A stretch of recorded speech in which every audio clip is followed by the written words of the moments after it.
What's going on, everybody? I hope everyone's having a fantastic evening, afternoon, pre-noon, no matter where you are in the world. I'm Hasan Piker, and this is the HasanAbi broadcast coming to you live from New York. New York. We're in Manhattan, folks. We're live. We're alive. And I hope all the boys, girls, and MBs are having a fantastic one because today's a beautiful day. Today's a wonderful day. Today is Saturday. Ladies and gentlemen, it's Saturday, March 28th, 2026. I'm live. I'm alive. This is the number one broadcast for driving a wedge in the Democratic Party, as you guys already might know. Thank you, MJMD, for already with the gift of subs. Goddamn. We're live. We're alive. And I hope everyone's having a fantastic one because today's a beautiful day. Today's a wonderful day. Today is going to be a pretty big day. We have a lot happening. We have a lot to talk about. Hold on. Wow. Right on cue. I just got a door knock. My thing is here. Hold on. You know what? I'm gonna rerun this. I'm gonna rerun this video while I go grab my coffee.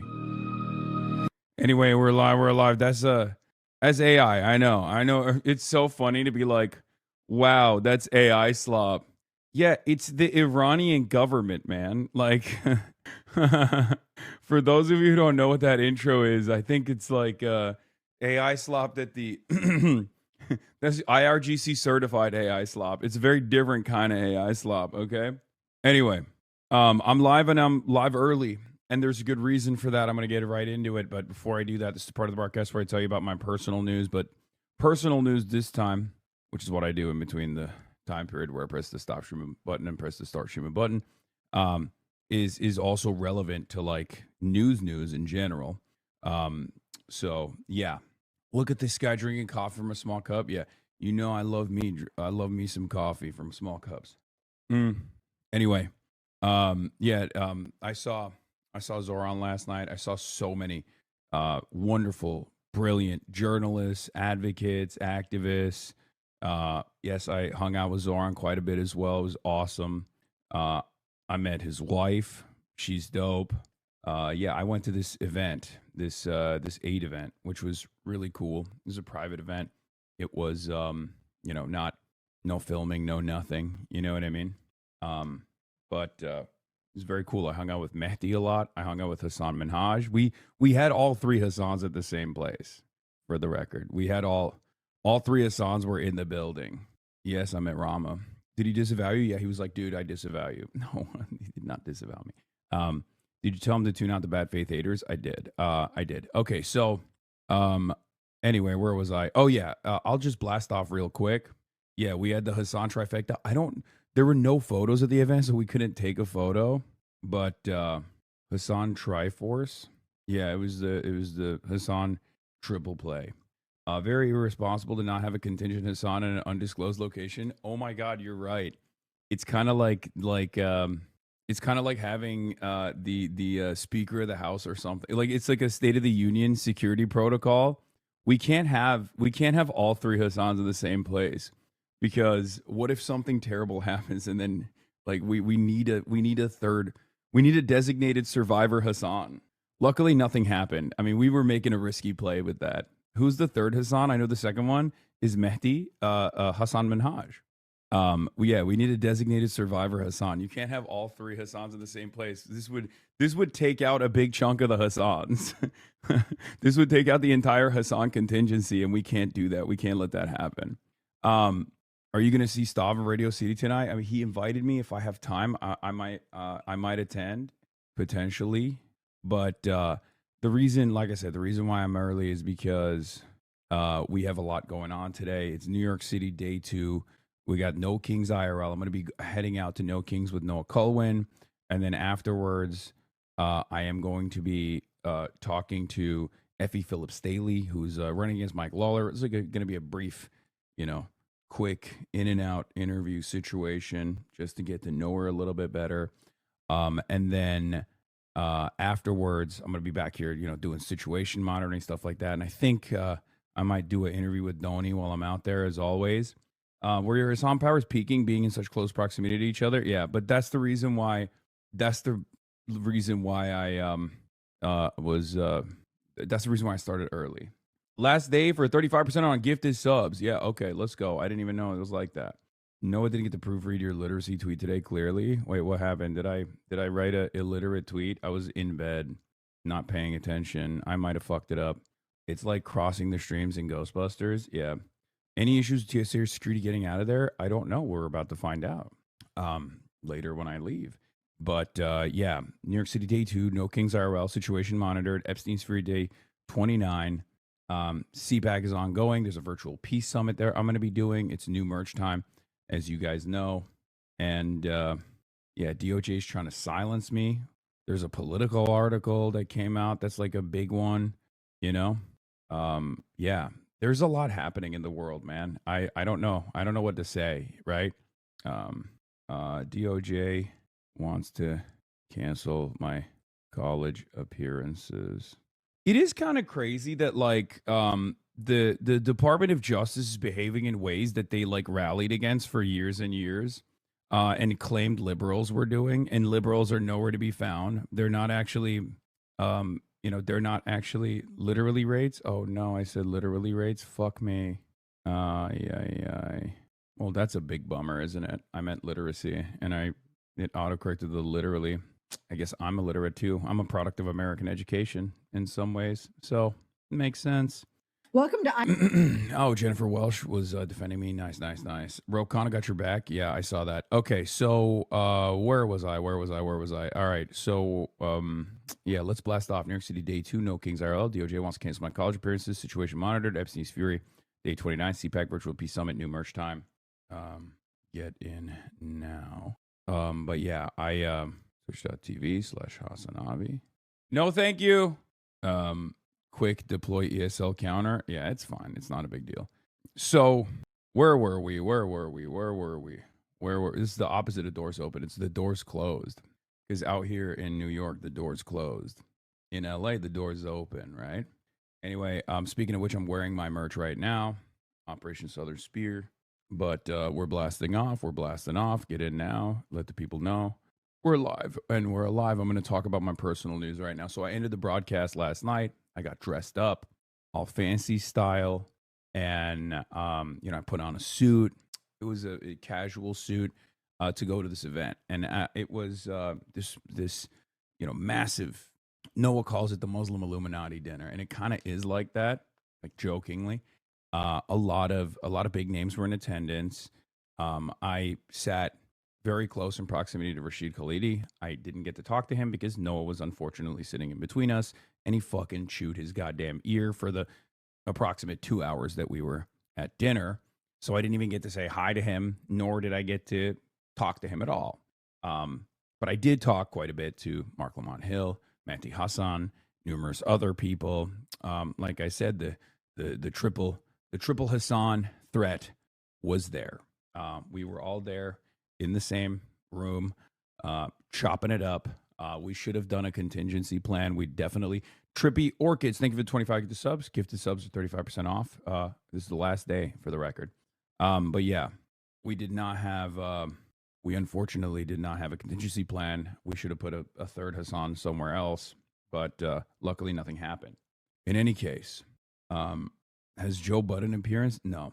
You need to get Mark back on. Yeah, I love Mark. Obviously, there were just so many wonderful people that I love that I haven't that I have so much respect for. It's like a room full of people that have been at the moral center of what is now modern American politics for years and have been endlessly punished for it, right? And it was, it's always great to be in a room like that where you don't have to worry, right? Or you don't have to worry about like having to explain your existence to people that are inherently hostile to it. Something that you develop an appreciation for later in your life, I guess. I've never been that kind of person because I'm in a lot of white spaces as a white guy, right? As a swagged out white boy, quirked up white boy. But these past 3 years have been a little different for sure in the way that people perceive me. So it's cool. Yeah, you vibe so well with New York City. I know, I really do. But yeah, I saw the political article. I haven't read it because I couldn't bypass the paywall. on my phone, so I'm just gonna read it now. I don't know why there was like a weird paywall on the article, but yeah. But did hang out with Zoran. Um, he is such a fucking charmer. It's unbelievable. Obviously, I will not be revealing the conversations out of the privacy and keeping with the events. You know, the event was as a private event. It was very familiar. It was awesome, but ultimately, it was great. It was very productive. It was a wonderful environment, and I'm very fortunate that there are so many awesome people out there that are fighting the good fight, and I got to see them. But other than that, other than that, I went to bed, woke up early, and my bestie's little sis was the chef. Okay, my compliments to the chef for the record. Holy moly, the food was spectacular. Was Mahmoud Khalil there? Of course. Saw my goat Mahmoud. Yeah. Emma Vigeland was on CNN last night, and she apparently had a very interesting couple media hits as well. We'll obviously watch that. But I just emailed your business email about a potential misquote in the Politico article. Okay, we'll look through the Politico article right now. I can just like text the guy who wrote it directly. Yeah, we're blasting off, ladies and gentlemen. Did they have vegan food? Zoran always treats his vegans well. I mean, it wasn't Zoran's event. Zoran was in as well. I mean, it wasn't Zoran's event. Zoran was just invited. Entire panel had a meltdown over Israel. That's not surprising to me at all. I really do. In times like this, I will say, in times like this, I do appreciate, white, Christian, Jewish, anti-Zionist, because let's be real, no matter how fucking white passing you are, no matter how like bro-y you are, no matter how MAGA coded you might be, when your name is Hasan, people do actually get a little racial with the commentary, in my opinion. Not even a little racial, but very racial with the commentary, as a matter of fact. And there is that angle that is like somewhat frustrating, because I saw people trying to endlessly pontificate on the last couple of days events, talking about, well, Hasan is like somewhat of a danger to Jews, but like we still got to go on a show or something. It's like, the fuck are you talking about? Like, don't concede on this stuff. That's an insane concession to make. Just say the truth. Okay? Please, just say the goddamn truth. Like, what are we doing? What are we doing? Can you explain why so many public figures who have no personal connection with Israel sin for Israel so hard? It is many of you have only learned about this stuff in the past, I would say, in the past like couple of years. So you're unfamiliar, but like for the longest time, this was the third rail of American politics. It was the untouchable. It was the untouchable third rail of American politics. If you said anything, even remotely Israel critical, you were done. You were getting inundated with attack ads. You were being called an anti-Semite. You were getting deplatformed. Basically, a lot of the stuff that's happening to me right now would have destroyed someone's career completely, would have obliterated their career completely, maybe 3 years ago, right? But of course, times have changed. Times have changed dramatically. And therefore, some people still operate with the old guard mentality, or they're a little bit more reluctant. They're a little bit more afraid to say stuff because they still exist in this environment that is surrounded by people that read those sorts of articles. And then they take this, they take the information and go along with it without ever questioning it, right? But times are changing. Times are changing rapidly, and yeah, it is what it is. But that's why I'm uncompromising and unyielding, because I think it's important for us to just like kind of push through this last barrier. Yeah. Being pro-Israel is the institutional norm. Touching it was a triple whammy of being attacked as anti-Semitic, pro-American adversary, and pro-Muslim. Yeah. But, yeah, where was I? Okay, so, I mean, I guess we'll start there. There's a Politico article that turned into an article That was just Adam Wren. Adam Wren wrote the initial article about me stumping with Abdul El Sayed. Adam Wren then basically took my super long response to him and turned it into an article in and of itself. The article is titled, Why Some Democrats Want to Shut Off Hasan Piker's Megaphone. The popular streamer's rise as Democratic influencer coincides with the party's long search for a path out of the wilderness. Hasan Piker speaks to the media at election night watch party for Zohran Mamdani's campaign in Brooklyn, New York. Okay? Hasan Piker's new role as a midterm surrogate and potential influence on the 2028 presidential race is driving a wedge in the Democratic Party. After Politico reported that Piker, the far-left political streamer with millions of followers, will stump in Michigan with Senate candidate Abdul El Sayed next month, his history of divisive comments have launched an avalanche of criticisms from Republicans and Democrats. Two of El Sayed's opponents, State Senator Mallory McMorrow and Representative Haley Stevens, lambasted El Sayed, with Stevens telling Jewish Insider, someone who's campaigning with someone like that is not going to win in Michigan, and McMorrow saying Piker says extremely offensive things in order to generate clicks and views and followers, which is not entirely different from somebody like Nick Fuentes, comparing him to the anti-Semite nationalist influencer. Piker's rise as a Democratic influencer and surrogate coincides with the party's long search for a path out of the wilderness, particularly in recapturing young men. Piker is scheduled to appear alongside a live stream Choose Your Fighter rally organized by Progressive Victory at 6:30 p.m. Saturday by Representative Ro Khanna is among the list of attendees. Maine Democratic Senate candidate Graham Plattner was originally billed as a participant, but he pulled out of the event. A person familiar told Plattner's planned appearance was a miscommunication. And on Sunday, Piker will rally with Senator Bernie Sanders at a Tax the Rich rally. The question over Piker's prominence also comes as both the Republican and Democratic parties ask fundamental questions about how big their tents should be. But it's out of power Democrats who face the higher short-term stakes. In an interview, what is happening? I'm getting fucking blown up right now. Hold on. Okay. But it is the out-of-power Democrats who face the higher short-term stakes. In an interview with Politico, Piker downplayed accusations that have been leveled against them, like the center-left think tank Third Way, whose leaders wrote a Wall Street Journal op-ed that Piker had a history of anti-American, anti-women, anti-Western, anti-Semitic comments. Piker said Third Way was losing their institutional relevance. He also said he's merely channeling, not changing, the attitudes of the Democratic base. I'm a megaphone, right? Piker told Politico. There are lots of Barbs and Debras out here, and out there in Minneapolis, for example. I said Barbaras, but they wrote Barbs. I don't know why. For example, that have never encountered me, and yet they share that frustration with the failures of establishment liberalism all the same. Piker said those type of voters view the Democrats as ineffective, inept. It's not because they tune into the HasanAbi broadcast every day, he said, referencing his Twitch channel. They arrive at that conclusion because the Democrats lost to Trump twice, with the same principle that you got to pivot to the mythical moderate center. This isn't Piker's first rodeo. He live-streamed an interview last year with Representative Alexandria Ocasio-Cortez and Sanders before the duo was fighting oligarchy rallies. New York City Mayor Zohran Mamdani also sat for an interview with Piker last year. But Piker's increasing coziness with prominent Democrats also comes as some in the party argue he poses a problem for them.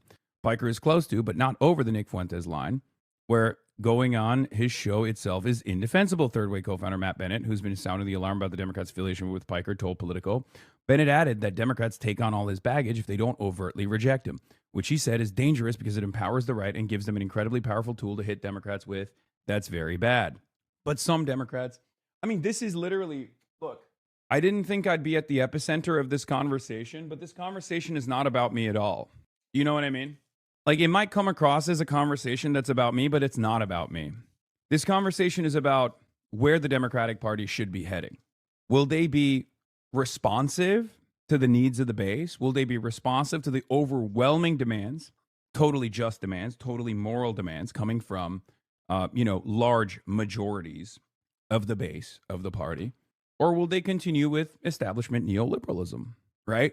So because there is no Jeremy Corbyn style figure, as it stands currently in the American left flank of the Democratic Party, they have positioned me as the fixture point, right? They have decided that I am the placeholder for a Jeremy Corbyn style figure that they can just like actively undermine with the same exact style of smears. But the difference now is when the anti-Semitism smears against Jeremy Corbyn were very effective in purging the left flank of the Labor and turning it into the Keir Starmer, very right-wing Labor Party that it currently is, that's collapsing the party in and of itself, right?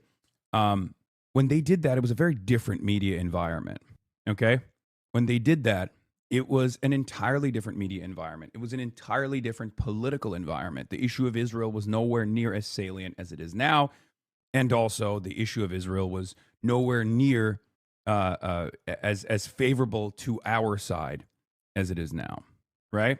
So what they are trying to do is basically cut away at me being the vessel, the vehicle for left flank politics in the Democratic Party. I have made it very I've made it known. It's not like I hide my perspective. I'm like, I want the leftmost persons to be elected in every single seat, right? I'm very open about it. I'm very honest about it. And I think that's what is so terrifying for a lot of these guys, right? I want socialists. I want a million Zorons all around the country, okay? I want to elect 1,000 Zorons. Let 1,000 Zorons bloom, okay? And that is terrifying for a lot of these people. And it's not terrifying because these people will lose. It's terrifying because they'll win. Do you understand? That's the problem. They don't want the Democratic Party to have a large share of the power sharing agreement coming from people like Zoran Mamdani, who will be objectively more popular. And then the rest of the Democrats will have to caucus alongside people like that. And then the rest of the Democrats that want to maintain maintain their positions of power will have to reconsider their stances. They will have to lean into the left flank attitudes, the left flank push, and they will have to genuinely fight for those sorts of things. That's my goal. I've never hidden that. And I think we have an opportunity for it because this is the time, right? This is an opportunity unlike ever, an opportunity that we have that we've never had before. My take on the Hun stuff: Dem politicians have long been happy to tout themselves. What is this? Dem politicians have long been happy to tout themselves, talking to controversial far-right fascists to flaunt their left-punching credentials, and they've concurrently tried to starve all left-leaning media of attention. So the whole fake controversy here just spotlights the deeper asymmetry. And to be clear, I'm not equating Hasan with the far right, nor am I weighing in on all of his views, statements, declarations. I'm making a larger, indisputable point. As the country is crushed by very real problems here in the real world, there's a never forget we're the real story, not them vibe and media folk trying to make politicians' views about other media folk the main focus of attention. Watch the old film Broadcast News. It's all about this annoying dynamic. That's precisely what it is. Because like this is a larger conversation about where the party's future should be going, but it's being had over someone like myself. I'm at the center of it, but I'm just a placeholder, right? I'm simply a placeholder here. I'm not the actual story. The actual story here is where the Democrats go, where the Democrats go from now, where the Democrats go from here.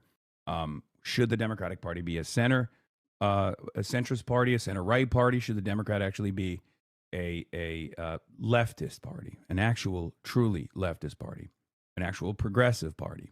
But some Democrats like Khanna argue that the party needs to assemble a broad coalition that must include engaging with Israel critics like Hasan Piker, as PodSafe hosts have done and many progressive candidates here have done. Khanna told Politico, of course, I disagree strongly with some of his statements and point that out, but canceling people or shaming people like Hasan Piker, Sean Ryan, or Theo Vaughn is not the answer. The debate over Piker's place within the party is set to play out across the 2028 field, too. Now they're saying you can't drive a wedge because 55% of self-identifying Democrats don't even know he exists. It's almost like you agree with us that it's bizarre and pointless for politicians to waste time smearing and denouncing him. Yes, exactly. Thank you. And that's precisely the reason why they're doing it, because 55% of self-identifying Democrats don't know who I am. The ones that do love me, right? And the ones that do that don't like me, they're incredibly marginal, right? They're not like self-identifying Democrats who know who I am as like a progressive guy at the Young Turks, or a guy who is like an anti-Zionist, all the, like those, not just you guys, but just like the broader Democrats, the people that come up to me when I go out to these rallies and stuff, like those people are far, far larger in numbers than the people who are like, I'm a self-identifying Democrat and I fucking hate him. It's like, those are like Elizabeth Warren staffers. You know what I mean? There's a handful of them. There's a handful of them. They're not very significant. They don't represent a significant forceful part of the base. They do have institutional relevance because they think I'm like fucking up their jobs, right? Because their job is to just like hold on to power, right, to the best of their ability, and the most effective machine thus far has been to glaze billionaires and their interests and place profits over the interests of the people and be feckless and ineffective at fighting back against the Republican Party, fighting back against fascism, right? But they don't have the numbers. If they did, they would be honest when they run for office, right? They would say, "Hey, what's up? What's up? I'm Mallory McMorrow, and I am basically just an empty vessel for whatever corporate interests that I can massage into my focus-tested messaging, and that's what I'm here to do, right? I don't have any real values. Maybe I have some values here and there that I will represent, but overall, like my positions are very changeable. I'm very malleable, and I'm very susceptible to corporate influence." That's what they would do. Do you think that's a solid way to campaign? Do you think you would win any votes doing that? Of course not. That's my point, right? These guys can't be honest about it. That's part of the reason why a lot of people, understandably, are frustrated with the way politics operates, and even the most normie. Even the biggest normies will always say the classic thing, "Oh, I can't trust any politicians." It's like, yeah, you can't, because we haven't really had a great string of earnest politicians that communicate their worldview openly, without fear. You know what I mean? Politico surveyed 14 potential 2028 Democratic presidential candidates, asking whether they would appear on a live stream with Piker if invited. Only 3 definitively said they would. Senators Cory Booker, Ruben Gallego, and Elisa Slotkin all said they wouldn't go on Piker's stream through spokespeople. Mr. Piker's terrible comments about Jewish people, 9/11, and other areas aren't the kinds of conversation Cory participates in, and he will not be joining him on a stream, an aide to Booker told Politico. I think we all know the real reason why Cory Booker wouldn't do that, but it doesn't really matter because he's not winning anything anyway. Cory Booker, a person like think about this. Cory Booker has literally been photographed next to Benjamin Netanyahu last year. Okay? Like, we're talking about a guy who has no problem hanging out with straight up fucking war criminals, right? But I'm a bridge too far. Like, get the fuck out of here. It's very obvious. Okay? It's very obvious. You know where your bread is buttered. But they can't say that. Again, it goes back to politicians can't be honest, right? Politicians can't be honest. Yeah, that's old. I don't think he's like still homies with Rabbi Shmuley, but he used to be. But that's what I mean. If you want to hear, like, this is like, you read this statement, right? And then you put your honesty glasses on. If you read the statement at face value, Mr. Piker's terrible comments about Jewish people and 9/11 other areas aren't the kinds of conversation Cory participates in. You put the glasses on and it's like, I don't want to talk to someone who's going to question me from my left flank and expose my immorality, because I, first and foremost, will always defend the state of Israel rather than my own constituents. That's what it is. You put the glasses on and you see the truth behind the statement. This is the fake conversation that are set on the boundaries that they can have this conversation on. The real conversation is, yeah, I don't want to do that because it's going to make me look incredibly immoral and make me look really bad. I obviously don't have an issue aligning with, horrible monsters like Yoav Gallant, right? Like, this is the guy who's like, I don't want to talk to Hasan. Like, okay, well, I don't want to talk to you either. That's not true. I'll talk to anyone. I don't really care. But it's pretty funny to me that, like, these are the guys who are like, remember when libs demanded you applaud Booker for his 25-hour speech that accomplished nothing? I do remember that. Yeah. The other person was Gallego, which, again, in my opinion, is another one of those guys that's like, that famously was podcaster presses Booker on Netanyahu. What the actual fuck? Yeah, Jennifer Welsh did cook him. This is insane. Yeah, I know. It's pretty funny. Piker isn't inviting these people onto his stream. They're coming to him for his audience. It's true. Exactly. It's exactly what it is. But it's ironic that they're having these conversations so far out from 2028 that they literally are positioning me as like a kingmaker for no reason. But I guess it's healthy to have these sorts of conversations because, like, inevitably we're going to land somewhere, right? Either the Democrats are going to be like, if you go on Hasan's stream, we will shut off, even in the general, we will not fund your race against a Republican, even if you would be a reliable vote against Republicans, right? If you're a left flank candidate, we're just not funding you. It's over. You're done. You're not a part of the fucking coalition. You're not a part of the caucus. You're out on your own. Like, they might do that. They might just like destroy the party in its entirety, specifically because they want to control the flows of information within the party, right? Control like the power that they have over the party, right? You'll never guess who's back. Oh my God, my goat. My goat. I mean, this is the moment. When the world needed him the most, he vanished, and I'm glad that he's... Didn't you openly say you don't want to be the Joe Rogan to the left? I did, but it doesn't matter, right? Like, they never really listened to me. Not only did I say I don't want to be the Joe Rogan to the left, I also said you can't actually podcast your way out of the problems of the party, ironically enough, right? So who would appear on Piker's stream? Let's look at who would. Ro Khanna, California Governor Newsom, and Rahm Emanuel. That's really funny.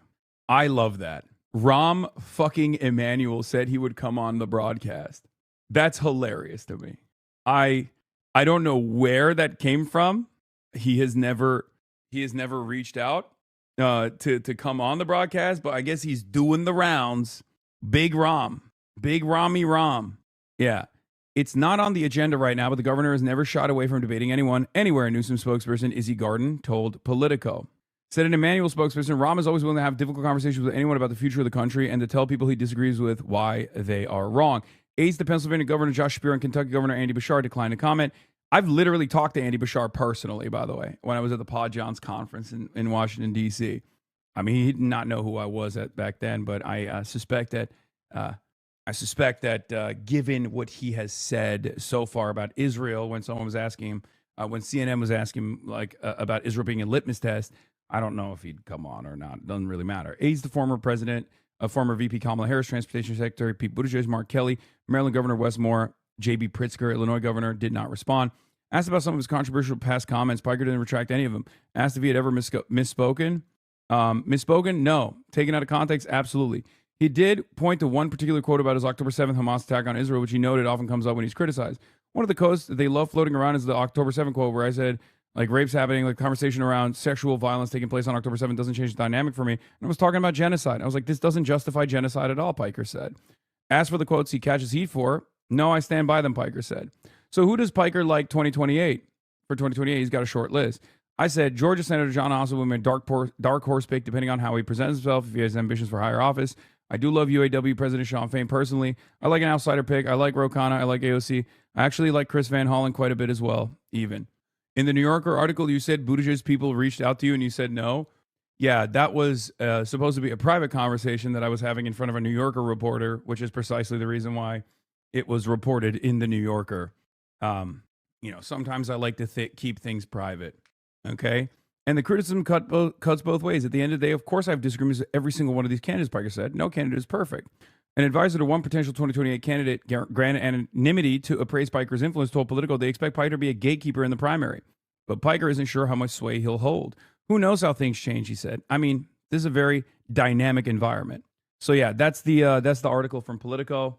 It has reached, because it's like so perfectly nuclear.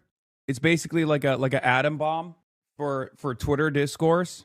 And that's precisely the reason why there is a lot of discourse on the Twitter discourse machine.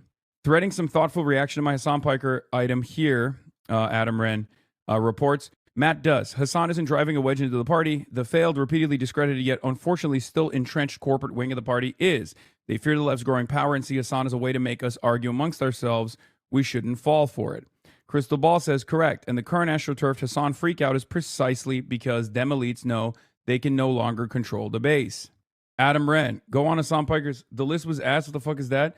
Bro, they're asking me about 2028 candidates. Like, what do you want me to say? Vladimir Lenin? Like, there are no real, like, right now, we don't even know if there's going to be a 2028 race. Okay, we're so goddamn far out. You guys are insane. Like, the amount of emphasis you place on these, like, picks is so silly. It's not a real, like, it's not a real question right now. You know what I mean? Say Ilhan Omar, Rashida Tlaib. Yeah, I mean, I love Ilhan Omar and I love Rashida Tlaib. I don't think either. Well, first of all, Ilhan Omar is naturalized anyway, and Rashida Tlaib I don't think has any ambitions of higher office like that. Chatters are acting like they're putting the house. Chatters are acting like they're putting their entire house on the Kalshi prediction market. Anyway, this guy says, go on Hasan's show as a fan, tanky loser, don't sniff nomination. Refuse invite from Hasan. Awkward moderate. Make one debate. Future failed Senate run. Go on, explain why he's a loser. 2 terms in the White House. Yeah. This guy is so... Where does Piker refuses to have you on land, Lamount? That's actually probably 2 categories. Piker refused to have you on because no one would care. Don't make debate stage. Piker refused to have you on because he's scared you'll influence his audience to be smarter. 2 terms, Rushmore. Yeah, this guy is living in delusion land, but that's very funny. All them should go on Piker stream. That doesn't mean they should have him as a surrogate to the campaign. This is the other, like, they're trying to carve out. They're like weirdly trying to concede that you got to go on the stream, but you can't like be next to him. You can't like identify him as a person that's like representative of your values, right? But that's a concession. You're waving the white flag at that point, right? Do you see what I mean? Like, this person has realized he saw the writing on the wall and he went from, yeah, maybe you do go on a stream, but like you don't have them come to your rallies. It's like, okay, why do you get to decide that? Rokana, I'm for engaging Sean Ryan, Theo Von on the Hunt, Andrew Schultz, Cenk Uygur, not canceling or censoring them. Matt Bennett says, leaving your bullshit smear aside, what moderates fear is the Democrats will be connected to a bigot who said America deserved 9/11 that will help the MAGA right win. I don't know why you don't fear that. This is Third Way Matt B. It's ridiculous. And the reason why it's ridiculous is because it's the concept of 9/11 that, like, what I was saying is blowback. There's academic consensus for it. I've apologized for it in 2019. Everybody fucking hates cancel culture. Most Americans also understand that these are wars of choice that we've engaged in the aftermath of 9/11 that actually destabilize all these other places, and they have consequences that we don't want to experience. Okay? So, once again, you can keep coping and crying and shitting and pissing in your diapers, but it's not, it's only these sorts of statements. These sorts of statements are only as damaging as you let them be damaging, right? Leaving your bullshit attempt to weaponize an out-of-context quote aside, what progressives fear is the Democrats will be connected to pro-corporate, anti-worker, neoliberal idiocy that has already helped the MAGA right win repeatedly. Matt Bennett, oh, what was the context? Like, he's just like, this kind of politics doesn't work anymore. This kind of like hysterical. They did this to Bernie in 2016 and it failed, right? Or rather, it succeeded in 2016, but it led to the failure of the party.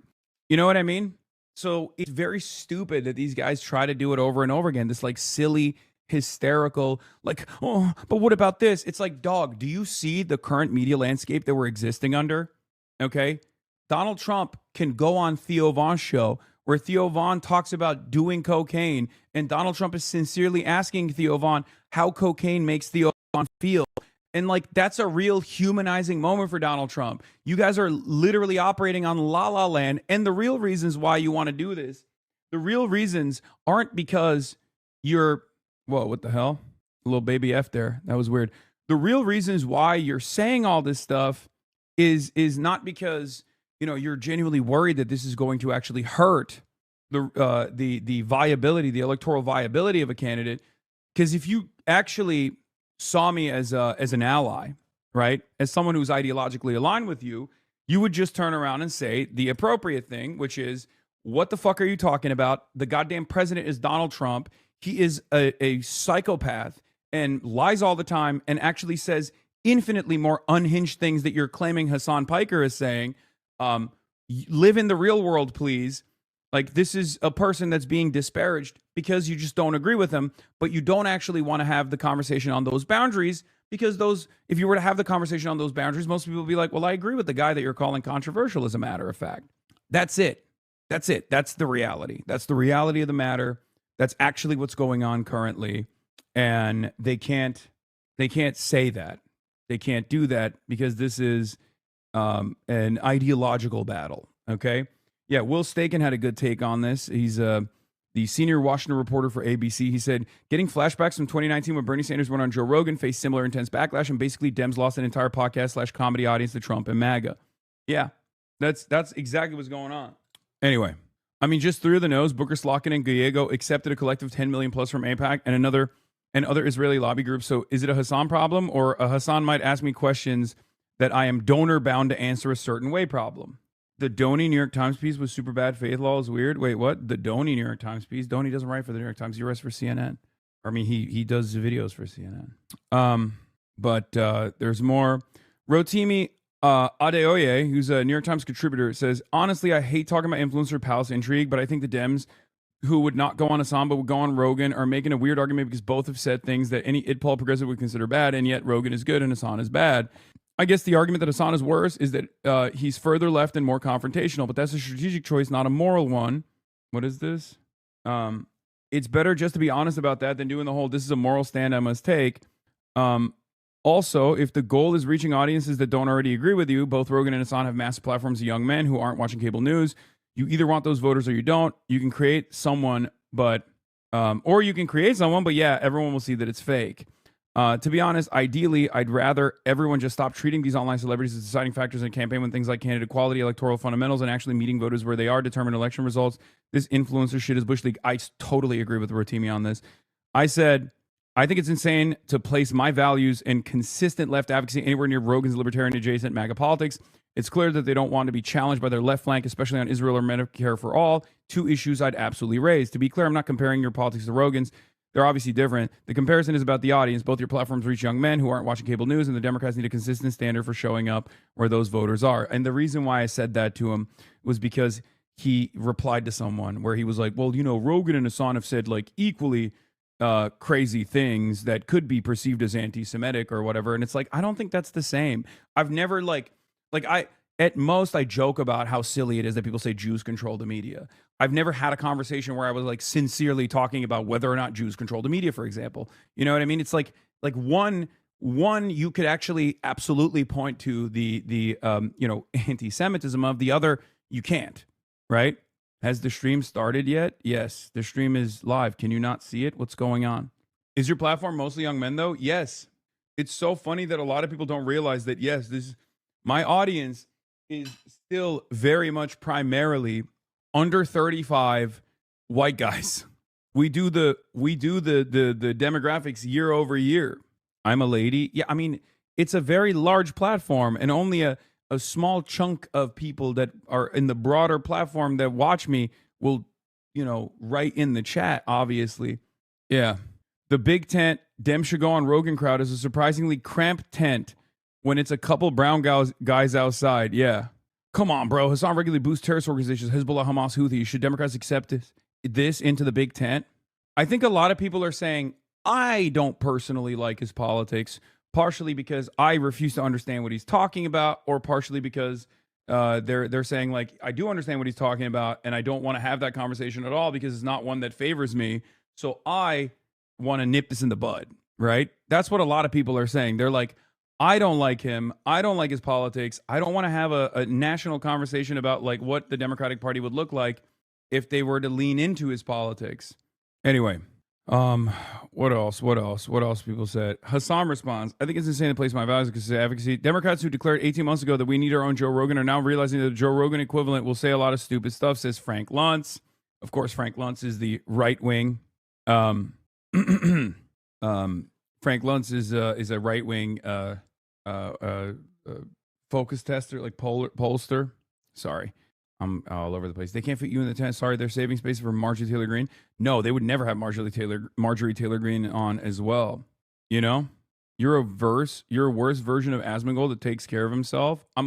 You're comparing someone with a degree in the thing that he's talking about with like 10 plus years of consistent advocacy and political commentary experience, analysis experience, to a guy who just basically says yeah base over Donald Trump videos as of last year because he realized that that's a really easy way to farm the dumbest people on the planet. I think that shows your lack of intellect or intellectual curiosity. You don't come across like a brilliant centrist here. You don't come across like a moderate when you say stuff like that. You come across like an idiot, and most people can understand that. There's not a lot of back and forth happening about Asmongold's placement in the fucking Republican Party as a mouthpiece in the same way that is happening over me. Don't you think there's a reason for that? All you do is grift over emotionally charged fringes. Yeah, I think the reason why you have to lean into that is because you just, can't have a normal, sincere, thoughtful conversation about this stuff, and it's okay. You just have to like posture in a vague, generalized manner. Oh, you just grift, bro. Yeah, totally. I've been grifting. It's the longest grift of all time that has taken the last 13 years of my life, and a barrage of hatred along the way. Just a grift, bro. Anyway, if 2024 was about the groups, 2028 is going to be about the influencers. I think so too. His roach logs. Wait, what? So you're just a fan of Asmongold. Ugh, it's always like this. These guys will be like, well, Asmongold sucks too, but you suck even more. And it's like, it turns out you just like Asmongold. Another component of this is that Dems don't get to the media figures that broke through on the right, Rogan, Vaughn, etc. Were not GOP apparatchiks. They were independent figures who, over time, were aligned more or less with the right of center politics and promote Republicans. But Dem operatives seem to see Rogan and Vaughn and Shapiro Kirk as the same type of figure and only want the latter, party men. They want control and just don't get it. Exactly. You do get the same insults as women law, low-key funny, but also I'm sorry. Yes, I'm the only male victim of objectification. Like it's a kind of a joke, it's kind of a meme, but it's also kind of not a meme. It's also always the same fucking sweaty incels that hate like female content creators that also hate me as well. This is the last thing I was going to show. Worth noting, as third way campaigns against Hasan Piker and moderate Dems join in, that they especially want to reduce far left influencers in infrastructure, which of course barely exists. This is from their stated purpose: reduce far left influence in infrastructure, build a moderate democratic infrastructure, including media, talent pipelines, and communication networks, push back against far left staffers and groups that exert a disproportionate influence on policy and messaging, ban far left candidate questionnaires, and refuse to participate in forums that create ideological purity tests. Okay? Here are some of their thoughts on podcasts. Integrate and engage with the business community. Democrats need to stop demonizing wealth and corporations broadly. Engage with businesses, business podcasts like Earn Your Leisure that reach the aspiring class, and entrepreneurs to discuss economic policies. Be pro-aspiration and pro-capitalism in a smart way. Recognize that working class voters value upward mobility and economic success. Have a prosperity gospel aimed at the working class.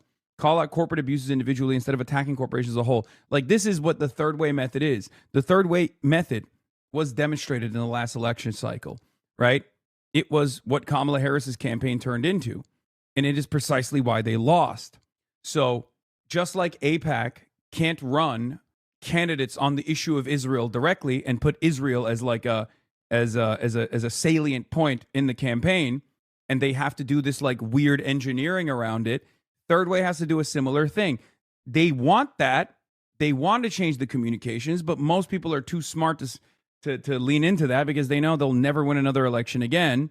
So they'll restructure, they'll attack people that are calling them out. They're calling out their influence in the party. They'll attack people that they've identified as like real threats to their, institutional power that's going away. And that's it. And it's ironic because so many people do this for free. Like, these guys at least get paid handsomely, right? These guys get paid handsomely. They get rewarded to do this. And yet there are people who are doing it for free in my chat right now. There'll be people that come in here and be like, nah, dude, you're a cancer to the Dems. It's like, dude, what are you talking about? Do you want to defeat Republicans or not? You and I, if you say yes to that, you and I have the same fucking attitude on this. You just have a different opinion as far as how to do it. Make an argument on why your methods are more successful, right? You might not be that big, but you are significant here as a litmus test for leftist politics, so you should recognize your newfound influence through that. I mean, I recognize it. I do. I think they're glazing me too much, though. Also, speaking of which, this was pretty crazy. And once again, donate to Abdul for Senate, okay? Mallory McMorrow going on Jewish Insider and starting this next barrage of attacks has led to the right-wing fascist administration's chair of the DOJ task force to combat anti-Semitism to come out and demand, and mods have my donation link somewhere. Here it is. But yeah, Mallory McMorrow and Haley Stevens coming out and like doing this attack against Abdul El-Sayed has led to the right-wing fascist administration's chair of the DOJ task force to combat anti-Semitism to come out and demand that University of Michigan and Michigan State University shut down these two campaign rallies. Okay? Individuals should not score political brownie points by platforming anti-Semites. Jewish students should not be subject to the constant hate and intimidation on their own campuses. Where is the leadership at UMich and Michigan State University? Silence unacceptable. Federal funding should go to institutions that prioritize education, not ideological agendas or tolerated hate. Okay? Unbelievable. Like, this guy at the Department of Justice is getting his notes from Stop Anti-Semitism, which is like one rabid, psychopathic lady from Long Island. Okay, this is not a real serious institution. There's also the other side of this that I wanted to address one more time, because there is, like, we talked about, the right wingers and their attitudes and things like that. But Adam Carlson wrote this effort post that I think he thought was very thoughtful. And I'm going to describe to you why it's actually not. Okay.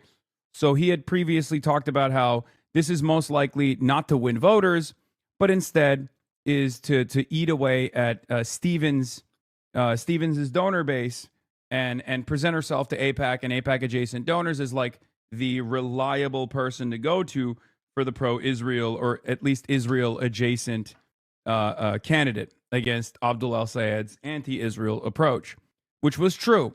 But then I guess he talked to some people from Michigan, and they told him that no, that's not the case, which is really dumb. And I'm going to explain to you why in a second. Okay, after some reflection and talking to people, including locals that are smarter than me, points 3 and 4 seem way too cynical and galaxy-brained. It's not. It's the truth, right? And it's probably not some strategic 4D chess to triangulate a middle path of denomination between el-Sayed and Stevens. I had completely forgotten that the West Bloomfield Temple Israel attack, where 140 preschoolers could have been blown up, was 2 weeks ago. This is unbelievably racist, okay? This is unbelievably racist. But because it's Islamophobic, even people who fancy themselves to be like progressive white guys don't see it, okay? Like, tying me and Abdul el-Sayed to a thwarted synagogue attack is fucking insane, dude. That is 2003 era Rush Limbaugh racism.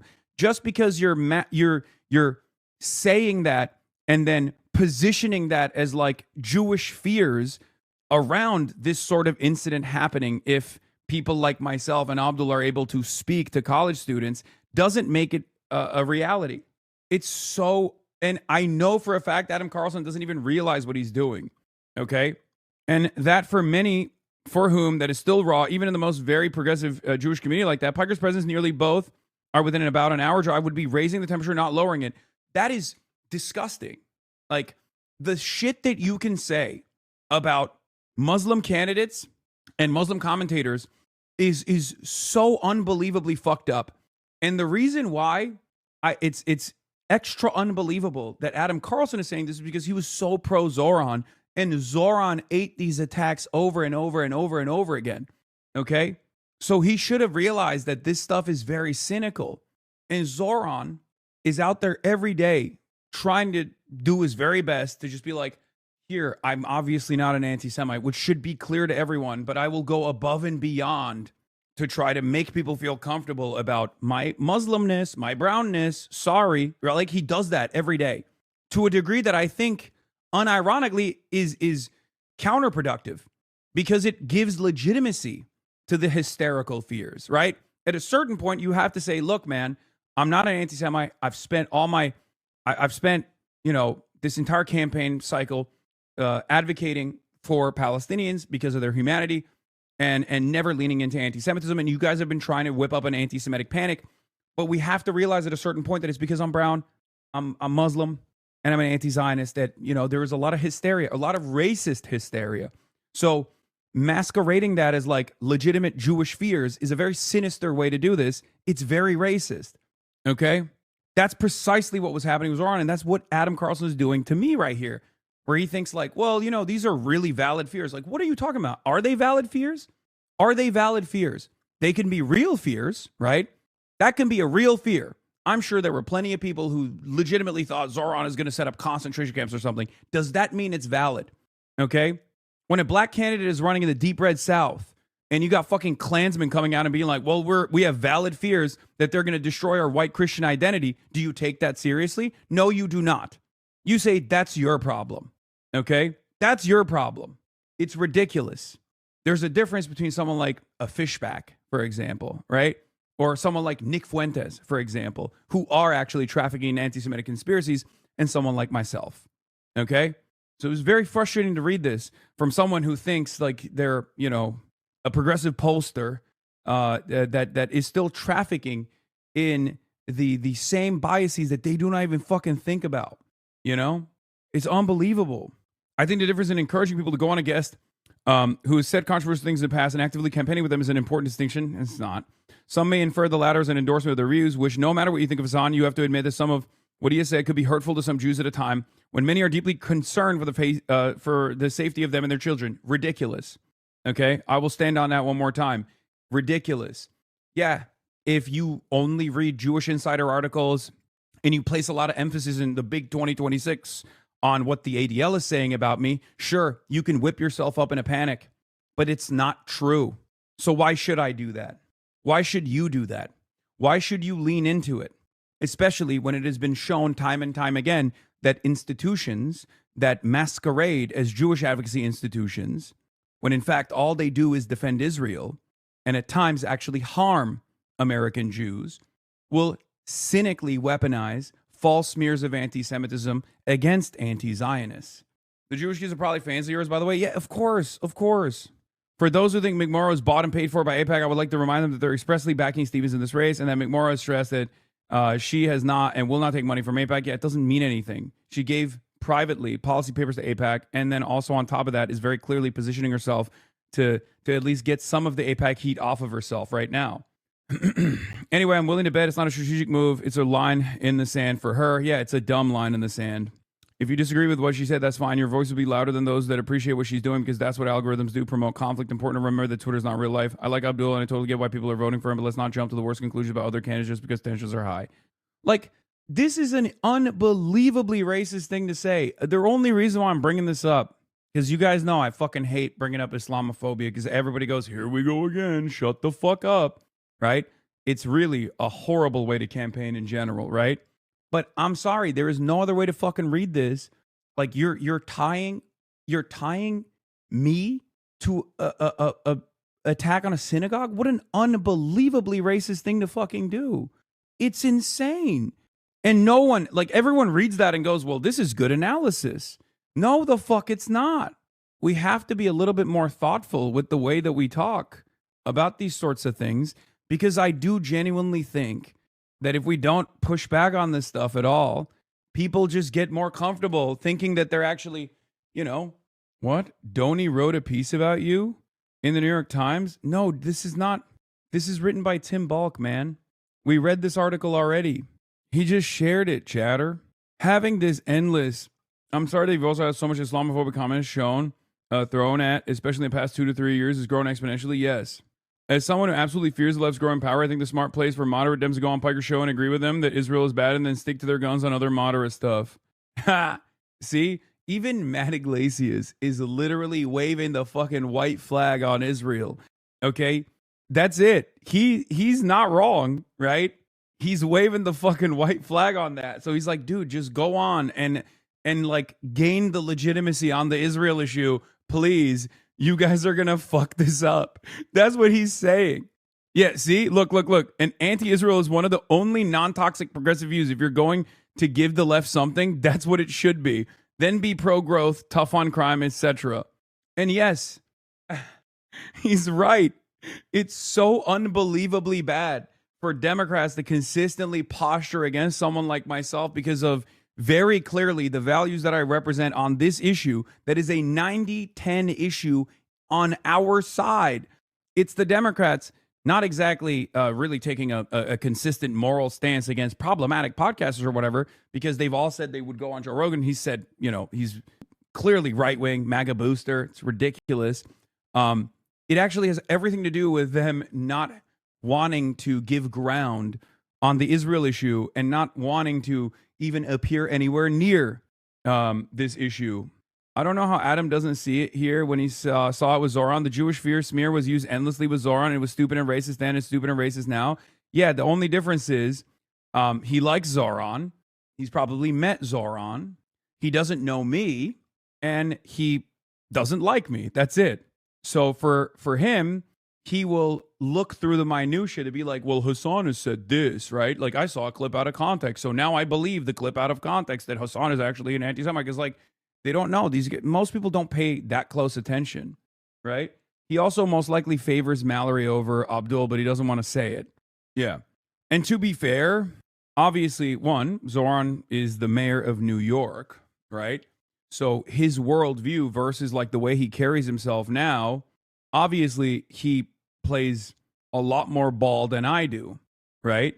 He is way, way more conciliatory to smears, no matter how ridiculous and how racist they are.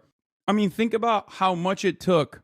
Think about how much shit he ate, in especially the last month of that campaign, until he had to put his foot down and be like, enough. This is unbelievable. What the hell are we doing here? This is like incredibly racist. This is my first time watching one of your streams before. I would consider myself a democratic socialist from all I've seen and read about. Not much right now as a 19-year-old university student, full-time worker. That label and associated policy sits best with me. Can you recommend any theory I should learn more? All I've seen is entry-level commentary, some debates, interviews. Thanks. Thanks if you see this. What's a good starting point to read for this chatter? For the Zoloft addict 19-year-old chatters? What do we think? Okay, everyone is saying Marx and Lenin. I mean, I agree, but there's probably a better entry point than Lenin. Lenin can be a little dense. Michael Parenti. But even then, that's like black shirts and reds. Mark Graeber, he's easy to get into. That's true. Lenin is not dense. Marx is. I mean, even Lenin is dense. But Marx is even denser. Hello? Yeah, you can bring them upstairs. Thank you.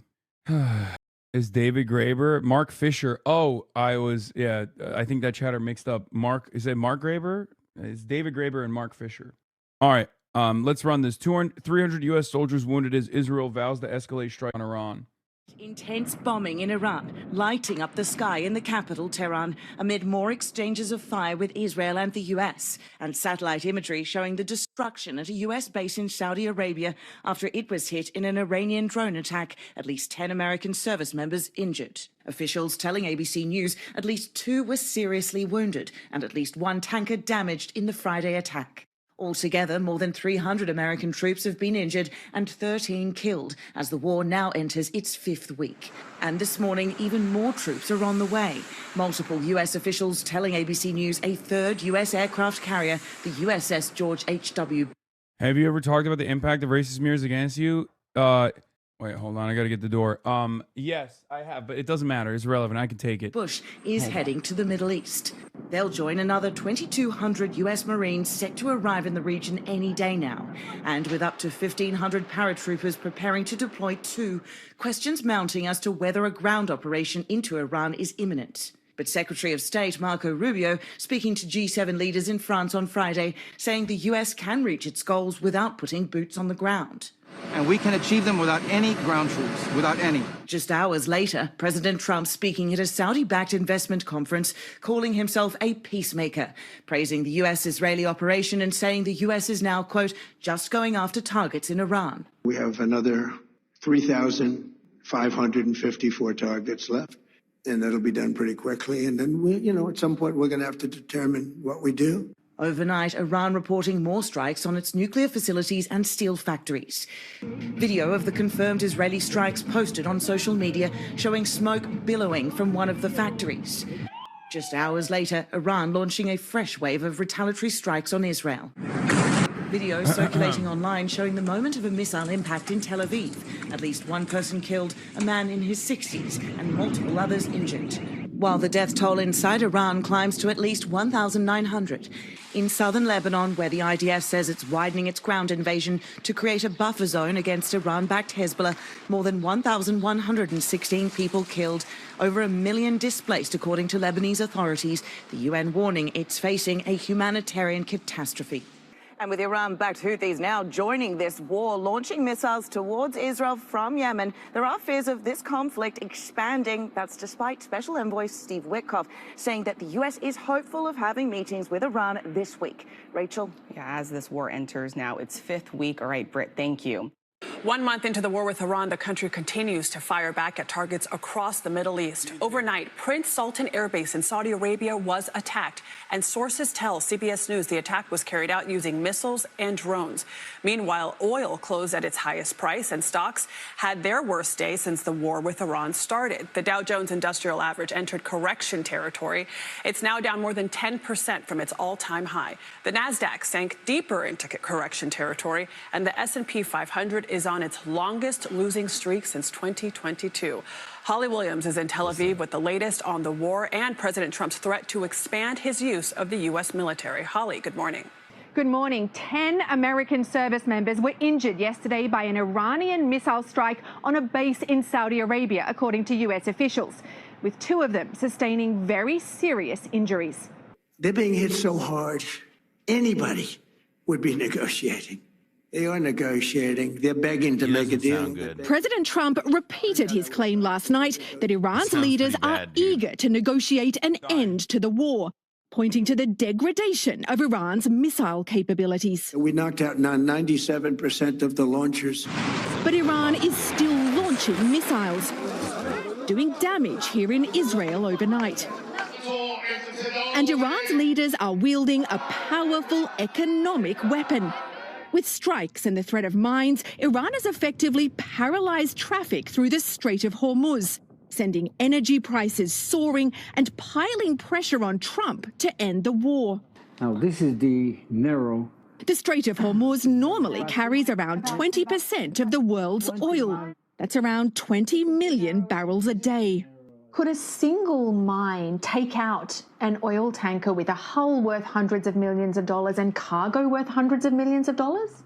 Nobody is going to take a chances like this. Even with a military escort, there's no 100% guarantee that an oil tanker could make it safely through the Strait of Hormuz. Exactly.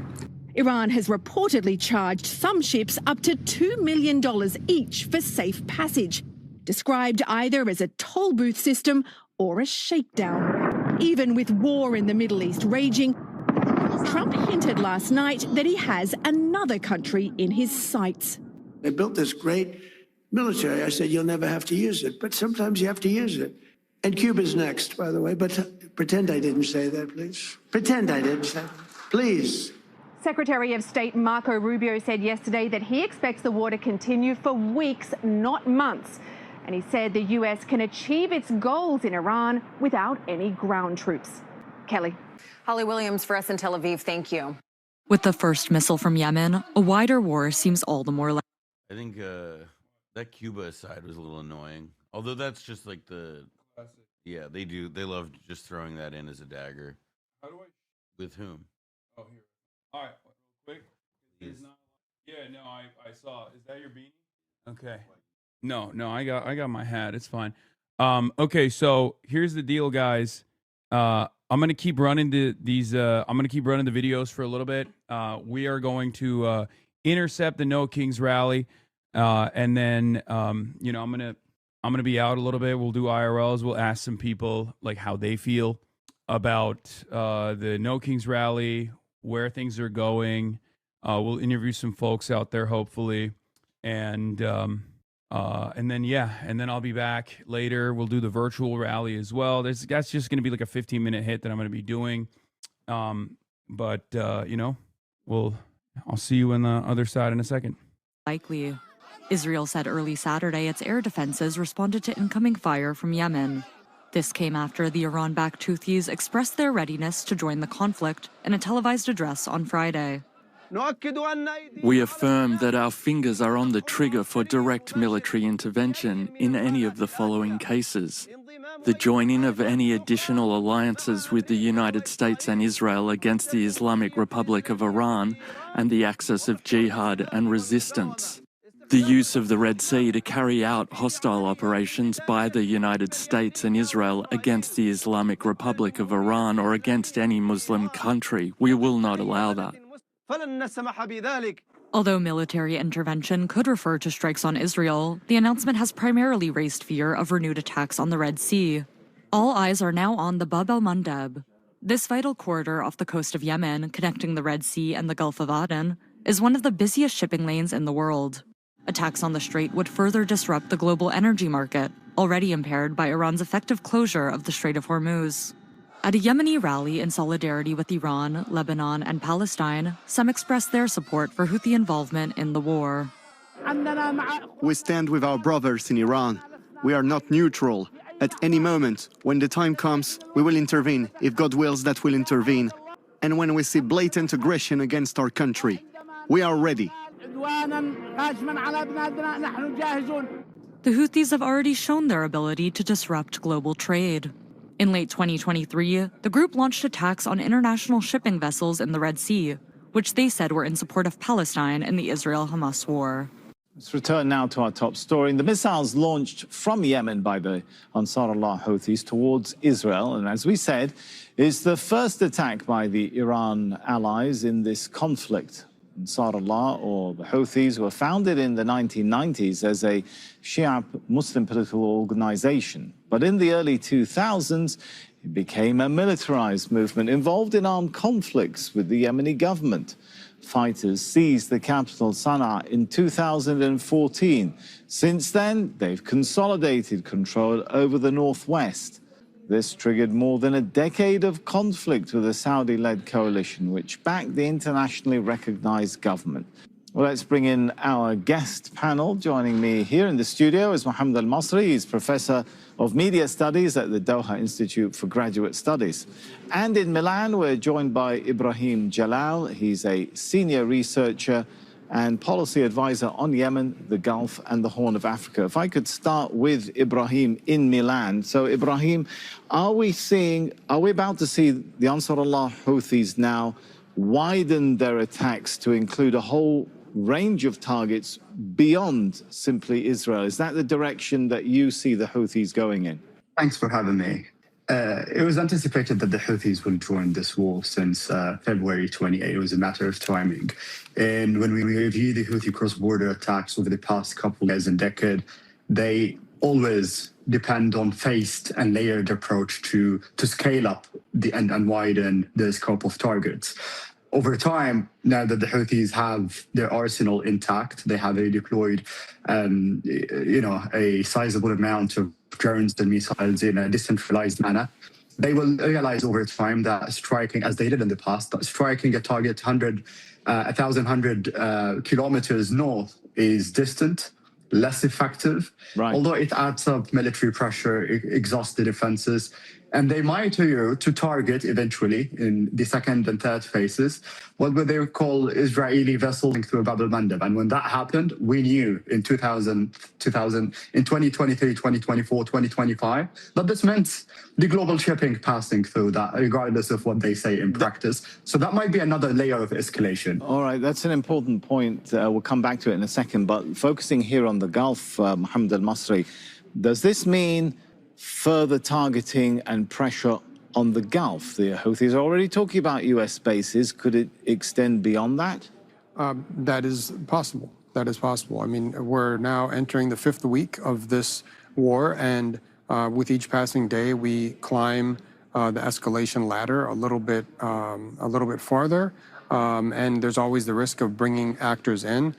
People were asking for weeks now when the Iranians might play this card, might activate the Ansarullah Houthis, and now we're getting. Do you think it's connected to the shift that we've seen in U.S. and Israeli attacks focusing more now on civilian infrastructure within Iran, steel factories and so on? Yeah, I think so. I don't think it's a coincidence that yesterday you had a significant escalation by the Americans and the Israelis targeting civilian infrastructure throughout Iran. In one attack in Isfahan, according to Dropsite News, 7 women and 7 children were killed in one attack, and there were other attacks on residential neighborhoods across the country, especially in Tehran. And Israel's been using, according to some sources, these heavy bombs, these 2,000-pound bombs that are knocking out basically like residential neighborhoods, like an entire city block.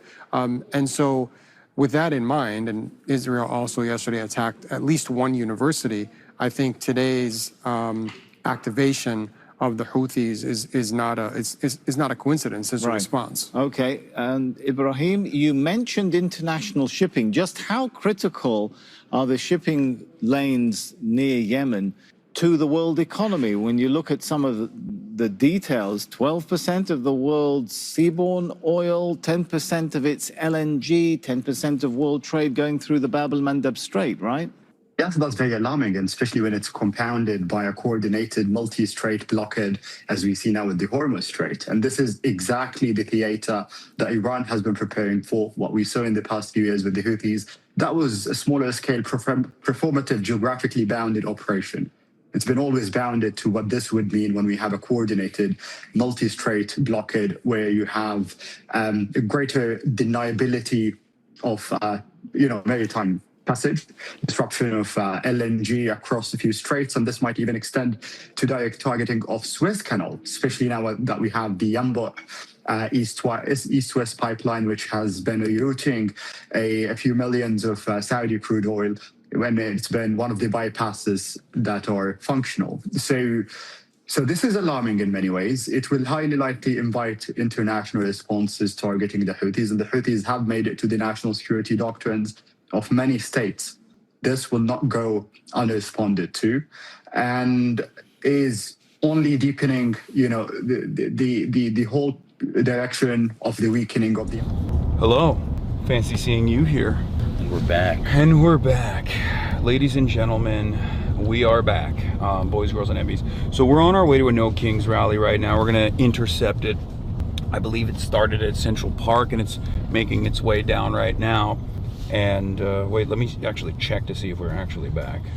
Okay, but yeah, we're on our way to a No Kings rally right now here in Manhattan, and they are, I don't know how many people are actually out there right now. I don't know how big the crowds are. I haven't really seen a lot of local news coverage on it, but we are going to be intercepting it on the way downtown as people are walking. And one of the reasons why I wanted to do this is because obviously there's a lot of chaos and a lot of commotion in the United States of America. If you're familiar, if you're aware, and crowds look pretty big.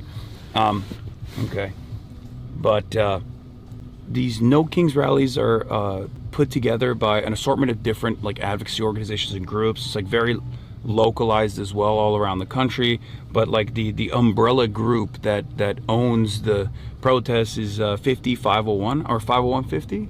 I think it's no idea. Well, anyway, it's like Indivisible. They're like very Indivisible. They're like a very liberal organization for the most part. So there's been like criticisms about what these protests represent and what they should represent.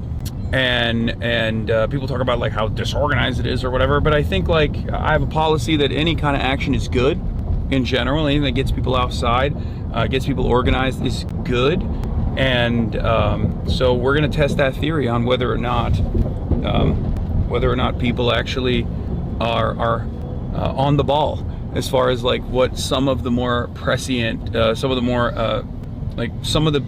I want to figure out what the biggest issues are for the people that are at the No Kings rally, So we're going to be hopefully talking to some people and seeing where the resentment is coming from, what has led them to go out and take to the streets on this otherwise beautiful Saturday afternoon here. It's 2:43 p.m. Eastern time in New York, New York. What do you think, Noah? Do you feel like this? I mean, we've talked about this a little bit. There's not really a lot of anti-war rallies taking place in the country. No, I think it's the people. Oh, this is probably fun. It's in the dark. Yeah, it's very dark. I could be anybody. Like when it comes back. Turn your light on. Oh yeah, that's a good idea. I forgot that we go through tunnels when we're here. Look, I think something that I've been like pointing out a lot on Twitter and in conversations with, where's the anti-Vietnam War? Short answer to that question is that we don't have a draft. Like, part of how an anti-war culture and an anti-war political movement developed in this country, and when it develops, is because Americans feel the war in a human cost, not just in the body bags either, but people go to places, people like thousands of Americans, millions during World War II or Korea, obviously, get deployed overseas in support of these things. It incurs a cost, and that generates a backlash. And so I think that it's if you're without making a normative judgment about it, but just sort of trying to paint a descriptive truth, the case is that there are not that many, these gatherings are filled with lots of people who, while politically they may hate the Iran war, you know, it's not the basis of like why they're so engaged. Mobilizing. Yeah. And so, you know, it's like, what does that mean then? It's like, well, if I'm the organizer of the No Kings rally, that's a different thing. But if you want to show up to it, I mean, there's a reason SJP chapters, other radical organizations are present. And it's, again, not because they agree with everything the organizers do, but just because it's like, in this country, you know, when you see who has the ability to fill streets with that many thousands of people, you know, I think it's you can't deny it's an opportunity to connect or reach out to all of those thousands. I mean, this is also, this is part of what I talk about when I say like liberalism is the mass movement, unfortunately. Like most people are self-identifying liberals, even if their worldview might be a little bit more radical than that. I have to open the door and close it real quick because my shit is stuck. Sorry. My trench coat was stuck. But yeah, liberals, most people are self-identifying as liberals, even if they have like if they got more political education, they would recognize that there's something beyond that. That's, you know, a big part of my advocacy.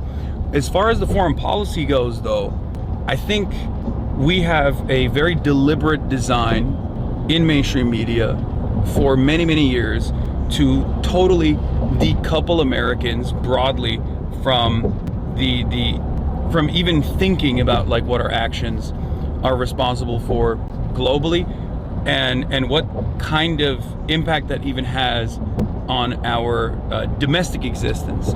So what I mean by that is like people just see that as something that's happening over there. War is constant. People are always going. There's a poverty draft angle to it as well. There's no like real draft like you said. So people don't have to think about it and they don't see it in the news that much either. And so like war and constant war is only an afterthought for an overwhelming number of Americans, even though it has a major domestic impact because as I always like to point out, you know, every dollar that you spend bombing a school is a dollar that you could have spent here building a school.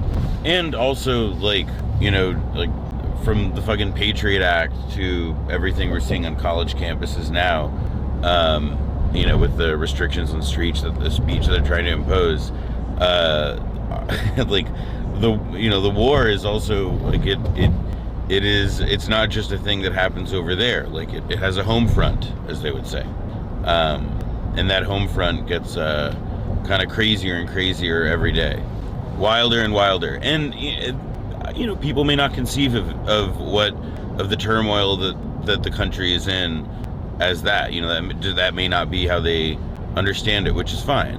But I think a lot of people, you know, it's the depravity of the policy abroad combined with the total, like, you know, like aggressive recklessness or whatever here. They see that, and it's not.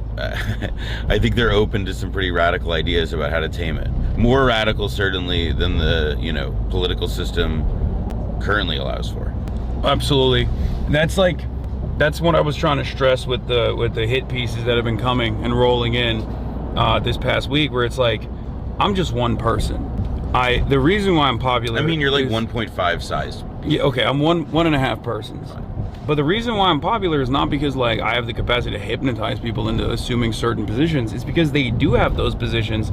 I'm simply communicating those positions. I'm able to identify the shared resentment that we all have, you know, with the inability to change, the sense of overall like powerlessness, and the demands. I'm just able to identify the same shared resentments that we have and communicate them more effectively. So even if you were to like take me out somehow, it would not change that overall force of resentment that exists in the base right now. That's reflected in the polls as well. When you look at the approval ratings of the Democratic Party, still not as great as they should be, especially when we have an unprecedented, unpopular president. That tells the whole thing. Like those polls that show how even though Republicans and the Trump administration are unpopular for how they are handling pretty much every issue, on a relative basis, sometimes they still outpoll Democrats on a generic basis, like a generic, like generic issue association, immigration, etc. They still beat out Democrats, and that, you know, is I'm not sure I could contemplate like a more devastating reality, right? That they are in power, They are unpopular. Everybody resents the shit out of it.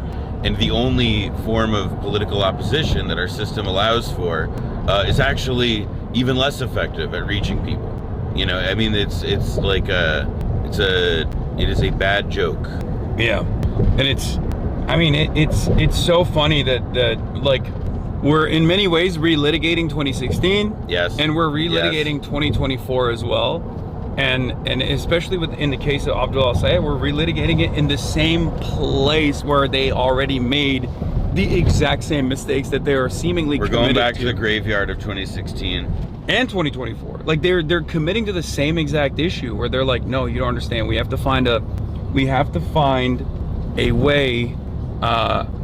have to find a way to like find a reasonable, moderate, centrist opinion on an issue that is 90-10, where we still maintain a posture where we're like critical of Israel, like an Israel critical posture. Or what they say now. I mean, what's increasingly clear to me in the rhetoric of what's evolving is that there's now a group of people who they want to be able to treat the influence of organizations like AIPAC and the power of the Israel lobby and so forth, even if they don't agree with it, even if they would not say these are my views, they are comfortable letting them sit as established political fact, that they are facts of political life that you have to get along with and that you have to agree with and that you have to in some measure cope with if you want to do anything else. You know, it's a series of rationalizations, in other words. Yeah. I do love this though. This is like the common meme. This is what this is such a perfectly like internet phenomena too, and it doesn't have like a real base of support in the party at all. I don't think it has a real basis in the real world at all. Like most people don't know me, and I'm sure there might even be more people that know who Nick Fuentes is now than someone like myself. I suspect, because I mean he fucking dined with the president, right? But most people's opinion of him is that he is, you know, not a very favorable person. I think, like, by and large, most people don't know who I am, but the ones that do have a relatively positive opinion of me because of the values that I represent and what they've seen of my advocacy. But if you were to look at Twitter, it's like I'm, you know, I'm a devil. I'm, depending on who you're talking to, I'm either, like, actively trying to infiltrate the Democratic Party to destroy it, so that Republicans could win, or I'm, you know, a Hamasnik who wants to get the Democrats to commit to offering material support to resistance fronts all around the world. You know, I just want to defeat the Republicans. Like when it comes to electoralism, regardless of my worldview, regardless of my perspective, I just want to defeat the Republicans. I don't want Republicans to be in charge. I'm tired of the like evil chud menace, man. Yeah, they're gross. I mean, it's They're also fucking just gross. like I think one of the things that is like so kind of like apocalyptically weird about this circumstance is also the extent to which if you were serious about wanting to beat them, then you wouldn't really be splitting hairs over support for Israel.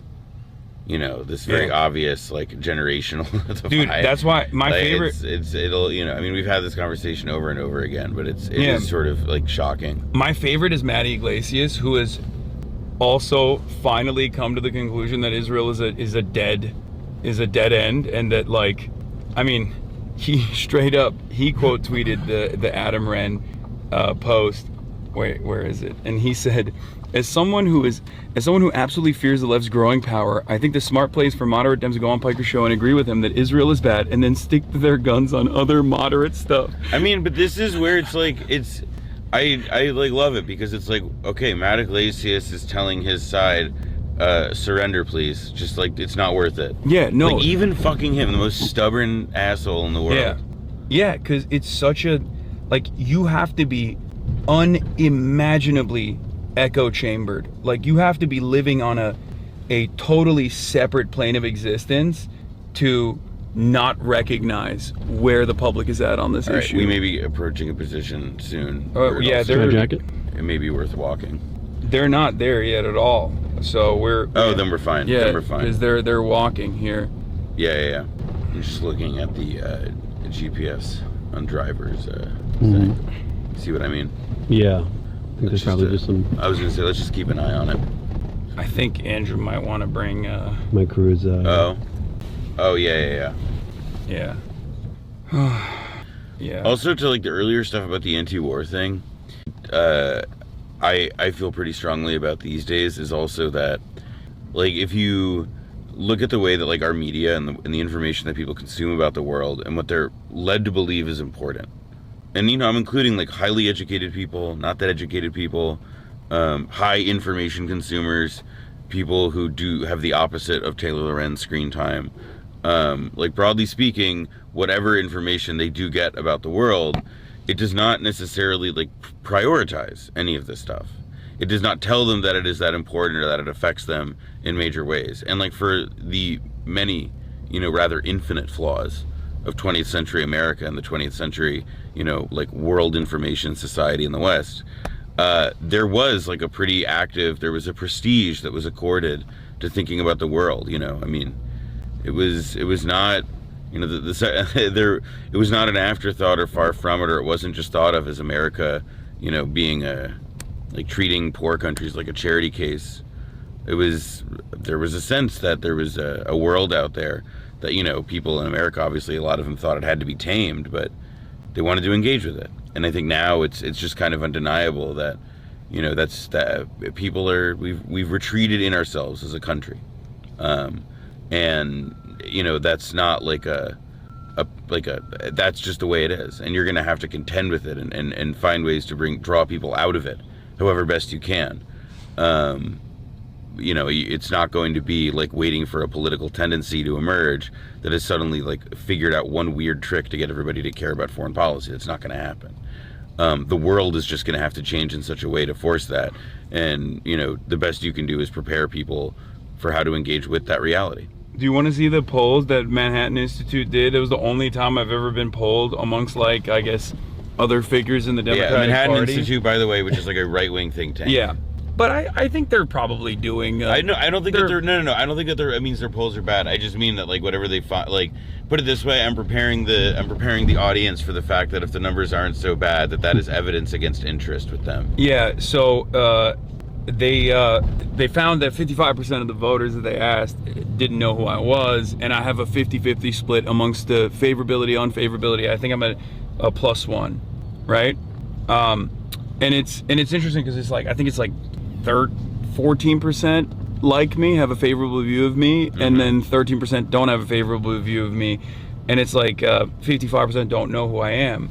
So the conversation that we're having is also stupid in that regard as well, because they've the people that are on the third way side of things, the people who are like, you know, centrists that are trying to maintain their grip of power on the party, they are using me as like a signal to like left bash. That's all this is. That's what I keep trying to repeat and reiterate over and over again. It's not because like I'm some sort of kingmaker or something. Well, yeah, it's what I said to you the other day, that it's that you're an avatar. Yeah. That, like there's no, also it's like, you know, this is now gonna, I think that there is also a, accidental Streisand effect. Yeah, I agree. It's this like, this idea that they believe that they're like, oh, this guy is so ipso facto unpleasant.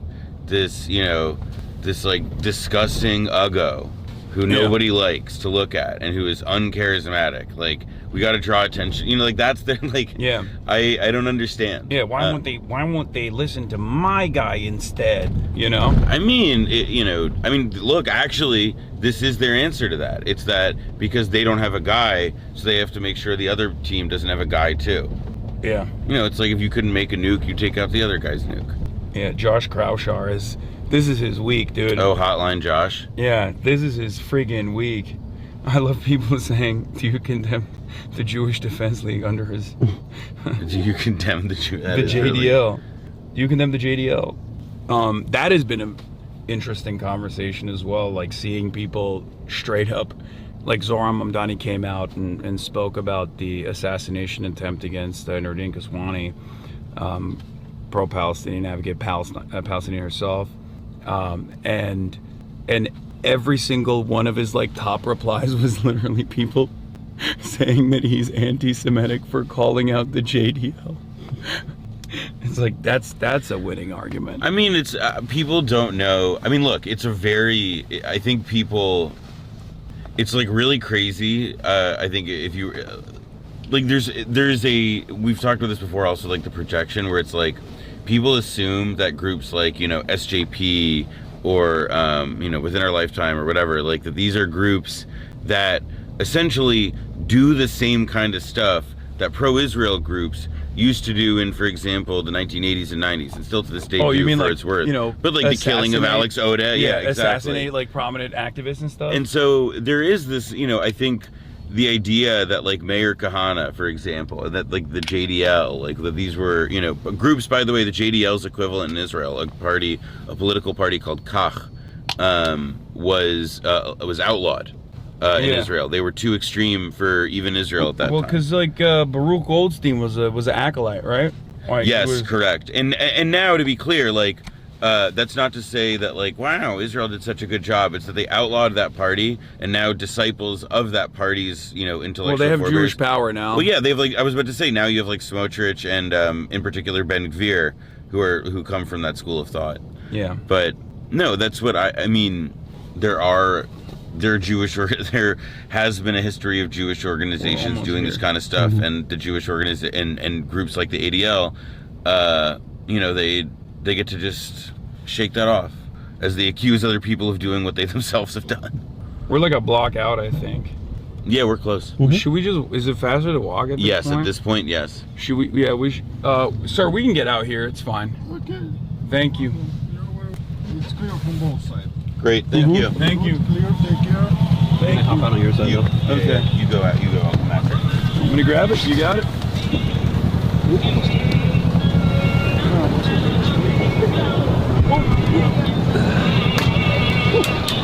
New York, baby. Sorry. Did I drop anything? You got your phone? Yeah. All right, let's do it. My favorite place. This is the number one place. We're currently headed to Times Square. Everyone's favorite place in New York. Every real New Yorker will tell you that Times Square is the best place to be. It's kind of like Hollywood Boulevard. It gets a bad It's kind of like Hollywood Boulevard. You know, when you go to Los Angeles, you go to Hollywood Boulevard. It's the best way to understand what living in Los Angeles look what feels I just like. did. That's crazy. That's bad, dude. That's awful. I'm gonna step in here real quick. Stepping into the Starbucks. Get him. BDS. This guy, he's out of control. This guy's out of control. He just got really excited. But yeah, we're gonna be linking with Andrew Epstein and with Claire. Hell yeah. And the DSA folks as well. Get a read on, what their attitude has been so far about the No Kings protests. It's the last day of petitions for them. Last day of petitions? Yeah, last day of petitions. For what? Tomorrow is. What to is? get them on the ballot. Oh, to get them on the ballot. Okay. Cool, if I'm not mistaken, at least for all assembly. For the DSA slate. That's right. Yeah. God damn, it's cold, man. Yeah. What the hell? New York. It's gonna be 70 degrees on Wednesday. What? It's gonna be 70 degrees on Wednesday. Yeah, you well, missed out. Fucking not right now. No. As far as I'm seeing, unfortunately. Oof. Everyone was calling me. Zoran was making fun of me last night for saying it's unbelievably cold in New York, which it was. I was shivering. Good. I got a nice stylish stand to rock. Yeah, you got it. There you go. All right, let's keep moving. Oof. What? It's a lot colder than I thought it was gonna be. Yeah? Yeah. Oh well, you can get you an I Love New York beanie. I want an NYC Tucker Carlson commie beanie. That's what I want. Someone was telling me last night, how'd you let that one go? That is true. It's my merch. That should be my merch. I do like the idea of like Tucker Carlson going and like finding like some DSA like merch designer and being like, everything that you've ever wanted to do, I need you to do for me. Yeah, go balls to the wall, because Republicans can get away with that. That's the other thing. Well, yeah, because it's because it's the principle, right? Of it's like how it's like like why you should never wear a t-shirt that says like anti-pedophile. You know, it's just like they don't care about that. They don't mind having the hammer and sickle on their shirt. Like they are actually like they even if it's like a negative thing or whatever, because they have good taste. Yeah, they are. I think they're literally like two blocks out. We are one block out from. Like we have to walk as fast as possible so we can catch up to them. Because like we're gonna be connecting. They're coming off 7th Avenue. Yeah, we're hitting 6. Yeah. Well, we'll hit them. Hopefully. Surely. I might need to get some I Love New York gloves. God damn, I'm such a pussy. You want to borrow mine? No, I'm good. I'm good. You need. Also, it's like I mean, it's a nice jacket, but it is also kind of like a raincoat. I thought that this would be enough. I was wrong. It's like low 40s. It's 42, but what does it feel like? Like, I mean, I don't know, man.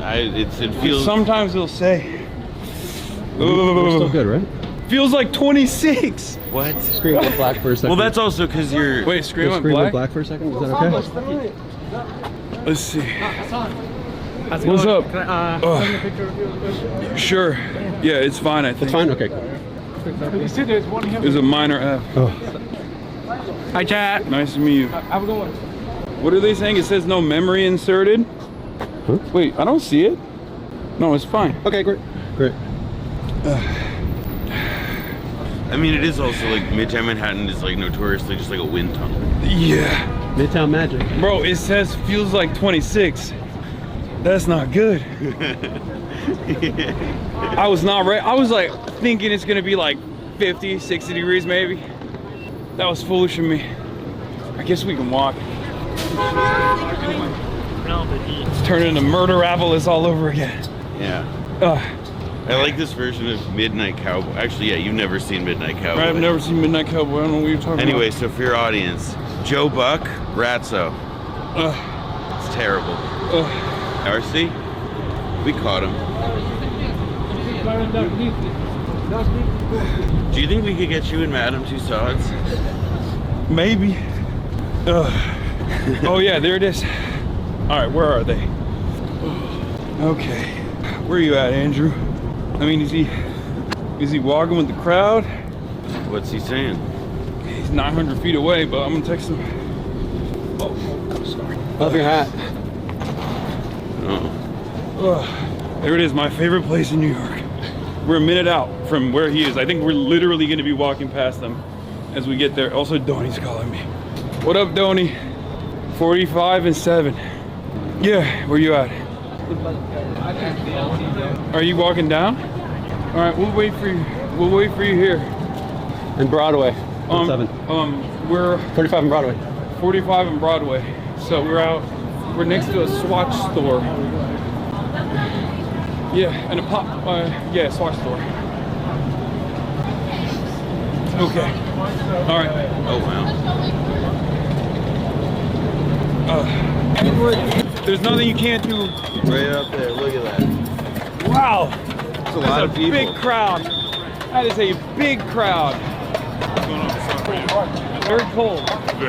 Very cold. A lot colder than I thought it was going to be.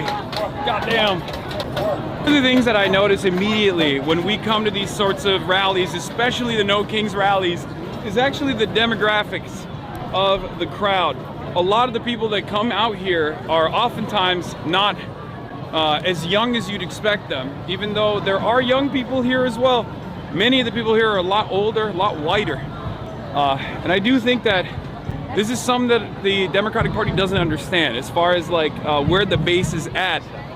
They oftentimes associate, you know, anti-war movements and people demanding more from the party with like, I guess some sort of youthful appetite for more, but it's actually a lot of the older people, in my experience, that share similar resentments that we do in our community with the Democratic Party's inability to address. I mean, I see a lot of gray hair holding up signs that say, you know, like Epstein class, no war. Yeah.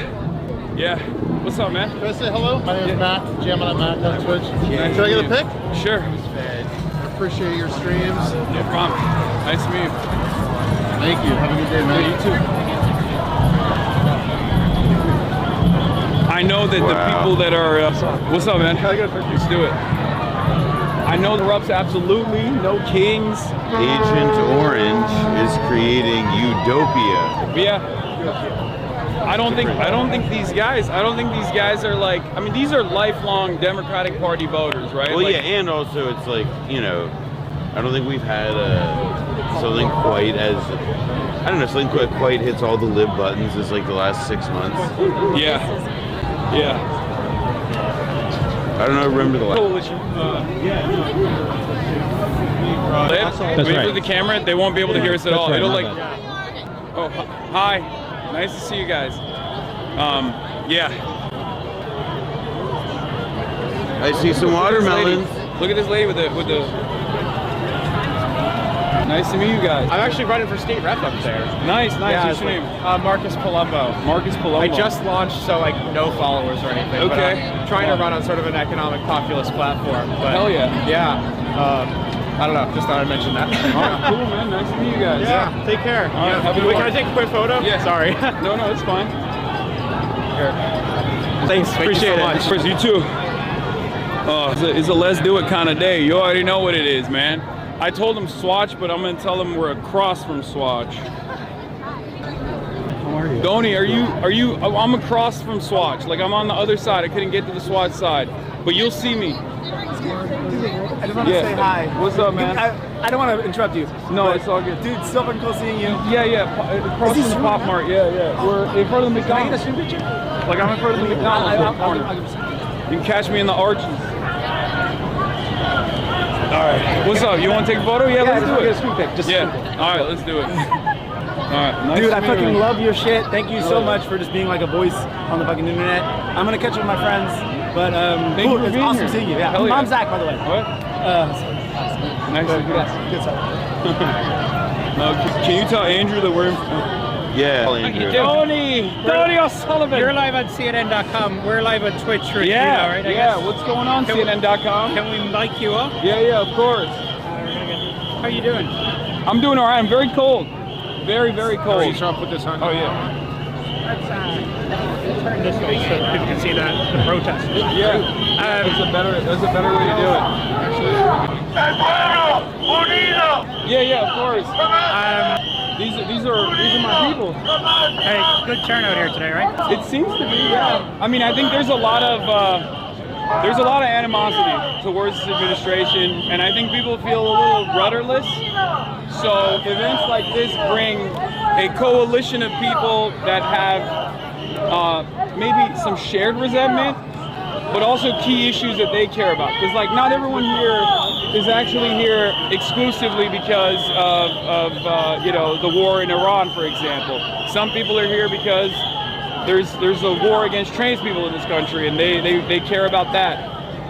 So I think overall it's a good umbrella to engage under. And for some of our audience on CNN.com who might not be familiar with who you are a very influential, progressive streamer. I'm a wedge. On Twitch, which video game streaming platform, but you use it for politics. But a lot of people might have seen your name this morning in the New York Times, in Politico Playbook. You have become an issue within the Democratic Party yourself. Tell us about that. I don't think I'm necessarily an issue within the Democratic Party as much as I am an issue for a lot of consultants, a lot of analysts, a lot of people that work with the Democrats, the Democratic political class. They find someone like myself to be a bit of a disruptor, and they're very frustrated by it. I don't think they should be if our goals are the same. I don't want fascism to win in this country. I don't want Republicans to win in this country.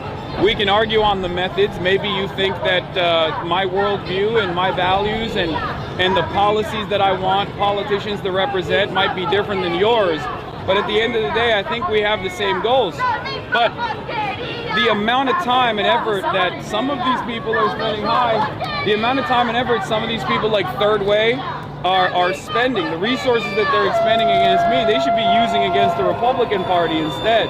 And so the most recent sort of conversation, debate about you. Hi. Hi. Who are you? Hey, you're so racist! Who are you? Just a random guy. I'm just a random guy. I'm a political commentator. On Twitch is a website. You're on it now too.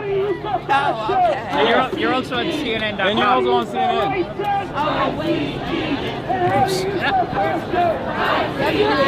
Love you too. Thank you for being here. What's your name? Hollydale. Hollydale? You got to get on Twitch. Okay. I know it should be. There's people in your demographic that watch me. I knew you were gonna say that. No, there are really. My demographic. What are you? You're like 45, right? 46? Yeah. Okay, not a day over. No. Why did you show up today? Why did you come here today? And beyond that? Really? So, this is way worse than 68. Do you think that the Democratic Party meet? I was about to ask the same question. You don't think so? The Democratic Party is meeting the moment? Yeah. No. How do you like Zohran Mamdani? I love him. That's awesome. Hell yeah. Who do you think would be a good presidential candidate? Not sure. I like a few people. JB Pritzker. Right. I thought you were going to say J.D. Vance. No. Lovely to meet you. Nice talking to you. Nice to talk to you. Nice to meet you. Okay. I'll have to look out for you. Okay. Nice to meet you. Thank you. Oh, never mind. I did want Snub. to. Can I take a picture of my mom with you? Sure. No, I'm just an observer. Okay. On the point of him going against the Democratic Party dedicating resources against that, I think it's actually the opposite effect. I've been a Democrat, pretty disappointed with the party turn their back, and there's a lot of folks that are kind of sitting on the outer edge, and he's been able to bring them back into the Democratic Party. Sure. So you think of what happened to Bernie in the prior elections with Joe Biden kicking him. 11 months up. 11 months. Thank you for being here. Thank you for being here. Nice to meet you. Deadass, I'm from Nebraska. So whenever Austin talks about Nebraska, I always have to be like, there are some good ones. No, we know. But no, thank you so much. The sort of latest debate about, and I mean, I'm getting into this because I think from so many people we even spoke here today. They were like, Hasan, we're drawing our line in the sand. That's what they're saying out here. People are saying a lot of younger people, also some people who name checked you directly, fans of yours, say the party needs to run more progressive candidates who are speaking out against Israel, various different things. The sort of debate that's gone on about you right now is that you are too extreme, that you are anti-Semitic, and that Democratic candidates shouldn't associate themselves with you. Yeah. That's what the Democratic Party. That's what I'm. Could you give us? I mean, for the CNN audience, I mean, what's your response to that? It's ridiculous. It's the only reason why this issue ever gets brought up. It's a heinous smear, first of all. I've spent my entire professional media career and far beyond that combating anti-Semitism. I've been doxxed, swatted by neo-Nazis for my consistent advocacy against anti-Semitism. I just also happen to be an avowed anti-Zionist. I believe Zionism is a very racist ideology. It's an ethno-religious supremacist ideology, and it's the underpinning ideology that has caused the genocide of Palestinians in the hands of Israel and also the United States of America. And because that is such an impossible issue to address on moral terms, that I think a lot of people cynically will say prominent critics of Israel are anti-Semitic. Are there critics of Israel that are anti-Semitic? Absolutely. I'm not one of them. As a matter of fact, I combat and fight against them pretty actively, which is why I find it so distasteful and so ridiculous that these smears would consistently get advanced, only because you can't have a conversation on where the party's moral center is right now. This is a 90-10 issue. You know, after October 7, 2023, there were a lot of people who were not willing to have this conversation about 80 years or 75 years of apartheid at that time. But now, after 2.5 years of Israel's unlimited bombings and genocide, a lot more people are aware about exactly what was going on in the regular lives of Palestinians living under this crippling apartheid on a good day, right? And so we've seen ADL, the CEO of the ADL, John Greenblatt, coming out and and criticizing He's candidates. my biggest fan, my boldest fan. Criticizing candidates who are associating themselves with you. I think I even saw in Political Playbook today did a survey of what candidates would speak to, what would not. But you do, you have an issue of people are taking, obviously things you have said in the past year, you speak online all day for a living. But two things that keep getting brought up is you said America deserved 9/11, and you use the term Zionist pigs. So I think there are two things that keep being brought up. And I mean, how do you justify using those, saying that? I mean, I call Nazi pigs as well. Like I said, Zionism, I call Nazi pigs as well. Like I said, Zionism is an ideology. It's up to the individual to associate with it or not. It's not personal, right? I oppose and abhor racism, ethno-supremacy, racial supremacy of every sort. I'm against it. I'm an anti-fascist. I'm unapologetic about it. And I'm not going to compromise on that. I think these kinds of aesthetic postures are distractions away from the real conversation. I think many people understand it. Even if they don't have the tools to properly communicate it, many people are frustrated. So I think in this environment where a lot of people are frustrated, I'm very fearful. I talked about this at Oxford Union as well a couple of years ago, where I warned people. I was like, the association of Judaism and Israel is a very dangerous one. It's a false conflation. People are people. States are totally separate from the people. No matter how much people advocate for state violence or state action, they can change their minds, right? So a criticism of the state should not be criticism of an entire people, especially Jewish people, American Jews. They have nothing to do with Israel at the end of the day. They might support it, some do, certainly, but it says nothing about an entire group of people. People are not monolithic at all. Who's the candidate? I mean, I remember interviewing you back at the DNC in 2024. You were invited to the DNC as a content creator, right? Yeah. But back then, I don't think you wanted to vote for Harris.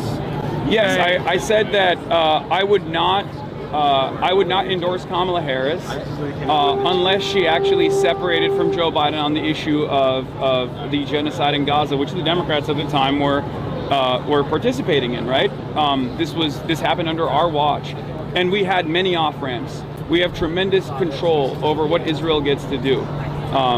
And instead of actually enforcing the red lines that Biden said he wanted to enforce, we decided to allow Benjamin Netanyahu to go all over those red lines, and the results were disastrous. And now we have Donald Trump as president as a consequence of that. That was a major warning that I wanted to issue to any Democrat that would listen to me, whether they're consultants, analysts, politicians, privately, publicly, and I urge them, not just on Israel either, mind you, I urge them on the issue of immigration. Many people out here right now are here because they're frustrated with this unaccountable Gestapo force that wears masks and kidnaps our neighbors for no other reason other than, some kind of ridiculous white nativist anti-immigrant stance that they want to enforce to distract away from their lack of interest in fixing people's economic problems.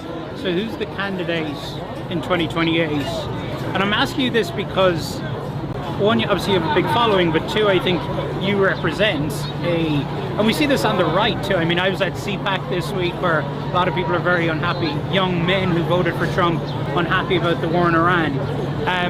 Who is a candidate a Democratic candidate that could speak to you and people who Yeah, no, it's definitely like I think it would be.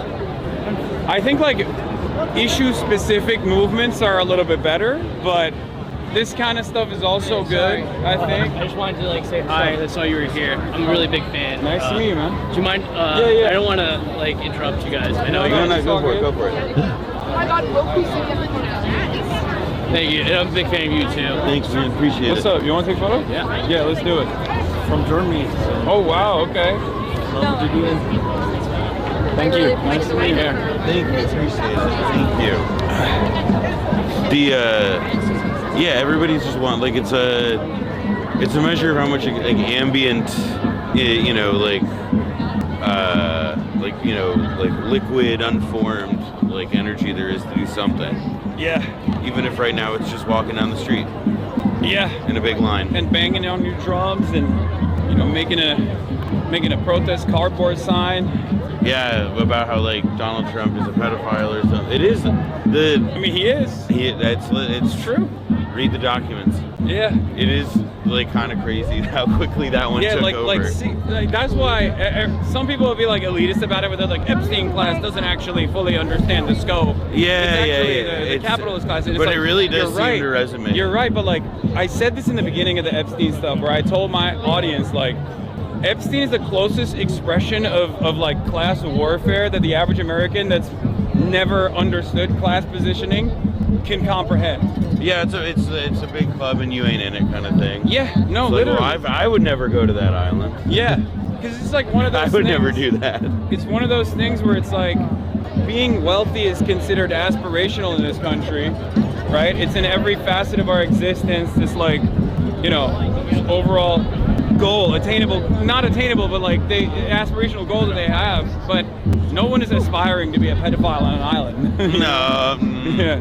They don't want to do it, well, unless they're Nick Fuentes. Yeah, I was about to say, I mean, like, listen, you say that, but I think a lot of those guys do exist. They're just on the other team. Yeah. Yeah, that's why they talk about how dope he is if he wasn't Jewish. Yeah, it's just one flaw. Just like one character flaw. Everything else about him was great. Yeah, he's like, they would be fine with it if he was doing it Christian style. I mean, I guess that's honest. There is an honesty. There is an honesty in that, where it's like, but that's like, it's all the like. Oh my God, they have a Robert Mueller. Wow. Yeah, Taps is playing. You know, imagine that. What's good? Hold on 1 second. Let me try to. Yo, can you shove this in here? Yeah. Give me. The belt, you sir. This is the first time someone's told me that. I'm a former. Okay, we have to get a picture with that. Okay. Oh wow. Wait. Yeah. You gotta look at the. What is that? I found you through H3, like when you guys did that interview like 6 years ago or something. Uh-huh. I've been watching you ever since, and then, you know, in the divorce, I sort of had to pick a side. Yeah. I'm glad I picked the right side. Yeah. Okay, it's like almost too dark, but you gotta send that to me. Yeah, absolutely. I took a photo of him on my 3DS. Oh wow, that's sick. Yeah. I didn't even know that had the capability. Yeah, it's so fun. I've been taking photos on it a lot lately. But Hell yeah. I really appreciate your work. Nice to meet you. Thank you. My name's Julia. Julia, nice to meet you. Thank you for being here. Are you still freezing? Now I'm freezing again. I was fine for a little bit. Well, now it's because you're in the middle of the wind, brother. Yeah, I'm in the wind tunnel. We have the next. When is the next interview supposed to be? I haven't looked at my phone in a minute. Who are you talking to? I don't remember what pocket I put it in. It's in a pocket. Oh yeah, there it is. What time is it now? 4.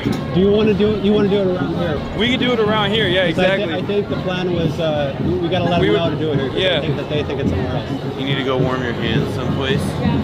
No. Yes. You're such a big fan. Nice to meet you. My boyfriend's gonna be living that. Thank you. Sorry, that was. I just really want to thank you, honestly, because I think that the way that you distill complex ideas is unlike a lot, and frankly, and like as an anti-Zionist Jew, you've helped me sort of articulate some of my feelings about it, especially when people try to tell me I'm not a real Jew. So I really appreciate everything you do. Hell yeah. Nice to meet you. Nice to meet you. Sorry, I'm so cold. I'm so cold too. I live here, but I grew up in the South, so I'm so pissed. It's so cold. It's freezing. Yeah, we're in a wind tunnel right now. It's horrible. No, it's really horrible. Anyway, thank you so much. I'm also Thank you for watching and thank you for being here. Yeah, I appreciate you. Oh, I like the band. Yeah. You know, the thing about Times Square, it's actually kind of an lesser known. It's like an indie style, like sort of under the radar. Lesser known. No one ever talks about it. I mean, well, I just don't understand. It's like they've got all these big buildings and everything. It's like, why don't they put some more billboards on them? Yeah, that's like what I was thinking. That's what I was thinking. Not enough. They should do more. That's actually what my advice is to Times Square. Do more. Hasan, are you tired of capitalism? You looking to get organized? Sometimes. I'm good, man. Thank you, Trots. Wait, really? Your ears pop? What is the problem? No, I unmuted. I was muted, chat. Oh, my fingers are so numb. I didn't know where the where he set the ISO dial to, but I found it. So oh, hell yeah. I got the brightness. Yeah. Yeah. You know we have auditory sensory issues. See, they're fucking complaining. They're doing the thing again. They're doing it again. Because the problem is that when I have had legit audio issues, I just don't believe them. Yeah. And that's the trouble. It's the boy who cried wolf. Sometimes it's real though. That's what I'm saying. Sometimes it is real. That's what happens at the end of the boy who cries wolf. The wolf shows up. Yeah. This time it's like they're complaining that their sensitive ears can't handle the silence. That's what they were saying. That's really funny. Yeah. The chat who cried sound. I'm really not built for this, bro. Like the fact that my fingers are numb from, you know, not that cold weather, like 20 degrees shouldn't. I mean, what about, how did Minnesota compare to this? Oh, dude, are you kidding me? There's nothing. Yeah, that's what I'm saying. Like, there's nothing on the planet that was as. There's literally nothing on the planet that I've ever experienced like that. That I don't photo think I'll of ever... you next to Omar Fateh, where you're like you're wearing, like, you look like the fucking, like you're like with Ernest Shackleton, like you're going to the polls, and he's wearing like I think a light jacket. I was shocked. Dude, that's because that's the craziest thing, because like it's not like Somalia is known for its like particularly gruesome winters. So I straight up asked the first family that arrived and chose Minneapolis. I was like, what the fuck were you thinking? He's like, I don't know. We just thought that it was dope. It was a nice and receptive place for us. Not wrong. And we just stayed here, and then all the other families started coming in. Not wrong. That's what I'm always fascinated with, because like there's like immigrant enclaves all around. And oh, she got you a lens cloth. Oh, thank you. Yeah, perfect. Just in case. This is where you get the skater cap ones? No, but I have been in this store before. I've shopped in this. I looked for things in this store before. Okay, they're almost here. Here, let's do a close up where I do the intro. There's a chair back there. Here. Just you? Yeah, I'm just gonna do an intro really quick for the stream as well, and we'll put this in the video as well. Today we're gonna be meeting with Effie Phillips Stanley. She's a candidate for New York 17. It's a D+1 district, and that is, wait, I'm gonna do that again. Today we're meeting Effie Phillips Stanley, candidate for New York 17. It's a D+1 district, but it's currently occupied by a right-wing shithead by the name of Mike Lawler, who's a Republican, APAC stooge, pretty much an overall villain. Effie Phillips Stanley is a progressive Democrat running for Congress in New York 17th District, a critical battleground seat that could help flip the House. Effie is a Tarrytown Village trustee. I'm going to ask her about what that means. She spent her career fighting for education, immigrant justice, affordable housing, and working families across the Hudson Valley. She's running against a number of centrist Democrats for a seat that is currently held by Mike Lawler. She's a champion of human rights, which led her on a recent fact-finding. That they read this district as a purple district. Yeah. They prioritize moderate Republicans. They prioritize independents that they think are, there are a lot of people who were Democrats who are now independents because they've been frustrated with how far to the right the party has gone. So yeah, I mean that there's very little light between Kate and Mike Lawler in terms of a lot of their policies, and especially in terms of this. And again, I think the Democratic Party is completely oblivious to how much people care about this and how damaging it is to keep going in this route. I mean, there's a reason that we lost to Mike Lawler twice, right? In a district that is predominantly Democratic. Yeah, and this is a failure that is currently being litigated in this intra-party arguments that we're having. But this was a failure in 2024 as well. Mm-hmm. And not just on this issue as well. I see Palestine as a good litmus test, but it's also a great way to figure out whether or not a candidate is responsive to the base, or rather have made up their own minds about, constantly trying to find the mythical moderate center. Yes. And that was an abject failure in 2024 against an incompetent fascist like Donald Trump, just as it was a failure in 2020 against Donald Trump as well. Or not 2020, sorry, 2016 against Donald Trump as well. So on that note, I'm going to do this. I like to call this the Zoran method. Okay. 5 key policies that you would be associated with. What would those 5 top-line policies be? Sure. I mean, I have what we call the Suburban Progress Agenda, and it focuses on housing affordability. Frankly, it focuses on all the things we could pay for if we weren't dropping $1.8 billion a day in the war in Iran. But housing affordability is a critical one. Medicare for all. We have to start treating housing and healthcare as a human right. I mean, it's outrageous. I mean, I lived in the UK for 4 years. I know what it's like to be in a system where your healthcare is taken care of. It's great, you know, and everyone should have that stress taken off of their lives so that people can live their best lives. Universal childcare. We hear from families all the time that they're paying upwards of $24,000 a year for childcare so that they could work or they stop working. If New Mexico could pull it off as a state, we can certainly make it possible so that states across the nation can pull it off. Immigration reform, it has to happen. We cannot allow people to be weaponized in this way for the political gain of a fascist party. It just has to stop. And then what I call justice at home and justice abroad, prioritizing human rights here, whether it is carceral reform, it is all these things. I mean, we completely have to dismantle the insanity of the private detention centers and the private prisons that have been built, because when you think about all of those private detention centers that are being built, once immigration is under control, what's going to happen to them? Yeah, you know, they have to be used. Some of them, the private ones, literally have contracts where they have all these beds that need to be filled. It's an insane system. It is terrifying, and it's got to stop. We have to advance human rights here, and then we have to make sure that our tax dollars do not go to pay for human rights abuses abroad. Nobody wants that. Yeah. I just nobody wants it. We have so much that we can do here, so much that we can, and then I'll say this, like, you know, these guys are so quick, this administration is so quick to go to war. We have such power as a nation, economic power, diplomatic power, political power. Why on earth are we racing to this kind of, to violence, always to violence? Yeah. And it's as if violence didn't perpetuate itself. So yeah, these are the things. This is, I think, the vision that we're trying to take, and I know everyone's ready for it. Enough of this constant creation of trauma. Oh.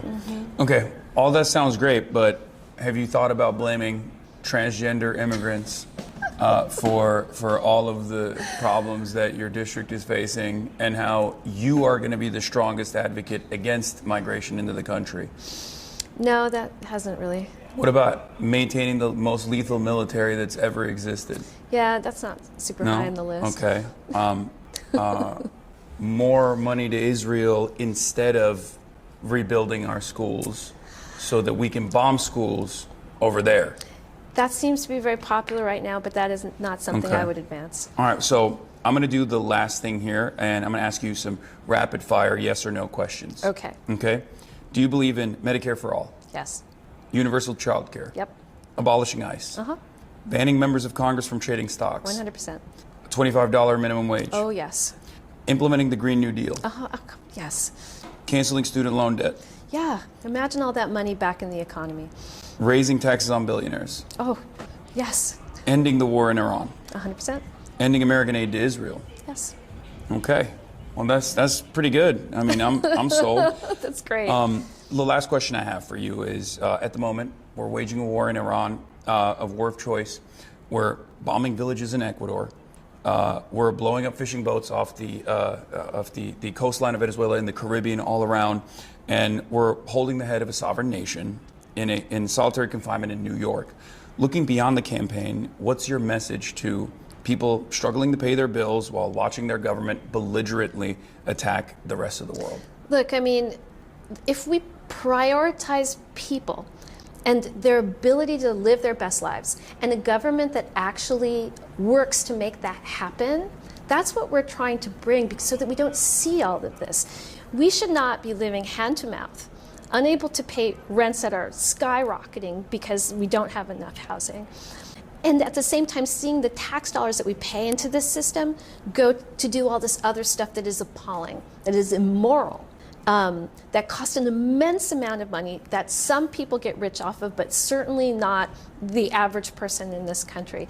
This is what we have to stop. If we prioritize people and their lives, and then use our tax dollars to ensure that we could all live our best lives, just imagine what our country could be, what it would be capable of. Yeah. You know, so it's really sad that it has come to this, but I believe that most of us are angry enough to go to the ballots and change this. But there's actually one more thing that I want to say, that it's not just about the ballot, because our political system is so entrenched in terms of funneling money to the candidates that they believe are going to keep the system as it is. And that's why you see my competitors, you know, fully funded, and then people like me who are here to challenge the system, you know, have to rely on grassroots networks to get funding, because we don't take corporate money, they do. We're not taking APAC money, they're taking it. They have the bundlers from the DCCC going across the nation.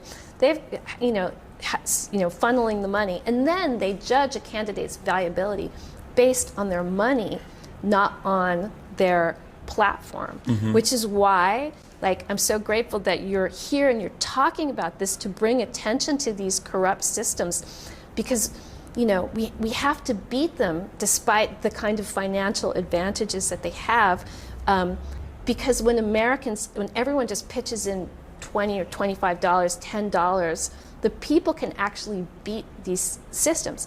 A good example is, of course, Mamdani, because if you compare him to Cuomo, they may have raised the same amount of money, but Mamdani had all the people, right? Yeah. And Cuomo had like this. Cuomo had like no people. Yeah. So empowering people to support campaigns and to get out and vote is the way we're going to take it all back. So how can people help out? How can people follow your work and get involved with your campaign if they share your vision? Well, if you see a link in the stream, give. You know, share that with everyone you know. If you like what you heard, you know, just give. Is there a website? Yep, and the website is FE for Congress, like EFFIE for FOR Congress.com, or just Google me, FE Phillips Staley, and and you know, and I'll say this: power cares about two things. They care about money and votes. That's why you see all the special interests getting all the attention. When the people start putting their power behind candidates, that's when they're going to start paying attention. That's how we're going to get them to care about Palestine. Like, that is the way to do it. Yeah. So, and your platform as well, which I'm thankful for. I try my best, but thank you so much. Thank you. All right. Thank you. Because we have to head out to we have this like the virtual peace rally. That's why I'm like hurrying this up right now. No worries. So I apologize. I'm actually heading to that too, so Yeah. you'll see me on there. All right. Perfect. Great. All right. Thank you. Okay. Thank you. All right. Yeah. Let's do it. Oh, okay. Here we go. I need to be taller, man. All right. Perfect. Thank nice you. to meet you. I'm gonna give you a hug. All right. And I'll take that. There's a magnet behind it. There it is. Appreciate it. Thank you so much. This was great. Okay. All right. Yeah. Let's do it. Want to take a picture? Yeah. Of course. I mean, obviously, when Awesome. Appreciate it. Nice to meet you. Good to meet you. Thanks for having me. Of course. Nice to meet you. Amazing thing you've done. Really. Thank you. Keep doing it. This guy runs the joint if you want to meet him. Oh. What's up, man? Thank you for allowing us to use your space. This was great. Of course. Honestly, like literally anytime. I was just telling her we was lucky enough to host last year before kind of things kind of picked up in the summertime. So anytime you guys want to do an interview or anything, Hell yeah. We'll do. Can I switch? Absolutely. Yeah, you can switch it. Okay. All right. you just get back from Cuba? Yeah, I was just down there. I just got back. Yeah. Yeah, it was crazy. It was devastating. Yeah. It's really interesting to see like so much potential. Yeah. And people just like struggling, but struggling due to like our actions, and people are just so oblivious to all of it. Yeah. You know? I think like the more I like read about them being like, oh, we have to choose where power goes to tonight because we need to make sure that hospitals are getting this so people don't fucking die. It's like, okay. Yeah, and it's so sinister because like the way that the American design on it all is it's supposed to be like invisible, right? Yeah. So people don't even know. Thank you. Yeah. Nice meeting you. Take care. People don't even know that it's happening, and it's like invisible, right? And it sounds so. It's such an insane system that like people were literally criticizing me when I came back. They were like, "Oh, you stayed in a 5-star hotel." First of all, it's not like a real 5-star hotel, but it doesn't matter. But also, that's the only place you can stay because we fucking make sure that like you can only spend your money with those like. Isn't that crazy though? Like Yeah. they've designed it in such a psychotic way where like when you say the truth out loud, people go, "That's not real. Shut up," and then they get mad at you. Yeah. It's like fascinating. Did you ever watch the? I actually like it's so crazy because I had stumbled on these like randomly. But, Don't forget your jacket, by the way. Yeah, I know. Did you ever watch like Soderbergh's like Che Guevara movies? Oh yeah.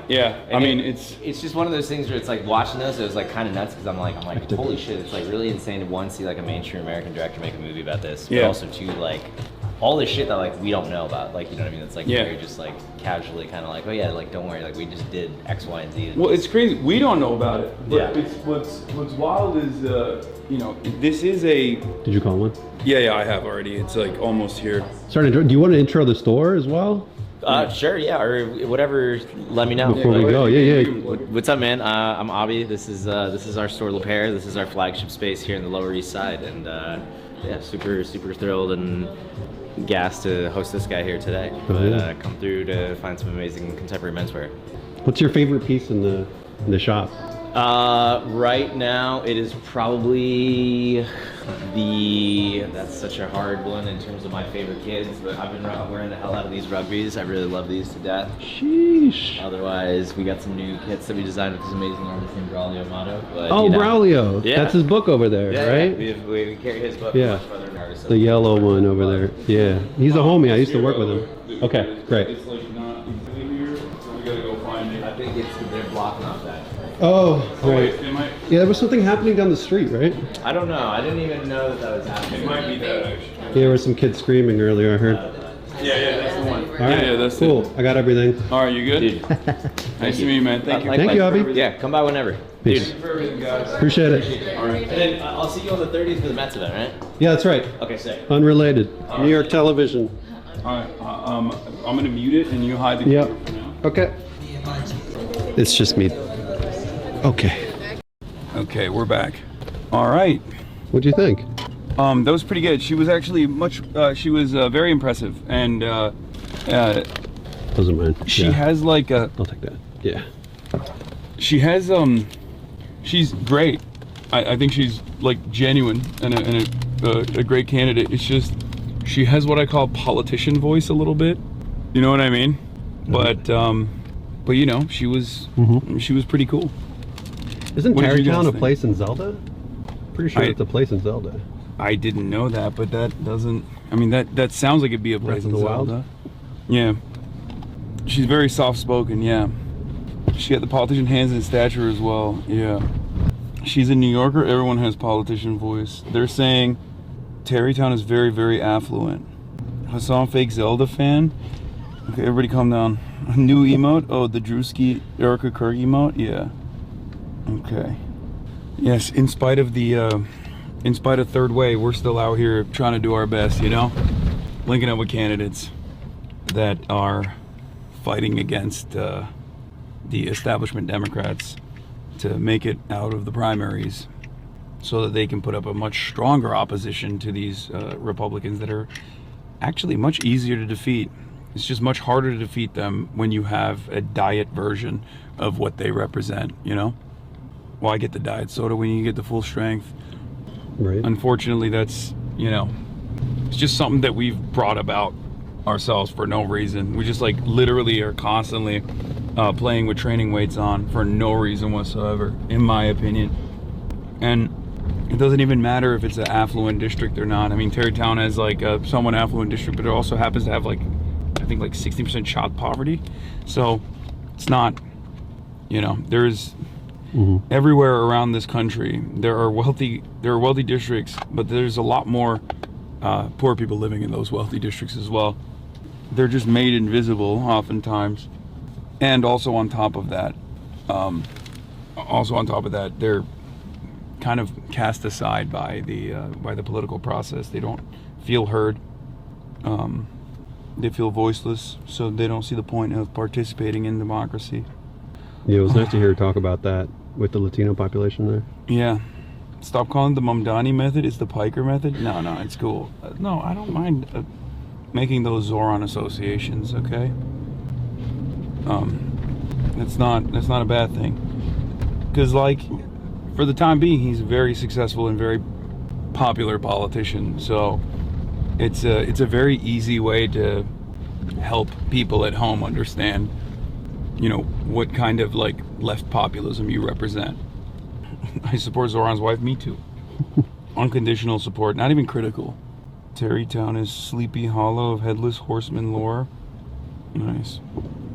Anyway, I was visiting my wife in rehab, and one of the family members of one of the other people in there had a Zin shirt on. Lol. Wow. Nice. Woke white woman at No Kings. Let's take a look. This is the part of the car ride where we do live reacts. Is this from your own stream? No.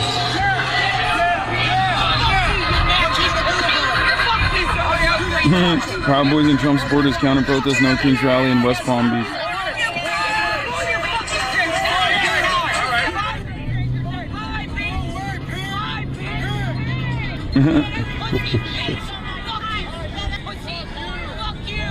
Oh my God. Proud Boys and Trump supporters counter-protest No Kings rally in West Palm Beach, but I guess like even the No Kings libs are not putting up with this shit in Florida, it seems. Look at the yo, she that's used my bar. I can't use that anymore. I can't say that. She said, "You're inbred, dude." Yeah, there are HasanAbi heads for those with eyes to see all around us. She got the energy. That's sick. Yeah, she hit him with a "You're inbred, dude." Yeah, we can't do that. That's not loud. No. Will she be condemned for saying inbred? It's like, I think it's such a perfect pejorative because like, in many circumstances, like what I oppose is ethno supremacy, religious supremacy, racial supremacy. So like, what is all of that? All of that requires inbreeding. All of that requires this genetic purity. It revolves around, it's anchored around like some kind of idiotic, mythical, genetic, racial superiority. And the only way to achieve that is by inbreeding. It's precisely the reason why all these like, these monarchs of the past were so severely fucked up and had like traceable hereditary characteristics due to doing exactly that, you know? Mm-hmm. Keep the bloodline pure. So it's like so funny when people get mad at that, or it's like, well, you know, I have other bad words I can use. It's just I'm using this one because it's not a swear word. But yeah, we're at 8K donos to FE. Tell everyone to donate. Pump it to 10K. Great interview. One of your better ones on these series. Okay, nice. Thank you. I've been calling anti-immigration oil bros pro-incest for a while. I guess there's a better way to say it. She mogged you. Oh, this was the white lady, right, that came up and ran up to me?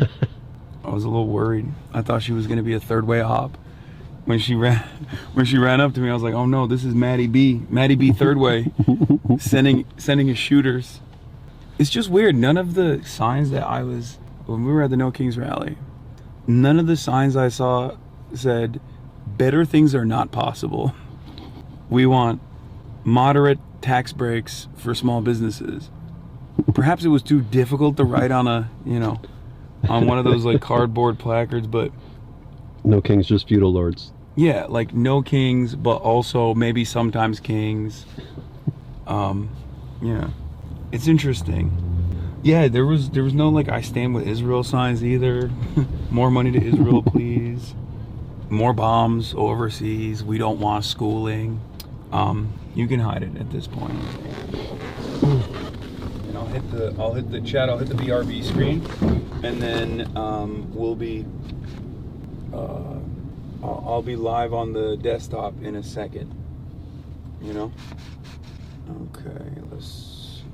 Let me know when you're on that screen. Yeah, we're not yet. I mean, we can just keep it. We just Yeah, keep that's it fine. For now. Where they can hear me. True.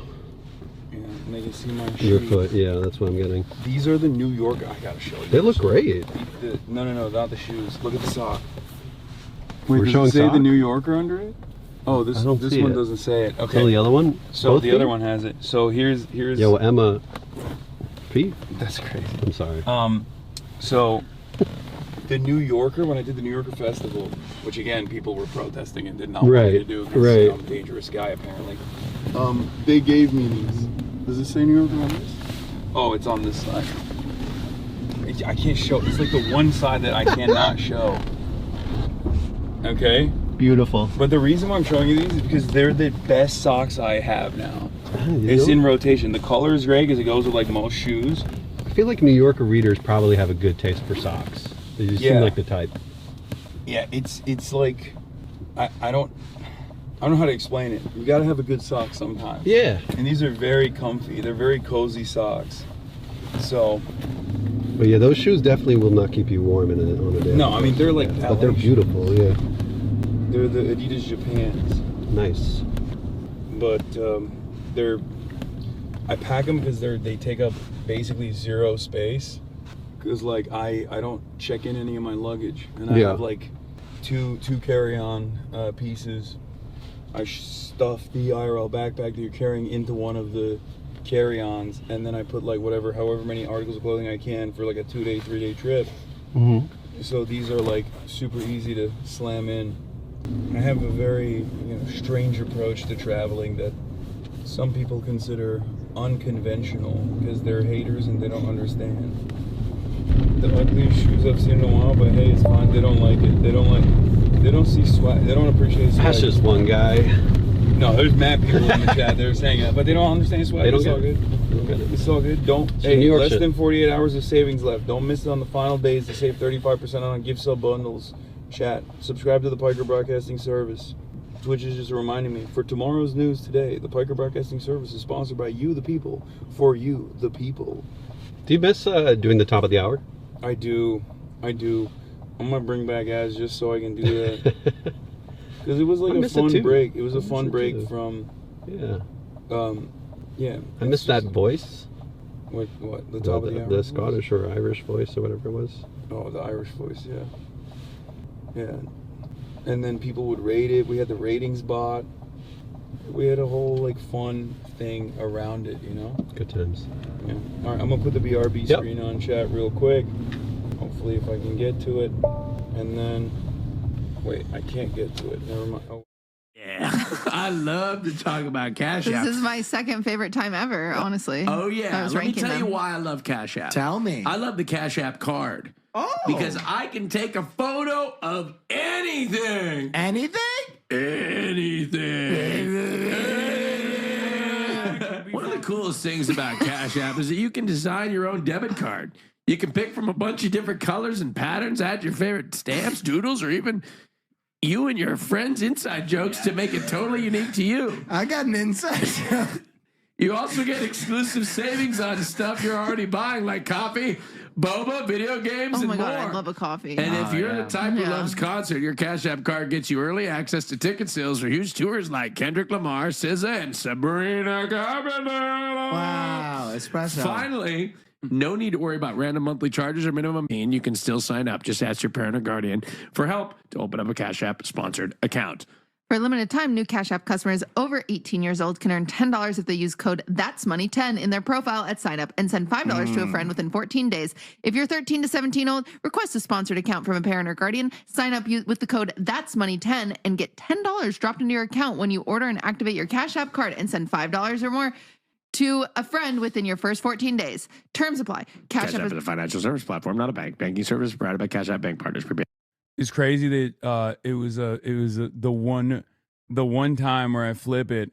It's a fear and ad for freaking yeah. You gotta plug the because this is at like 81%, I think. Battery is. Yeah. Settings are was it did you tweak it? Is it still you can also then pull up the camera too because it's very heavy, so it like pulled down. Yeah, no, that's perfect, I think. Yeah, yeah, and then oops. And then no. I would just like that's fine. The door. That's crazy. Okay. I'm good, thank you. No. Yes, please. Yeah, I think so. We're gonna see if it works or not. All right, boom. It is working. Okay, perfect. What? Yeah, you can turn it off and then you swipe it. Okay. Yeah, the one time I was live on there, you got the ad segment. All right, we're back to situation monitoring right now, and then we're gonna be doing this the military analyst. We're gonna be doing the rally. But before I do that, here, we'll watch this for now. Look at this insane Twitter headline image about you. Okay, hold on. Okay. Sean Bell is here. Sean, great to see you. I mean, it's interesting that now we finally see the Houthis. I mean, I say finally because there had been talk of them joining the war, and now we're seeing them do it. How do you think that changes the balance of power, if you will, between all the warring factions? Yeah, I think it's fascinating, Barbara. I mean, if you look back in context, Marco Rubio, President Trump seemed to be celebrating victory in the war against Iran, and we're sort of moving on to how's the talking going to now start taking place? Yet events on the ground look as if this war is expanding and expanding fast, particularly the Houthis now attacking Israel. It's not the first time they've done that. Now, who are the Houthis? Well, they're part of the Iran sort of backed group. They're called the Axis of Resistance, but they, the Hamas, Hezbollah and the Houthis. But back when 7th of October, when Hamas attacked Israel, shortly after that, the Houthis started attacking Israel, but also started attacking the Bab al-Mandab Straits and shipping, which is just off the southern tip of the Yemen there. Now, of course, another key route, of course. Well, yeah, we'll get on to that. But certainly the Houthis, though, they're well armed. They've got ballistic missiles, cruise missiles, rockets, and the like. And as you say, 15% of global trade actually passes through there. And they very effectively, they actually sank 2 ships as part of that whole thing. Now, despite America and the UK doing some campaigns against the Houthis, most recently about a year ago, it's pretty evident that with the Straits of Hormuz now, the Bab al-Mandab Straits, this is Iran gradually tightening its stranglehold on these vital arterial sea lanes that are demonstrating their power in the conflict. Yeah, so there's that angle. And then, of course, there's been a base attacked in Saudi Arabia. Again, you know, a month in, we're just seeing all of this escalate even further. This one is particularly interesting, I think, because although there's been loads of attacks in the Middle East, we're not hearing about all of them because the rules are much more strict now about reporting from people's phones. But Prince Sultan Air Base, a really enormous air base, been there before, largely a big hub for US operations. Now, the reason we're hearing about it is 12 US service personnel got injured, 2 quite badly. But the real story is, okay, so what were the Iranians targeting here? And actually, when you strip it all back, it turns out it's these KC-135 tanker aircraft. And for a lot of people watching, they go, hang on a minute, why would you have one of these tanker aircraft? Why are they being targeted? Well, the key is because these are called force multipliers. Because when I was flying my military jets around, they're quite small wings. They've only got about an hour and a half of fuel. And the day... Why does this video have a crazy whistle on it? I don't understand. Ooh, CNN already made a video. No Kings, progressive social media influencer joins No Kings protest in Manhattan amid flashing billboards and marching crowds in Times Square. Progressive influencers Hasan Piker and Harry Sisson. Oh, Harry Sisson was there. Nice. Now who's the audio pervert? Yeah, I'm the audio pervert. And No Kings protest in Manhattan. The provocative left-wing Twitch streamer making headlines for his loud criticism of the Israeli government described the protest as a good umbrella under which people can advocate for various causes. Not everyone here is actually here exclusively because of the war in Iran, for example, Piker told CNN. Some people are here because there's a war against trans people in this country and they care about that. Piker also described his role within the Democratic Party, saying despite headlines designating him as an issue for Democrats, he believes he shares the same goals with most. I don't want Republicans to win in this country, Piker said. We can argue about methods. Maybe you think that my worldview, my values, and the policies that I want, the politicians that I represent might be different from yours, but at the end of the day, I think we have the same goals. Sisson, a 23-year-old known for posting political videos on his 2.1 million TikTok followers, said, people are angry that we're at war right now and Donald Trump is golfing, adding, it's a betrayal of the American people. He's always on message. He's always on message, this guy. He's always like bringing it back to like, fuck Donald Trump, you know? See, that's the difference. He has the messaging discipline of like being a reliable mouthpiece or a spokesperson for the Democratic Party. I have no ambitions of the sort. Had almost 3 times many as the last people in Lauderdale, including Oliver Larkin. Larkinites rise up. Larkin heads. Was wrong. It's good. It's good. All right. Thank you for everything. That was fantastic. You're much better than March. March is done. He's dead. No, he's dead. He's dead to me. He's dead to me. He's dead to me. All right. We'll do. Let me zoom in a little bit. Let me do it like, I'm just trying to not show the like I feel like the window is lame. You know what I mean? Is this better? Click the Twitter headline I sent you. You got to see this ASAP. Michigan Senate primary erupts over Hasan Piker rallies. What the fuck is this AI? God, AI is so bad. It's so stupid. Unbelievable. I'm so autistic. I gotta hold on. There it is. Okay. Where were we? AI is so trash. Moderates leverage extremism that's counting moderates of both sides. Yeah, that's not how that works. Did you see Aaron's effort posting defending you? Lots of corporates claiming Hassan the Hun is anti-Semitic because he's anti-Zionist. Let's look at what he's actually said about Jews and about anti-Semitism. Each of these are quotes from Hassan's streams in which he again and again calls out actual anti-Semitism and speaks up for Jewish people. This is someone who cares a lot about the safety of my Jewish sons, then freaks like Jonathan Greenblatt. Anti-Semitism is a canary in the coal mine of fascism. It's one of the oldest bigotries that has caused those of the Jewish faith a tremendous amount of pain. From pogroms of the Holocaust, Jews have always been singled out by those in power as a scapegoat for instability and economic volatility people in power caused. A resilient, nascent anti-Semitism is a constant threat, especially as economic instability makes those in power seek out old targets. The Pittsburgh synagogue shooting happened not that long ago. Anti-Semitism has been a problem in Western society in perpetuity. It's always been an issue. Originally, it was used to justify pogroms against the Jews, expulsion of murder, and forced conversions. Whether you look at Spain and Portugal or Russia or any other place where Jews live. This shit is so damaging, dude. I think there's nothing grosser than, well, being anti-Semitic, period. But also, there's nothing grosser than both being anti-Semitic and then using the cause of Palestine to feed people more anti-Semitic commentary. This is your pet project, dude? Fuck you. What is this? No sides? What? This guy's... I love when some chatters will come in here and have like a totally side project, a side conversation with me. Camera is so too zoomed in, you're out of focus. If I'm out of... Oh, yeah, I am out of focus. Here, I'll fix it. Not the zoom that's a problem. It's the focus that's a problem. Boom. We're good now. Trump glazing China socialism. Yeah, these are from the video, I think. Quick moment to say fuck Newswire. Representative Ro Khanna says Democratic coalition needs to engage with Israel critics like Hassan Piker, who once said America deserved 9/11. That's so funny. That's fucking hilarious. Dude. Yeah, they put a photo of 9/11. Yeah, they still have not forgiven me for not taking that poly market cash. Is crazy. It is a bit nutty. Like, you refuse the poly market cash one fucking time. You refuse the poly market cash one time and they just never let up. This is an ongoing gripe that they have with me because I said no when they wanted to sponsor, because they're also Newswire sponsored by Polymarket. Is a Polymarket ad, basically. It's like one long-standing Polymarket ad. And I famously, during the last election cycle, they wanted to sponsor my stream. And the entrance, like they entered the conversation at like $1 million just for the day. It was crazy. And I was like, no, we're not doing that.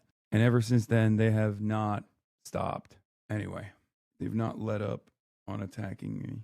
By the way, the AI headline I sent must have changed because it previously said Elisa McMorrow rallies with Muslim streamer Hassan Piker after synagogue bombing. That's insane. See what David Sirota said too? Yeah, I did. We covered it earlier. Oh, these are some of the other bad. Democrat Michigan Senate candidate Elisa McMorrow campaigns with Hassan. Democrat Michigan Senate candidate Elisa McMorrow campaigns with Hassan Piker after attempted bombing of Temple Israel preschool in West Bloomfield. God, AI is going to save us. It's going to save us, chat. Clearly.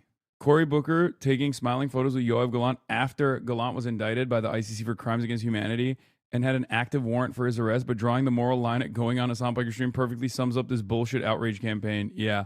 You just got to remember. That was a great rally, by the way. It's always good to go out. It's always good to go out and protest, you know?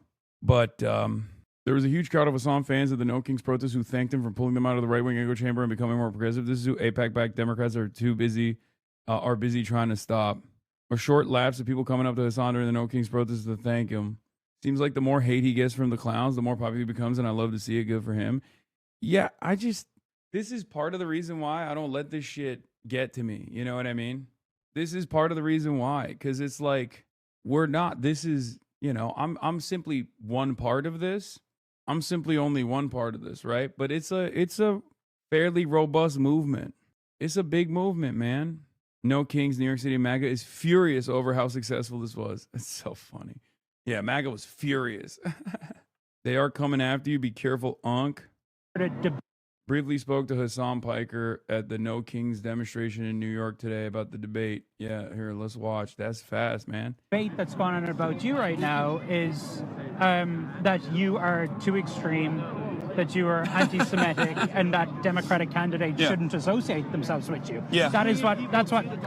Well, could you give us, for the CNN audience, what's your response to that? It's ridiculous. It's the only reason why this issue ever gets brought up. It's a heinous smear, first of all. I've spent my entire professional media career and far beyond that combating anti-Semitism. I've been doxxed, swatted by neo-Nazis for my consistent advocacy against anti-Semitism. I just also happen to be an avowed anti-Zionist. I believe Zionism is a very racist ideology. It's an ethno-religious supremacist ideology, and it's the underpinning ideology that has caused the genocide of Palestinians in the hands of Israel and also the United States of America. And because that is such an impossible issue to address on moral terms, that I think a lot of people cynically will say prominent critics of Israel are anti-Semitic. Are there critics of Israel that are anti-Semitic? Absolutely. I'm not one of them. As a matter of fact, I combat and fight against them pretty actively, which is why I find it so distasteful and so ridiculous that these smears would consistently get advanced, only because you can't have a conversation on where the party's moral center is right now. This is a 90-10 issue, After October 7, 2023, there were a lot of people who were not willing to have this conversation about 80 years or 75 years of apartheid at that time.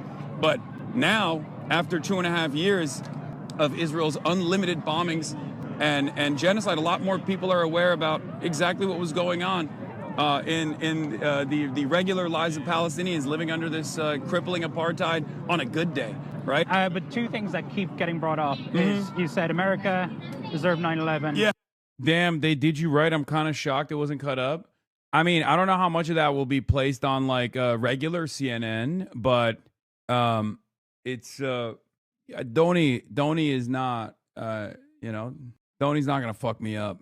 My guy looking like he practiced that shit in the mirror was so clean. It's because I keep repeating it over and over again. That's why I have to repeat myself so much, unfortunately, which is why it's a somewhat of a airtight message. Why you look like Bigfoot here? New York City DSA hat spotted at No Kings. Yeah, I love that hat. And you use the term Zionist pigs. So I think there are two things that keep being brought up. And I mean, how do you justify using those, saying that? I mean, I call Nazi pigs as well. Like I said, Zionism is an ideology. It's up to the individual to associate with it or not. It's not personhood, right? I oppose and abhor racism, ethno-supremacy, racial supremacy of every sort. I'm against it. I'm an anti-fascist. I'm unapologetic about it. And I'm not going to compromise on that. I think these kinds of aesthetic postures are distractions away from the real conversation. I think many people understand it. Even if they don't have the tools to properly communicate it, many people are frustrated. Yeah. It was kind of hard to hear you on the other camera, really? Do you see that Riverside County Sheriff Chad Bianco has just been seizing ballots? Started last week. He's running for California governor as well. Mehdi calls out the Dems who go on Bill Maher. Apparently Robert De Niro and Padma Lakshmi were also there at the protest. Yeah, that's my woke goat, Robert. Democratic Senators Cory Booker, Ruben Gallego, and Elisa Slotkin all told Political they won't go on a Hasan Piker show, but they've all been on Bill Maher's show, who says Islam is like the mafia. The Muslim world has too much in common with ISIS. Muslims bring desert stuff to the West, and has also used the N-word on his show. Why the double standard? Slotkin was on Maher's show yesterday. I think we all know what the double standard is. It's because you can say unlimited heinous shit about Muslims, And it's totally fine because Islamophobia is institutionally permitted. Okay? As a matter of fact, Islamophobia is institutionally welcomed. Not only permitted, it's welcomed. Wow, comparing Piker to Maher, didn't your buddy call us inbred bloodthirsty pigs?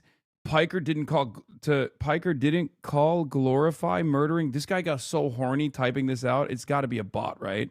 Yeah, no, this is okay. I want to see where this account is actually from. It says New Jersey. I doubt it. I don't believe it. The country or region that an account is based can be impacted by recent travel or temporary relocation. This data may not be accurate. AIPFP. Yeah. He's from a country the size of New Jersey. Yeah. Good for them for not going on the Performative One show. First of all, I don't get it. I'm performatively anti-Semitic. Is that what you're saying? Like, you're undercutting your own argument. You made up an argument. I didn't say those things, right? But you're also, not only is the argument made up, but you also then immediately undercut it by saying it's actually just performative too. It's very weird. Like, none of this shit makes sense. You will also, you will eventually realize that many of my naysayers, many of my haters are oftentimes not particularly intelligent people. I don't know why it pans out that way, but it's usually how it works, at least in my experience. I'm not just simply saying that. It's just been my experience overall. Anytime I fucking encounter a hater in the wild, sometimes I look through my replies and they're just like angry at just made up shit. Yeah, it's just pattern recognition. Or he's implying that the community is anti-Semitic and you're performing for us. No, I don't think he's implying anything. I think he's just like so angry and so horny. That's all it is. Wait, where's the link? Oh. Meanwhile, Huckabee thinks he's married to Israel. Yeah, that's really funny. Mike Huckabee loves Israel. Mike Huckabee, I think, genuinely does love Israel. Like, if there's a guy, you know how sometimes you say, like, if you love Israel so much, why don't you live there? Like, Mike Huckabee does live there. That's number one.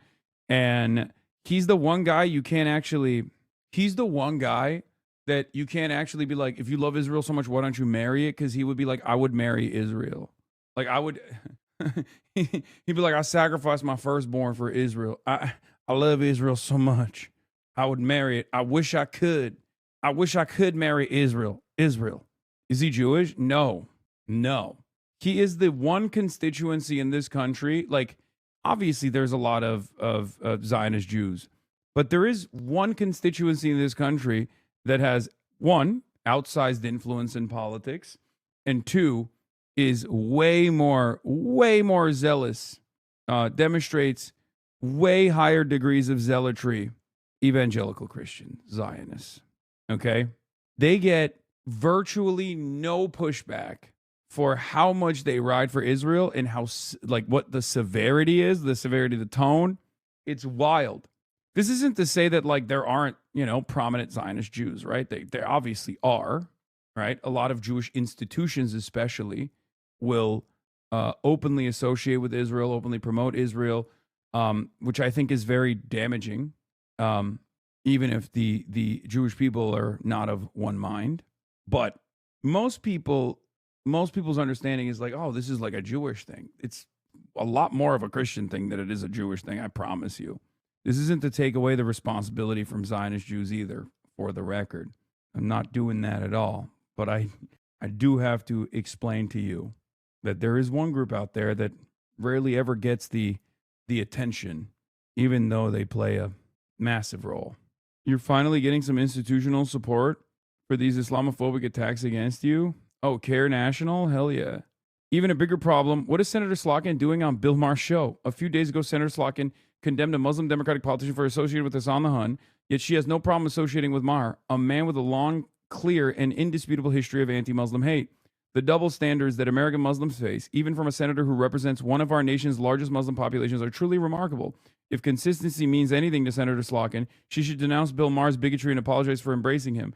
I mean, I don't even fully love this because, like, what they associate with my commentary, even what they say about what I'm saying about Jews, is nowhere near as heinous as, like, and it's false to begin with, but it's nowhere near as heinous as what Bill Maher says with regular frequency about Muslims, Muslim Americans, Islam.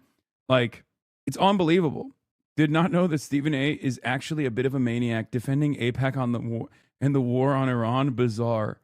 Yeah, he is. He is a freak show. Didn't Bill Maher glaze 9/11 pilots? He did. And he did it right after 9/11. Yeah. Peter Savodnik from the Free Press says, he's confused about the nature of the new hypercharged anti-Israel sentiment on the left. It has nothing to do with the policy or the Middle East or rebuilding Gaza or the Iran war. It is fueled by a worldview that is fundamentally anti-Semitic, and there's no making common cause with that. It's not a matter of negotiation or finesse. It's about guardrails. Yeah, okay, dude. Trump glazed 9/11 during 9/11? Oh, that's true. I forgot. Donald Trump did literally glaze 9/11. Like in the morning of 9/11. It was pretty crazy. It's one of the craziest things I've ever seen. Okay, wait. I don't want to get in the backstage right now. I feel like if I do that, I'll just deafen myself. Healthy, white Christian men, and everybody else was chattel or than chattel. That system, which we think of as a horrible. Oh, I've been invited to speak. Uh-oh. In American history, hello. type of person was the best of them. It was when America was great. Okay, so I need to get dots on people's names. Hold on. Okay, Oliver, I'm going to change your nickname to include. Okay. Hello? There you go. Can hear you, can see you. Perfect. Jesus, where's change nickname button? Customer sheet says he's in the server now. In the server now? Yeah. Okay, that is not true. Abortion care, Okay. access to birth control. I don't know. Can you guys They hear need me? to fill out the. I think they. Yeah, we can hear you, Hasan. Okay. Where is the? I'm going to deafen myself now because I'm live already. Public that doesn't want to go back to the horrible times when most people were in. And I'm muting myself as well. Okay. Yeah, there's echo. I'm in a server. I'm in a Discord server with. I know you can hear everything. I know. Calm down, chatters. Jesus Christ, y'all are annoying. I know. Okay. So what are we doing here, HasanAbi? A virtual peace rally? You said yes. There's a virtual peace rally that's currently taking place, and I'm going to be doing a 15-minute slot. Okay, but they wanted me to be in the green screen. In the green room, sorry, before we get started. This sucks. Okay, bro, fucking cool your jets, all right? It's supposed to start at 3:30.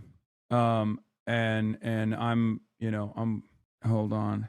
I'm in there waiting. Signal me when we're going up live already and deafened. Okay.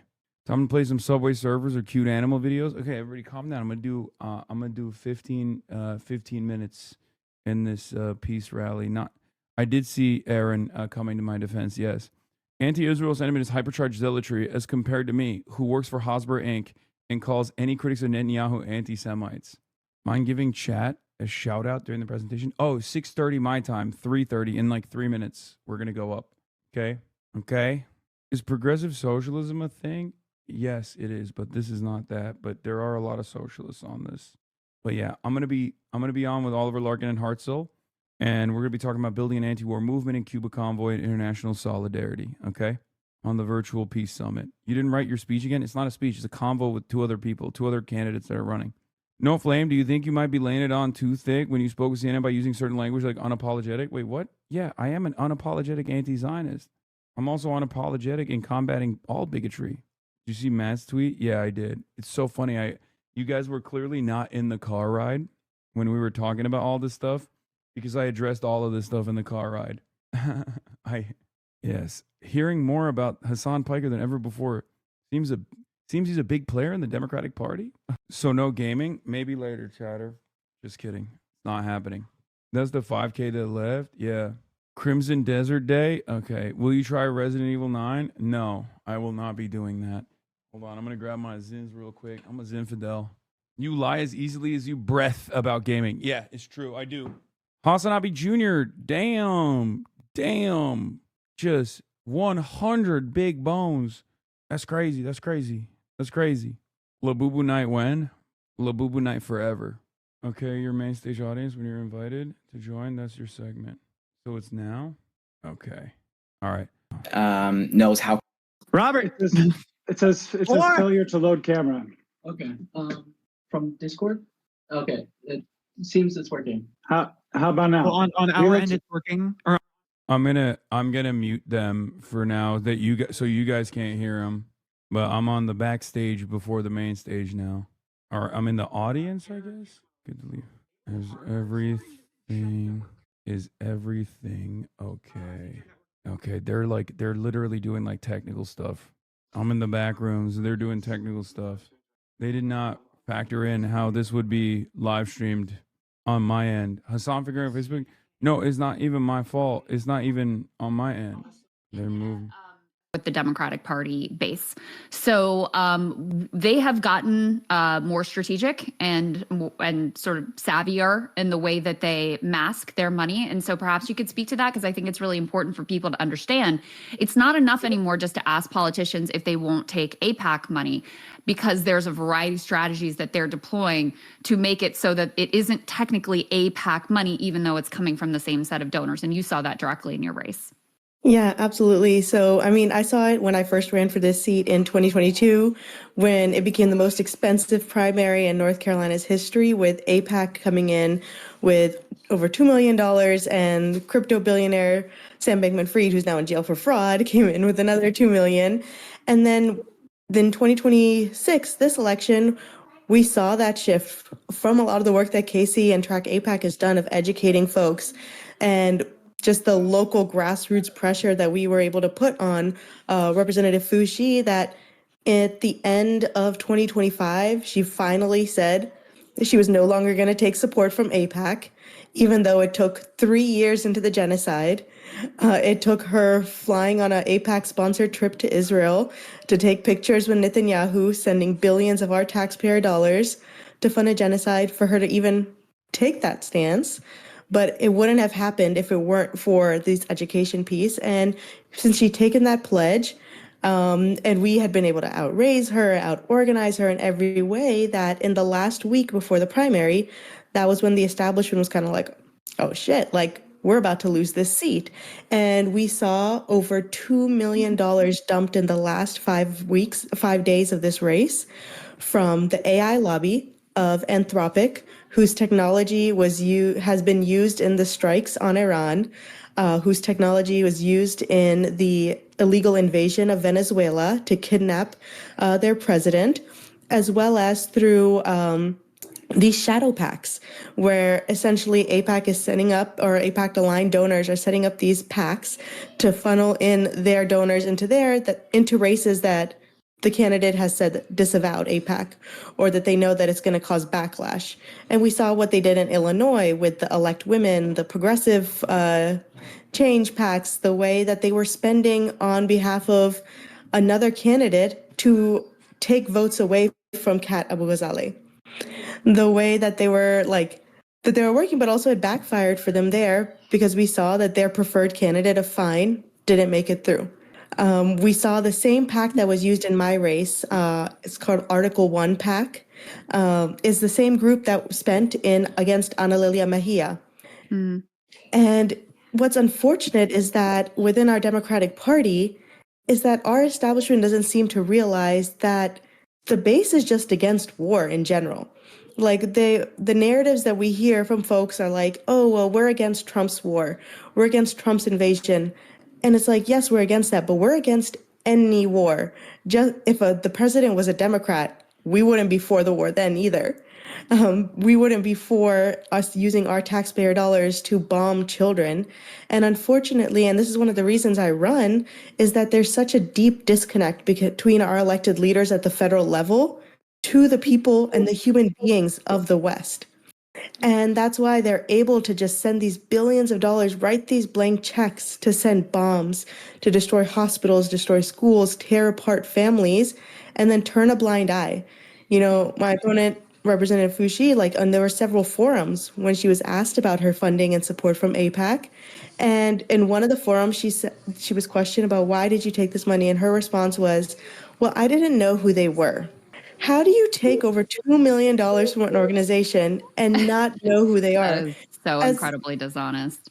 Yes. And then on top of that, she was later then, it was at another forum, and I said that I'm proud to be the only candidate in this race that has not accepted a cent from corporate PACs, the pro-war lobby, and I have not spent billions of our dollars to fund the killing of over 70,000 Palestinians. And her response was, I haven't funded the killing of anyone. What do those billions of dollars towards bombs go to? Yeah. They're not building homes. They're not Well, Nina, building communities. I was telling you, you ran 2 incredible races, came this close, and you forced her to take new positions. So incredibly, incredibly important there. We've got some new folks, some a young up and comer you may have heard a little bit about, especially recently in the news, the extremely controversial Hasan Piker. Hasan, great to see you. Yeah, I hope that we can start off with 10 condemnations and disavowals before we continue. Let me just go through the panel here and ask everyone if they could just real quick condemn Hasan Piker, please. A major thorn on the side of the I'll do Democrats. order. Like, how are we doing this? Condemn. Submit it in You're a little chat. bitch. Condemn. Leah, I'm going to get to you in just a second, but Hasan, I know that you have kind of limited time, and I saw you're out at the No Kings rally today. What was that? What was that experience like? Are people upset? Like, what's the vibe after all of this news coverage about you? Are people upset at me? No, obviously, if that's what you're asking. But the vibe is always the same at these rallies. There's a lot of kind-hearted liberals, like self-identifying liberals, that unfortunately don't have the language to like adequately communicate exactly what their frustrations are, because there's a limitation there where I think that's part of the reason why they express like no kings, right? It's all encompassing, but they're very clearly agitated with not only the Republican Party, not only with Trumpism, MAGA, but they're also somewhat frustrated with the Democratic Party due to the Democratic Party's feckless indifference to all of these problems that are taking place, from the domestic issues, the issues around the economy, but certainly the endless wars that we are waging for no discernible reason. But yeah, what's always interesting to me is the demographics. It's always like older, somewhat well-to-do white liberals that are primarily attending these sorts of movements. It's very diverse. It's much more diverse this time around, and there were a lot of people. Yeah, I noticed that too. But I do see it as somewhat of a pressure valve where like clearly people are frustrated and they just don't really know what to do. And that is born out of the fact that the options, the more productive, historically, the more productive forces of pressure have been totally eradicated in this country. And I'm of course talking about like labor militancy. So that's why there's no political education to be able to properly express these desires.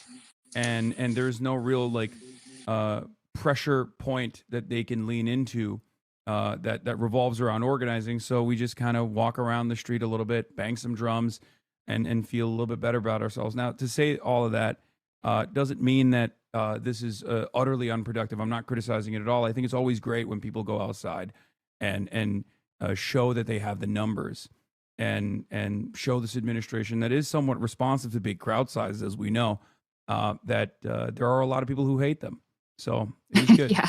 I think it's also just like gives people some courage to see the numbers out in the streets too. And hello also to Oliver and Hartzell here, 2 fantastic candidates who've stepped up to run. And Hasan, I don't know if you know Lily Greenberg Call. You probably remember she resigned from the Biden administration over their policy of pursuing genocide. And so Lily, maybe you can speak to some of what it looks like from the inside and some of the, the reasons why, the Democratic Party did fund a genocide and didn't, refuse to put Palestinian American on the stage at the DNC, and why the leaders have been very tepid in particular. And, they'll say, oh, well, Trump isn't consulting with us about the war or isn't planning the war properly. But to get just a full-throated condemnation seems to be pulling teeth. Yeah, I mean, Actually, I think folks at this point are really like everything that Joy said, everything that Kyle said. I think the public is really aware of the reasons why Democrats are unable to truly condemn the war and also, truly condemn and then use their power and leverage as, representatives of the U.S. Congress or folks in the administration, leadership, American government officials to actually try and change anything on the ground in Palestine. One of the reasons why I think my story made the splash that it did was unfortunately that I was the only Jewish official to publicly leave.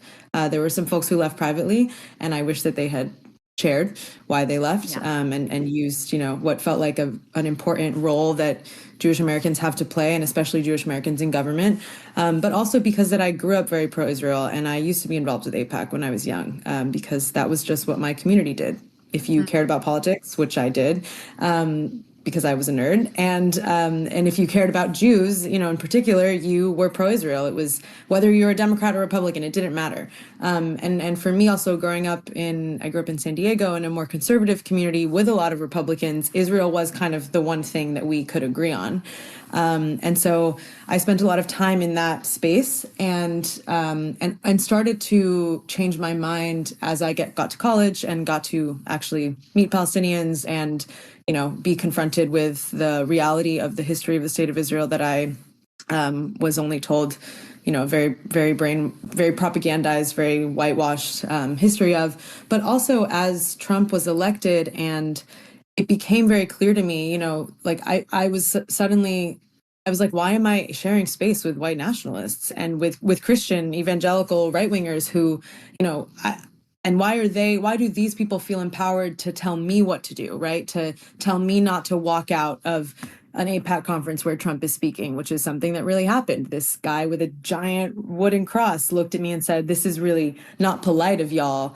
And I was like, hold on, I thought people here were here because they cared about Jews and American Jews. And again, I was like 20 or 18, but all of that, that kind of like ugliness rising to the surface is what helped to break a lot of the cracks for me. And then working in the administration, even when I went in, was already moving to the left in a lot of ways and was very clear-eyed about the role of APAC and the role that corporate interests play. But it was another thing then to see the genocide unfold and to see that, I was organizing massive dissent throughout the government, Capitol Hill staffers, administration, people across ages, rank, folks at the State Department, folks where I worked at Interior, it didn't matter. It felt like pretty much everyone around me, for varying reasons, thought that we weren't doing enough and thought that our policy of unconditional support for war crimes that was in violation of our own laws and was also going against, both the expertise of people in government and the majority of opinion of American voters. We were all on the same page, but our bosses wouldn't listen, and people just were incredibly boxed out. I've had Palestinian friends of mine get told to their face by members of Congress, we sympathize with you. You have the moral argument, but until you bring us money or votes, nothing is going to change. And I think that it's clear incredibly.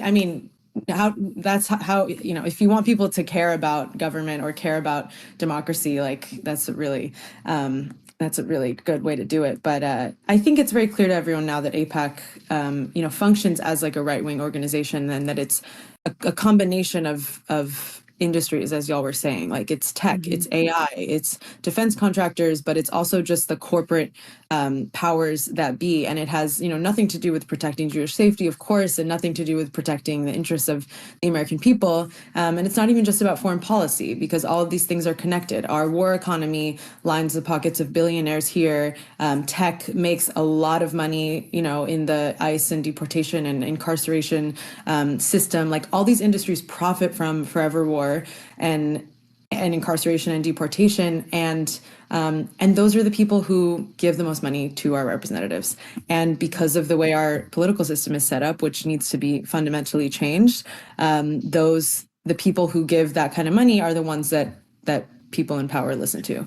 And Yeah, I mean that is unfortunately the reality. I think that there is a shift in terms of being able to buy.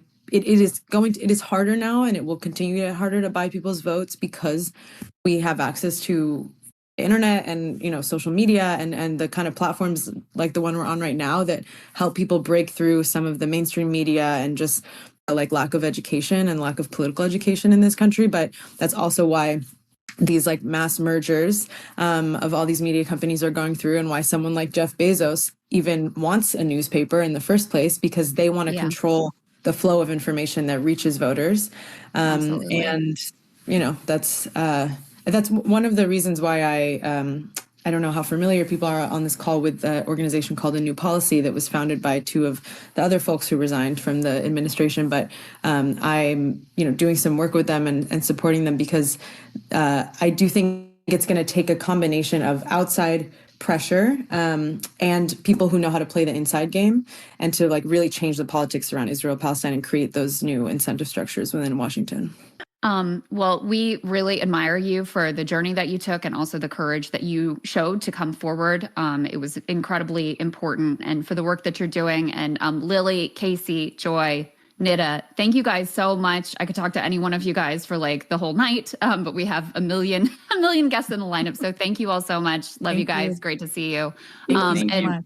Happy to be Hasan, here. I think one of the strategies, in terms of, you have these mainstream politicians who realize now that they are wildly at odds with the base of the party, is now, I mean, I think this is part of what's happening with the whole decision to like demonize you, even after Cuomo tried this and it didn't work too well in the mayor's race, is they also don't want to have to talk to you because they know they're going to have to answer questions that are going to make them look really bad. So I think that's part of what's going on here too. Like Alyssa Slotkin, I think, was one who was like, that's out of bounds, well, she doesn't want to have to answer the questions that you would put to her. Yeah. I find it really funny because like, I never invited them onto my show.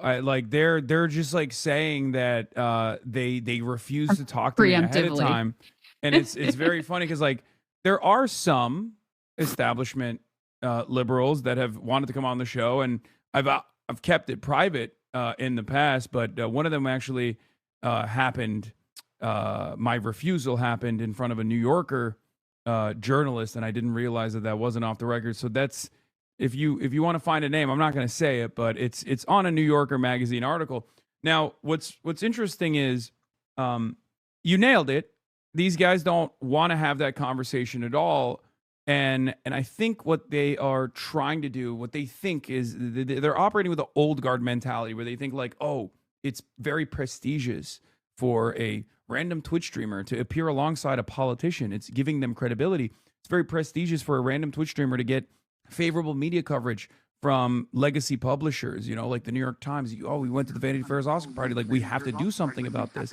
And what they don't understand is that in the new media environment that we exist in, I get a lot more real, broad awareness out there when I appear on Theo Von's show.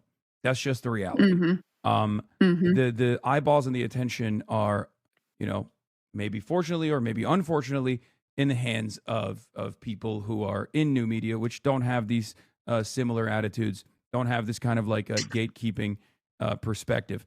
And it's not necessarily good for me when a politician comes on my show. As a matter of fact, I get inundated with smears. It's good for them. I do it because there are politicians I want to hype up. I mean, Oliver's in here right now. He was one of the people that we both fundraised for and also had on and interviewed. So I think a lot of people to know, Oliver's running against Jared Moskowitz in Florida in a Democratic primary, and very important race there. Yeah, and the thing is, like, most people understand that, and that's precisely the reason why they are hearing Third Way make a big fuss about this issue and demanding that Democrats draw a line in the sand. And maybe even getting a little bit of help from some of the other advocacy groups and lobbying arms that we have heard from earlier. I'm of course referencing Israel. That politicians do these sorts of call-out posts. It is really remarkable that they've chosen a 90 to 10 issue in the Democratic Party's base to like draw a line in the sand over, because most people Brilliant. understand that this is not about perceived anti-Semitism or anything like that. It's absolutely about genocide. It's absolutely about apartheid. And it's absolutely about denying aid to Israel, like conditioning aid to all countries, but certainly denying aid to Israel for its crimes. It's illegal in our laws for us to give a single dime to Israel, because they're very clearly using it to violate our laws and violate international human rights laws. Yeah. I also want to welcome in Qasim Rashid. He is a human rights lawyer, author, former congressional district candidate out my way in Virginia, and very courageous person as well. And mentioned before Hartzell Gray, but just to give people the details there, he's a Democratic Socialist. He's a former NPR host. He's running for Congress in Missouri's 4th Congressional. Is that Kansas City, Hartzell? Yep, KC. That's us. Very nice. It's a Super Bowl district. I don't know if you knew that. Gotcha. Hartzell, what are you seeing in your race in terms of, how animated people are about the war right now? Yeah, and if I can start real quick, just to kind of piggyback on the APAC conversation. So before we had even announced our race, so we were actually running in the 5th against a 20-year APAC incumbent, a Democrat. This is before the gerrymandering assault, right? And so at the time, we hadn't gone public with our race at all. We had done some preliminary paperwork and things like that. But I'm on Insta. It's a Sunday night, and I get a random DM, and the person says that, "Hey, congrats on your race," and she has it all laid out for me. And she says, "I'm with one of the biggest lobbying firms in the country. Would love to reach out and have a conversation." Like literally says lobby in the email. Like it's crazy, right? So I sent that to my campaign manager, and like no ifs, ands, or buts, like mask all the way off. It literally said her name at apac.com. And so what we did immediately was go hit up our friends at Track APAC. So shout out Casey one more time.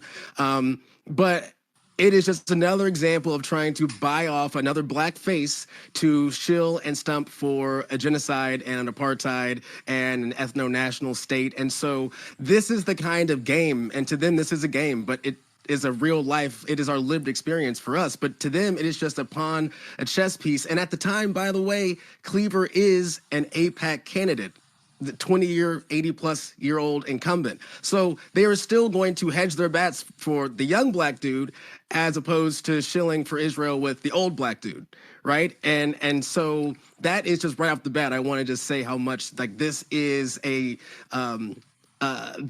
assault on democracy in the guise of human rights for a marginalized group, and I just think that that is disgusting, to be honest with you. So what I'm seeing on the ground, I am seeing people who have worn the Trump hat 3 times, will vote for him another 3 times, which I think is probably their plan, I think, at this point. And what they know about Trump, to quote some of the evangelical words, it's like they know Trump is an imperfect vessel, right? But it is the MAGA Republican congressman they have, who I'm going up against, Mark Alford, who is supposed to, soothe Trump's worst angels. So I can't get them to say that Trump sold them down the river to Israel. But what they are telling me when I knock those doors, they're saying, hey, Mark Alford sold us down the river to Israel. Because our folks understand that, private equity who are taking up our apartments in downtown Kansas City are also taking up the apartments in rural America, but also their farms, right? So why are we sending bombs to blow up babies in schools when we could be, funding rural hospitals here, or just making sure we guarantee universal health care, housing, a guaranteed job? Like, our folks are feeling this. Missouri is the show me state, and these folks are showing their asses. And so what we are doing is we are coming after theirs. And that is a populist strain. Like, this is a red state that also voted to raise the minimum wage. This is a red state that voted to get rid of right to work. They gave paid time off. Now, the Republicans, they, of course, have fought us at every turn. We codified abortion. Now it's back on the ballot. Make that make sense. So again, like, this gerrymandering fight is happening now, but it's something that us working people, we have been under the thumb of the empire. We understand what this is. Our folks who are profiting off of our pain, right? Profiting off of genocide. What we should be doing when it comes to domestic security or whatever we want to call it, let's actually make sure that the global south is going to be around for a while. How about we make sure that we fund UNRWA? How about we make sure that we do peace through peace, because peace through strength doesn't make any sense. Well, Hartzell, I mean, that's a great way for us to kind of turn our conversation to Qasim here. You're a human rights lawyer, obviously. There's like this kind of, I would say, ignorant understanding within some Democratic Party consultants that nobody votes on foreign policy, and then if it doesn't affect their pocketbook immediately, that it's not going to be a motivating issue at the polls. What has your experience been in relation to that kind of theory? Well, the short answer is that it's a crappy theory that's been disproven repeatedly. But before I even dive into that aspect of it, that theory could have some merit, some legitimate merit, if the Democratic Party had been a party that championed working people, if it worked on getting corporate money out of politics, if it worked on raising the living wage when they had the trifecta, and not letting the Jim Crow filibuster prevent them from doing something as basic as that. If Biden and Harris had fought to extend the child tax credit, which once it expired because they capitulated to Manchin and Sinema, childhood poverty raised by 33% literally overnight, if they had canceled student debt, if they had passed universal health care. So they make this stupid argument, but then in the meantime, when you ask them about working families issues, they're abysmal. People forget that under Biden and Harris, forget the inflation part of it, that was tied to COVID, and the US did actually better than most of the developed world on the inflation side. But on just sheer wealth and income inequality, the United States continued to be the worst in wealth and income inequality in the developed world. 60% of Americans can't even make ends meet. So this argument that they vote with their paycheck, if the Democratic Party, if the establishment actually believed that, then pass some goddamn policies that reflect that. But beyond that, what we know from more than 30 surveys conducted during the 2024 election was that the number one issue, and IMEU did a poll right after the election as well, the number one issue was, why are we funding a genocide in Palestine right now? Why are we sending $38 billion to a regime that's being credibly accused of war crimes and genocide when my kid can't get enough to buy school lunch, or I can't afford basic daycare? And so I think this the disconnect of the domestic policy that isn't serving working people, and then not recognizing that people aren't stupid and they see that Israel has universal health care, we don't. They have free college tuition, we don't. They have abortion access, we don't. You're not inspiring people to come out and vote for you. You're simply pointing out your own hypocrisy and not realizing it. The last thing I'll point out is that Biden ran on Build Back Better. That was his shtick, right? That you elect me, I will save the soul of America, I will restore order, I will restore a sense of decency. And then the second they ran into a tiny bit of opposition from within their own party, they just dropped it completely. And we saw Harris do the same thing as well. Ran a strong campaign at the start, and the second her brother-in-law said, hey, maybe lay off on the attacks on the corporate executives, we saw that whole thing shift again. And I think until the Democratic Party establishment recognizes that we need more than just slogans, it can't be just, that meme of the difference between Republicans and Democrats is Republicans will bomb a brown country and Democrats will put a pride flag on a plane and bomb a brown country. Like, the difference cannot just be that. It has to be substantive. And until that happens, we're going to keep losing elections. So Hasan, you raised money for Oliver. You did some. You guys streamed together. So Oliver, how did that go for you guys? Materially changed the course of our campaign, and I think that was really just a flashpoint in what so many people across the country have been feeling, and honestly why Hartzell and I came together to help organize this event, which with such an incredible lineup, I can hardly believe how many people are participating. But it makes an awful lot of sense, because when Jared Moskowitz came out against the Ro Khan and Thomas Massie War Powers Resolution, Jared Moskowitz went so far as to call it the Ayatollah Protection Act. That was just an insult. It was a slap in the face to his colleagues. And that was really the first moment. I've been running against Moskowitz since last year, and he's been awful on many different issues preceding this. But this was a flashpoint, because he was giving Donald Trump a blank check to take us into war, when my generation, Hartzell's generation, our communities have been completely divested from to spend trillions and trillions of dollars overseas. And so it occurred to me that, yes, I need to elevate this fight against Jared Moskowitz, but their candidates waging this fight all across the country against APAC Democrats, against APAC Republicans, and so that we needed to organize. And that's my background is as an organizer, but going on Hasan's stream, and I find it really irritating, but also a little bit humorous because not to compare Hasan at all to Joe Rogan, but I do remember a discourse around a certain Democratic candidate for president, an independent from Vermont, going on Joe Rogan in 2019, and people lost their freaking mind that Bernie Sanders went on Joe Rogan's show.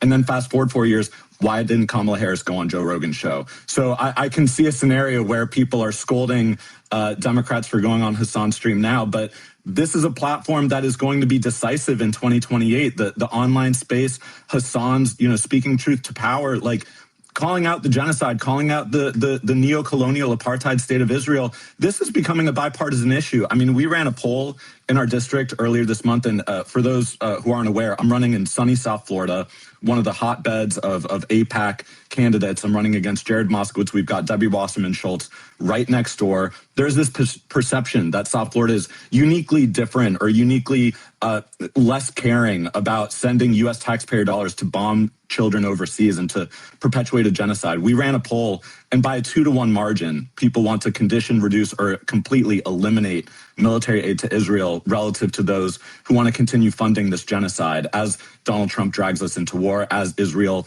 invades Lebanon and creates 1 million refugees. And my perspective is we just have to be open and honest. We need to have a family conversation about AIPAC's influence in our democracy. AIPAC endorsed 109 insurrectionist Republicans after the 2021 attack on the Capitol. In that very next midterm, AIPAC doesn't care about democracy. AIPAC cares about what AIPAC cares about, which is the corporate interests, the billionaire class, and perpetuating this U.S. colony in the Middle East that is only able to exist with our taxpayer support while we're getting affordable housing divested from. When we've got $1 trillion in Medicaid cuts, they're asking for $200 billion for this war with Iran. Where do you think that money came from? It's coming from the $1.1 trillion in Medicaid cuts. Meanwhile, we can't have public transportation or affordable housing. So I was more than glad to go on Hasan's stream. This is, we need, as Democrats, we need to go into these spaces. As a democratic socialist, there's a lot about our campaign that is challenging assumptions about South Florida. But what I can tell you is that at the No Kings protest in Fort Lauderdale today, I was standing on the beach speaking to a few thousand people.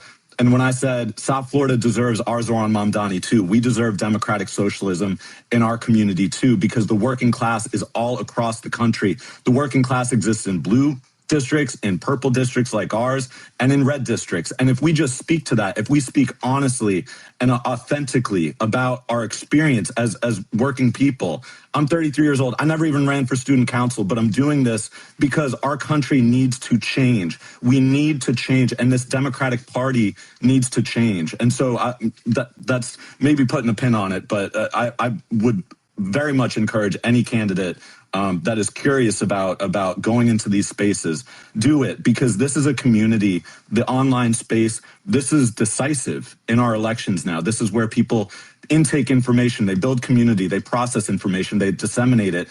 And if we're not engaging in these spaces, then Qasim's right. Democrats will continue to lose. We have to be honest, and we have to be bold and unafraid of the attacks of anti-Semitism when we know we're just standing up for human rights. It's also just, it does remind me of Zoran's election, because right after Trump wins, all these Democratic strategists are like, we've got to win back the young men. How can we do that? And then here's this candidate who is, phenomenally popular with young men. And they're like, no, not like that. And same thing, Hasan, you speak to a lot of young men who really look up to you, who could easily be, if they got on the wrong algorithm and were swayed in a different direction, you could imagine them in, a right wing on Nick Fuentes or whatever audience. So quite to the contrary of you being some raging anti-Semite, I would be hard pressed to think of someone who has done more to combat anti-Semitism than you, because you're always extraordinarily careful to say, I'm not talking about all Jewish people the way that Zionists want to, like Netanyahu, want to conflate all Jewish people with the genocidal actions of this, apartheid state. Yeah, absolutely. I do my very best to such a degree that people sometimes even get annoyed. Even Kyle was like saying, you have to do so much throat clearing every single time you talk about Israel. Like, we get it. It's just unfortunately the media environment that we're in. And I will say a big part of this is actually Islamophobia too. The idea that like any Muslim, no matter how white they are, like me, is automatically anti-Semitic. The suspicion that they're always, of course, going to be anti-Semitic is totally ridiculous. And we saw this with Zoran. Not only just like my association being used or being weaponized against him in some way, even though it was a spectacular failure, obviously, but also tying Zoran back to like religious extremism, tying myself back to religious extremism. And we're now seeing that happen with Abdullah al-Sayed in his race in the Democratic primaries in Michigan. It's very cynical, but I think people are recognizing exactly what the issue is about. They just don't want to have a conversation around Israel because you can't have a real conversation around Israel on moral terms. They've lost that argument. So they try to say anyone who speaks out against Israel is an anti-Semite. And in this circumstance, they're heavily leaning into the Islamophobic associations by claiming, you know, Abdullah al-Sayed, he's a Muslim guy.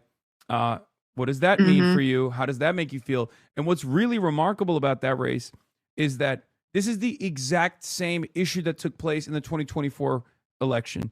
This was the exact same problem, that they chose not to associate with the Palestinian cause. They did not recognize that this wasn't simply some sort of ethnic or sectarian tension, that there were people of good conscience that came from every different background that understandably saw the horrifying violence that was unfolding on our timelines and wanted the Democrats to put an end to it because they still had this notion that the Democrats actually do represent humanitarian values in the way that they claim that they do.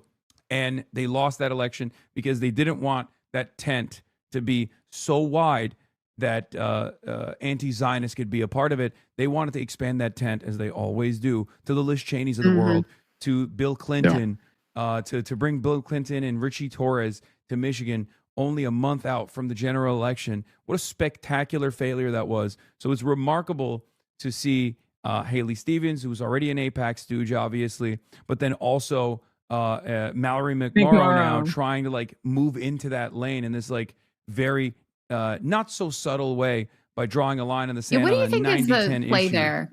Is she trying I said this to you yesterday, Hassan, Donations. but I don't, donate if you guys can to combat some of this money that's flooding in. But I think that was McMorrow auditioning for the Zionist money that Haley Stevens had previously been getting. So like, or at least to she doesn't call it want to in go to just after Abdul in an openly Islamophobic way. So like, we can go after Hassan because we can scare the boomer donors that may or may not be Zionists, but like they're rich. So more than, again, you know, wealthy donors and the Zionist project do overlap. But like, they're also basically saying like, hey, you know, this is an alternative to Abdullah al-Sayed, the scary Muslim guy that we don't want to have in office. I'm attacking Hassan. Look, you can trust me, you know, J Street or AIPAC. And I'll add to that really important point about, because we just had the Illinois primaries here and we saw the way they functioned.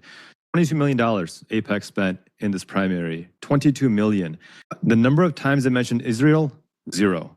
The number of times they mentioned AIPAC, 0. They know that they are so toxic and disliked by everyone across the board that they actually set up 2 PACs, one called Elect Chicago Women, and then while slamming Kat Abu Ghazaleh as a progressive, Chicago Progressive Caucus, just a complete fabrication. And so when you see these dog whistles of attacking Hassan, it's actually, I mean, Hassan said it perfectly, it is pure Islamophobia. And Mehdi Hassan just put out this really important point on his social media that, you know, people like Booker and Slotkin and Gallagher talking about how they would never go on Hassan's show, but they've been on Maher's show, who drops the N-word like it's no problem at all. He's, you know, had the most grotesque, compared all Muslims to ISIS, says, you know, I don't want that desert culture here. But they have no problem going on his show. So it is a grotesque double standard. It is Islamophobia. And it's important that we lean in at this point. Instead of shying away, lean in, because they're already on their back foot. They're not even able or have the confidence to mention AIPAC or mention Israel because they know that people are associating the Israeli government with genocide, rightly so. For us to back off now, I think would be a disservice, and it would enable them to win elections that they shouldn't win otherwise. Do you guys Can I worry say one thing? I about? mean, in what world does a Democrat ever allow themselves to take any NRA money or any kind of gun lobbyist money, right? Like, why is there some kind of exemption when it comes to not just APAC, but again, like this is a broader conversation now, right? It is the entire Israel lobby, and again, like, especially with this $200 billion ask, especially in like rural America, even they're like, wait a minute, like, hold on a second, like. Number one, this don't make sense. Also, does this have something to do with Epstein? I mean, our folks, the amount of insulting of intelligence, but like what I'm also learning is they don't want to be educated. But what we can do as folks of the left is to just kind of help point out the direction, right? Like, yes, no, this is absolutely part of the Epstein class, that axis of Epstein, right? But it's also a 40-year project of a bunch of neocons and warmongers. And so I'm not saying that I'm going to draw a line for you because I'm not going to insult your intelligence, but I'm saying, like, if you look that way, like you see all this checks, right? And I think that this moment, the window's open. Hassan, I know you need to get back to your 84 hours Absolutely. of I streaming think that you do. we might be bumping up against the this segment. Crystal, are you there? I can't see. Do you guys hear for me? some Click on reason, try but again on your try screens. again. If you have an issue I just with did it. seeing Chris, yeah, it'll fix it. That's what I did. You guys hear Okay. me? All Can you right. see Well, me I or think no? I it's can hear you, not. Crystal. Okay, cool. Oh, I cannot hear Crystal for some reason. I don't want to talk over her. So, Crystal. Well, Hopefully, I don't just know. really quick, Hassan, before we let you go, one other thing that I've been wondering your thoughts on. I've actually heard some of your thoughts on, but Tucker Carlson, we see him out there doing some great interviews that are quite enjoyable to watch. At the same time, he's a Christian nationalist and has a worldview that is repugnant. So, what is your strategy for how to approach this man? So that's a great question. I've been tracking Tucker Carlson's activities quite closely since 2016. I've often said he's one of the most dangerous propagandists because he has a very good way of making white nationalist talking points incredibly palatable. And even back in 2016, people used to associate the stuff that he was saying with like very prominent white supremacists and white nationalists, like the Great Replacement theory that he routinely brought in to mainstream conversations. And now that's actually become a mainstream fixture of the Republican Party. And as trend lines go, maybe it'll be the Democratic Party's main, talking point as well in the next 4 years or so, the way that they've been approaching things and following the Republican lead. Having said that, one of the things that I am very frustrated with Tucker Carlson is that he's a very skilled communicator. He's also fairly good at reading the room. Even though he's a propagandist, he's very good at reading the room. And he has recognized, and I don't know if he's genuine about this or not, but it doesn't really matter. He's recognized that this issue, Israel's genocide of the Palestinians, is one where he can lead, right? My fears is that for the time being, it's great. Maybe he's able to bring some Republicans to a more humane position on this issue alone, but that's not being reflected in the poll results, right? Republicans seemingly are operating like a cult. They don't really care. Tucker Carlson says he's against the war in Iran. Well, 100% of MAGA says they're for it. And overall, I believe, what is it? Like 85% of Republicans are approving of this bombing campaign that's destabilized the entire world. So my frustration and fear is that if Democrats don't lead on this issue and lean into their base on this issue, because that's, like I said, a 90-10 issue where 90% are in support of decoupling from Israel, and only 10% want more support for Israel. That Tucker Carlson is either going to utilize the existing leadership role that he's had in 2028 to prop up a candidate, maybe J.D. Vance potentially, or even run himself. And if the Democrats don't spend the next couple of years also leaning into their base and advocating for this issue, advocating for freedom for Palestinians, sovereignty and dignity for them, advocating to end these wars that we are waging this time directly because of Israel with Iran, they're going to lose. It's that simple. They're going to lose because Tucker Carlson will have had tremendous credibility on this side. And what are the Democrats doing? They're actively trying to attack me and perhaps maybe you guys as well eventually, that because we're unapologetic with our anti-Zionism.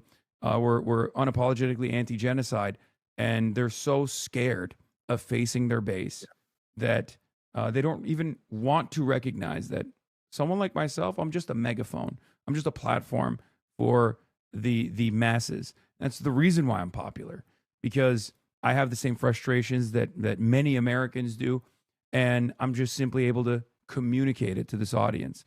You're not going to be able to recreate something like this. You're not going to be able to make like a pro DNC version of this, right? Not an independent media. Most people are going to recognize that this is like indecent, and they're going to want someone to reflect their values. We're seeing a version of that on the Republican side. Look at Ben Shapiro. Ben Shapiro was very popular. Ben Shapiro is funded by the same people, the same institutional donors that have funded the Republican Party, the Wilkes brothers, for example. And now look at Ben Shapiro's popularity. Because he's so demonstrably Israel first, that his audience perished. They left. They looked for alternatives that actually don't put Israel first in their conversations. And now he has no relevancy whatsoever. But what are the Democrats doing? Yeah. What is liberal media doing? What is Jake Tapper doing? These are people that will now try to elevate Ben Shapiro's platform. So they keep showing us over and over again that they would rather coalesce around people who are pro-Israel, even if they're reactionary in every other way, including on Israel, than to expand the tent to people that recognize that the moral center of the party, within the base of support, is on the side of the Palestinians. Yep, it's absolutely right. Hasan, thank you so much for coming on, and all the other candidates here. You can, Oliver Larkin, Hartzell Gray, and Qasim Rashid, obviously all phenomenal anti-war voices. And I do want to say that we're about to hit 10K raise. So if people want to contribute, progress.win/rally is the place to go. Progress.win/rally. You can help contribute there. Thanks to all the phenomenal candidates, and of course, the #1 terrorist supporter in the country, Hasan Piker. I condemn you once again. Everybody leave me off your terrorist watch list. So, see you later, buddy. All right. Bye, guys. Bye. Thank you. Qasim. That was fantastic. All right. What is this? Dr. Goilani Jihad, MD at your service. You're so stupid. Yeah, that was cool. That was cool. That was good people's. All right. We're going to get back to now, after 6 hours and 21 minutes, situation monitoring, which I haven't been able to monitor the situation adequately with the closeness that it desperately needs, right? Iran has significantly damaged an E-3G aircraft yesterday. Oh, they got an AWACS one? No way. An aerial early advance warning, one of those radars. In addition to a number of KC-135 shuttle tankers that suffered various levels of damage in yesterday's Iranian ballistic missile and drone attack on Prince Sultan Air Base in Saudi Arabia, U.S. Air Force E-3G Sentry Airborne Early Warning and Control aircraft also suffered significant damage in the attack. These are behemoths, by the way. They're very expensive, and they are playing a very important role in American surveillance capabilities in the region, especially at a time when, am I still in the room? I'm not. Okay. I think I'm good. I think I'm out of it. Okay. Sorry. I was just making sure. They play a very important role in American radar capabilities, American surveillance capabilities in the region. Okay. Yeah. Losing an AWACS is, there's not that many of them. So impressive how you go through all this. The U.S. Air Force operates 16 E-3Gs with around 40 to 50% of aircraft currently deployed to the Middle East for Operation Epic Fury, Epic Fortnite fail. Production lines for the E-3s were ceased in the 1990s, while the first airframe was retired in 2023 in preparation for the E-3s to be replaced by the E-7 Wedgetail in 2027. However, in June 2025, the Pentagon announced the cancellation of the E-7 in favor of space-based solutions, including the proposed Golden Dome and the E-2D Advanced Hawkeye. This is true. Iran's throwing rocks at billion-dollar planes. We're still here. That's the actual deterrent. I mean, it's true. I don't know if that person is saying that as a positive, or is a pro-Iranian side or not. Okay, but it's kind of funny. But low key, they are just straight up lobbing rocks at $100 million planes and shit, and they're booming them. They're booming them. Speaking of drones, interesting new tactic. What is this? Intercept the Ukrainian Darts recon drone by impaling the battery pack and causing a midair fire. Dude, this is Russia-Ukraine shit. They're on a different playing field. Bro is throwing flying Kubi days, man. That entire plane program cost $22 billion. They got 72 planes out of that, $300 million per. What is this? Massive Iranian drone attack ongoing in northern Iraq this evening with numerous impacts reported around the city of HasanAbi. I just got back from protests of the world burned down. No, but I went to a protest. I went to the NOKINGS protest in New York City. That's where I was at. For those of you who weren't here earlier. And it was devastating. It was devastating to watch so many people come out and say, I disavow you. I think you're a danger. You're a dangerous anti-Semite. I think we should give more money to Israel. It was truly, I guess I was wrong. You know, I learned that I was just wrong. My worldview was wrong. It was opposed vehemently. It was opposed so perfectly, so absolutely by, people in the heart of the party. Very clearly, they said, Hasan, we want more billionaires, please. Yeah, I tried my best. I realized, we want more billionaires. They kept saying, what we want is to make sure that we subsidize billionaires. What we want is to make sure we don't get any of our productive output back. You have people lining up to meet you. Okay, so you see, that's also a mistake. You think that they were lining up to meet me. They were lining up to meet me, to say to me, we want to disavow you. You are not sufficiently pro-Israel. That's what they kept saying. So you must have, wait, are you serious? Bro, there's always one guy that's just like maybe a little too autistic. You know what I mean? Every time I lay it on so fucking thick. Like every time I say unbelievably sarcastic things that are just like impossible to believe, there's gonna be a guy that's like, what the fuck? No, man, I'm fucking joking. That's crazy. ADO's Jonathan Greenblatt demands Democrats disavow all NOKINGS protests for marching with Hasan Piker. Imagine they believe the Emma Vigeland condemnation too. I mean, there's probably some people who do that. Like they're like, yeah, guy who's like a fan of both me and Emma Vigeland, who's like now a little bit confused because they're like, oh, I really appreciate both of these people, but I guess she had to do what she had to do, This is the biggest tragedy of the day. Clavicular didn't instigate the fight between the women. He is autistic. Sources. I wish I had a fa. Wish I could have tossed a fa in here. This is a fa moment. Westchester Dems just made a post denouncing you after meeting Effie. They did. It's so fucking funny. Like, at a certain point, you got to ask, like, who is this for, right? Here. Thank you. Oh, you want to see this clip? Here. A random old lady interrupted Hasan CNN interview at the NOKINGS protest and called out the Democrats for not doing enough. The most recent sort of conversation, debate about you. Hi. Who are you? Who are you? Just a random guy. I'm just a random guy. I'm a political commentator. On Twitch is a website. You're on it now too. Oh, okay. You're also on CNN.com. And you're also on CNN. Love you too. Thank you for being here. Why did you show up today? Why did you come here today? Do you think the Democratic? You don't think so? The Democratic Party is meeting me. How do you like Zoran Mamdani? I love him.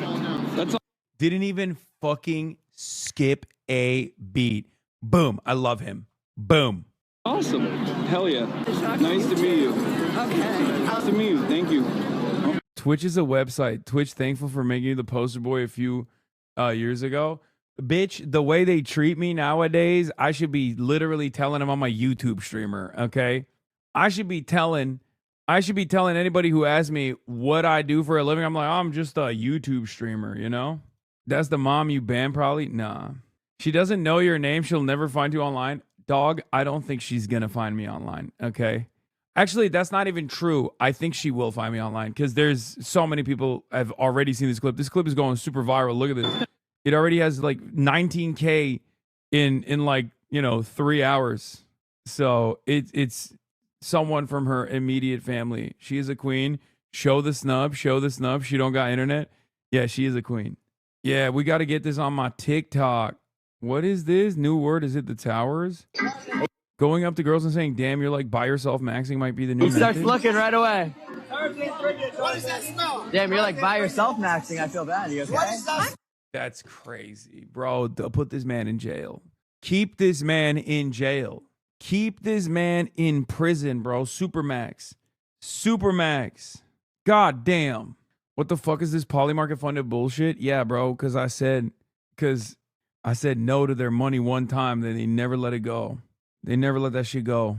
Yeah, this is the strongest, most valuable digital media flank of the Dem coalition right now, and the only one regaining the trust of young and disillusioned voters. Centrists and Zionists can fight it as hard as they want, just like they did Zoran, but the reality isn't changing. Yep. I'd also note that online consumers now are much more attuned to coordinated narrative campaigns than in the past. When a bunch of people all push similar language in the same 2-day period is obvious, and again, like Zoran, can often yield the opposite of its intended effect. I think that's what it is. That's what's going on. Like the amount of yelling about what I represent would have been unbearable a couple years ago. It would have destroyed me, you know? Now that shit just washes over me like it's nothing. It was so nice meeting you.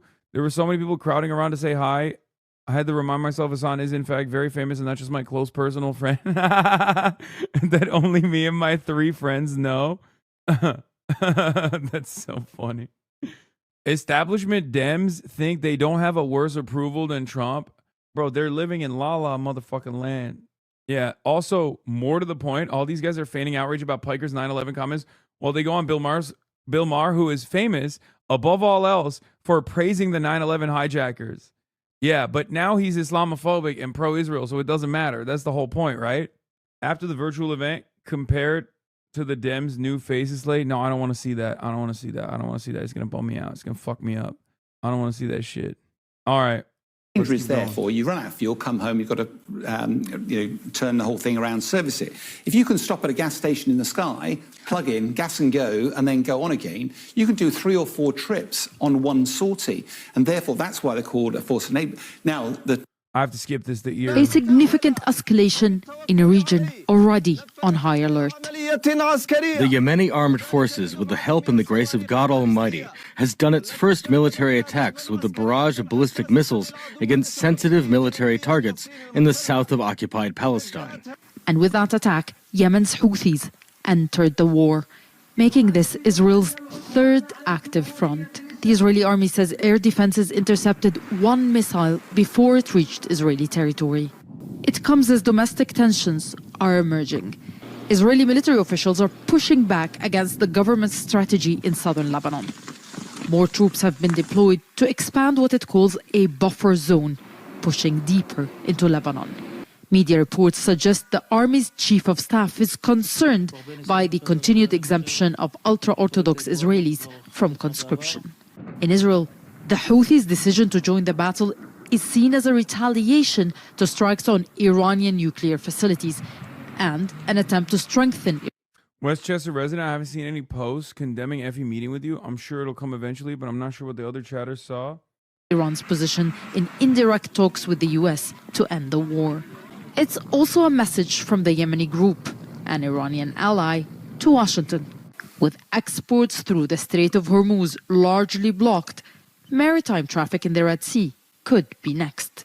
The Bab el-Mandeb Strait, an important commercial shipping route, is also used by US carriers to reinforce its military presence in the region. The Houthis have disrupted shipping before, attacking vessels in the Red Sea during Israel's war on Gaza.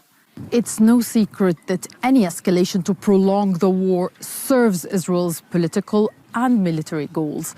Prime Minister... Are the ultra-Orthodox being exempt more like Mormons or Quakers in terms of numbers? It is the fastest growing and perhaps the only growing population center, like the only growing demographic in Israel. And yes, they get religious exemption, and it's really funny. And it's a major point of contention in Israel.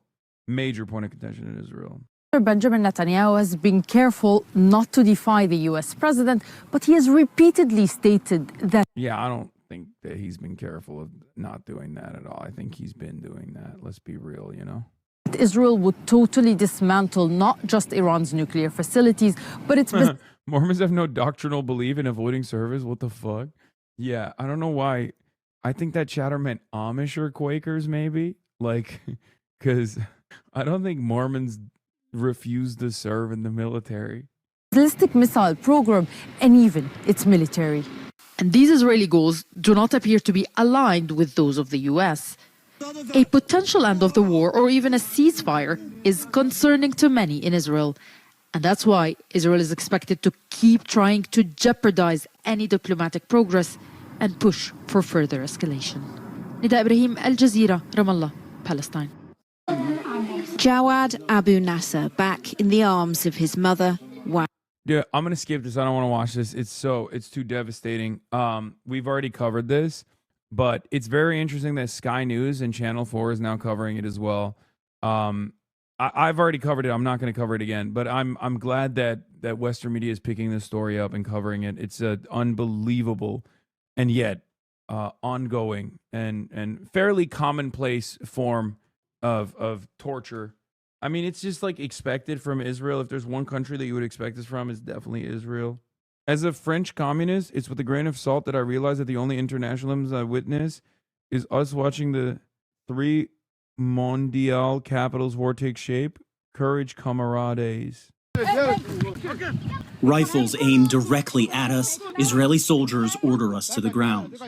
Producer Abir Salman Mormons are highly sought after in the FBI and CIA. Yeah. They speak multiple languages usually. They travel the world. They're very disciplined. It's just, it makes sense. What is this? Apologies are not enough. There needs to be clear accountability. 99.9% of the time, there's zero accountability. I mean, fucking Barack Ravid doing, I guess, consciousness PR here. The soldiers' conduct and statements in this incident do not represent the IDF. Go against what is expected of IDF soldiers to be investigated in real time. After receiving the report of the incident, we acted to resolve the issue ASAP. Fuck you. Yeah, it's because it was on Western news, man. And by the way, what a big fuck you to everybody else that like this is the amount of power that Western media has, especially now because Israel's so fucking weak, that they can whip up a real PR crisis, this is about the CNN attack. Wait, what? Oh, this is something different. This is not about the torture. Wait, what happened? Oh, it's about this. Oh, I thought it was about the baby torture. Oh my God. Oh, my mistake. They didn't actually fucking apologize for the baby torture. It's this. Jeremy Diamond got attacked. His colleague got attacked, sorry. identifies us as journalists before translating the soldiers' commands. Sit down. So the soldiers just immediately came up and started pointing their weapons directly at us, telling everyone to sit down immediately. Obviously, we're not posing any threat here. The commander comes straight for our camera, and within seconds,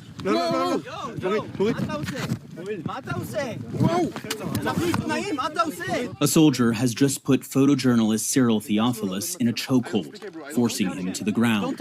Yeah, I mixed up the human rights violations. A classic mistake.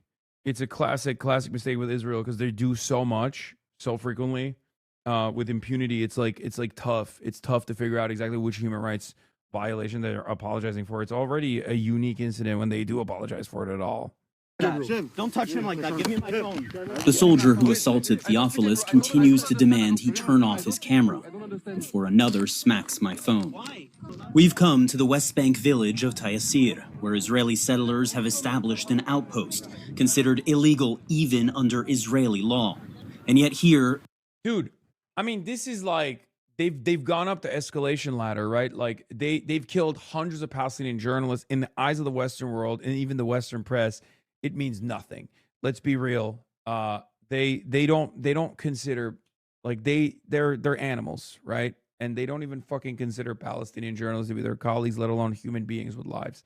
Okay, so now with all this impunity, with this lack of accountability, of course these fucking dickheads are gonna start going after brown-looking CNN journalists too. Obviously, they would have to apologize, right? This is CNN, not a small-time news arm. Man, Neeks, shut your bitch ass up, okay? Yes, they did apologize for it. And also, they should not do it to anybody. They assassinated reporters in South Lebanon and then said they're Hezbollah affiliate media. It's fucking insane.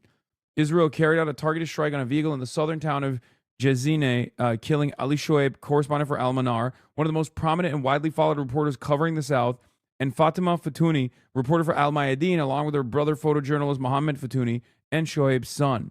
Shoaib was widely regarded as the voice of southern Lebanon, with his reporting and telegram updates relied on real-time coverage of the war. Fatouni was prominent on-the-ground correspondent who just before the war confronted Lebanon's prime minister, warning that her family in the south was under constant threat. Relatives were just killed last month before she herself was assassinated in this strike. They also literally posted the video of them striking. They openly said that they were targeting them. Again, they don't care. They'll never stop. Why would they stop? Why would they fucking stop? Who's going to stop them? If we're not going to stop them, why would they do it? Yeah, here's some IDF justification for why they killed the 3 journalists. They don't even bother to explain the other 2. The terrorist al-Shoaib worked to incite against the Defense Army Forces and citizens of the State of Israel, using his platform as a means to disseminate propaganda materials for Hezbollah. And during Operation Roaring Lion as well, he continued his activity and reported on the locations of Defense Army Forces operating in southern Lebanon. Israel's openly admitting that they killed him for reporting. It is truly insane. The soldiers stand idly by. Soldiers detain us too and walk us back to our vehicle. They say they're trying to establish order between settlers and Palestinians. But as the cameras keep rolling, it becomes clear these soldiers are here in service of the settler movement.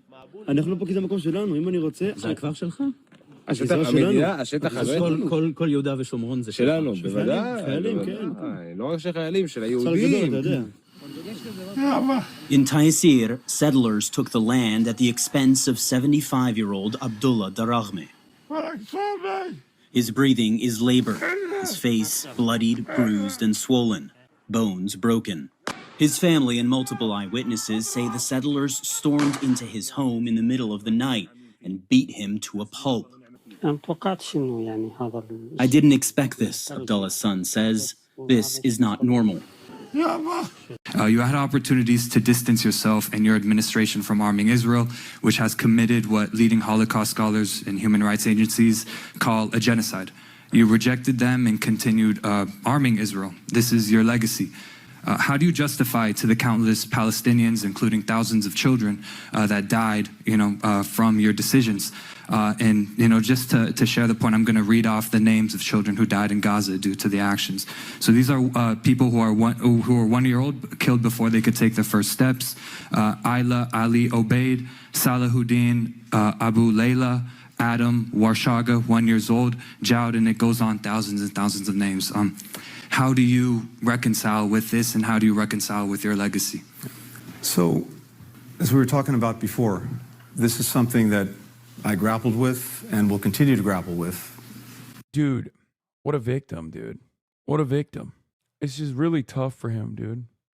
He grappled with it. It was tough decisions were made. For as long as I can see into the future. Could we, should we have done things differently such that the suffering that people endured, the loss of the children that you just listed, and so many others, could have been averted? And the short answer is maybe yes. You couldn't be, and I wouldn't be human if I didn't ask myself every day, could we have done things differently? The one thing I want to suggest to you as well, and I mentioned this earlier, is I believe, and look, maybe I'm wrong, that the nature of the trauma in Israel, which is, there's no hierarchy of trauma. The trauma in Israel, the trauma among Palestinians. Oh my God, dude, what trauma in Israel? They feel bad about fucking doing genocide? They don't even feel bad yet. They haven't even done the fucking, it's bringing a tear to my eye that we killed so many children shit yet. The fuck do you mean the trauma in Israel? What are these people talking about, man? This shit makes me so angry. Holy fuck. Oh my God, he's doing but what about October 7 in 2026? Israel has done thousands of October 7s at this point. What the fuck are you talking about? The same. The loss of a Palestinian life, the loss of an Israeli life, the same. But on the Israeli side, the trauma was such that I believe the determination across that society to take the actions that they took in Gaza was such that irrespective of what we did, they would have continued to do what they did. And cutting off arms, sure, that was an option. But I don't actually believe that, at least in the near term, it would have changed things. And I also believe it would have led to an even wider war as Israel's enemies, and they were multiple, jumped in, and that only would have extended the war in Gaza, not ended the war in Gaza. I fully, more than respect, I empathize with people who felt this so deeply. I do remain with a question in my mind about why barely a word was spoken in all those months about Hamas, which was an actor too, and is responsible for so much of what happened. But yes, we all look at it. I certainly look at it and say, maybe we could have done differently. Maybe we could have done better by the people. I wish we could have. What do you mean as a state sponsor of terrorism, though? How do you define terrorism? Are we going to argue that Iran... Oh, yeah, Majority Report cooking.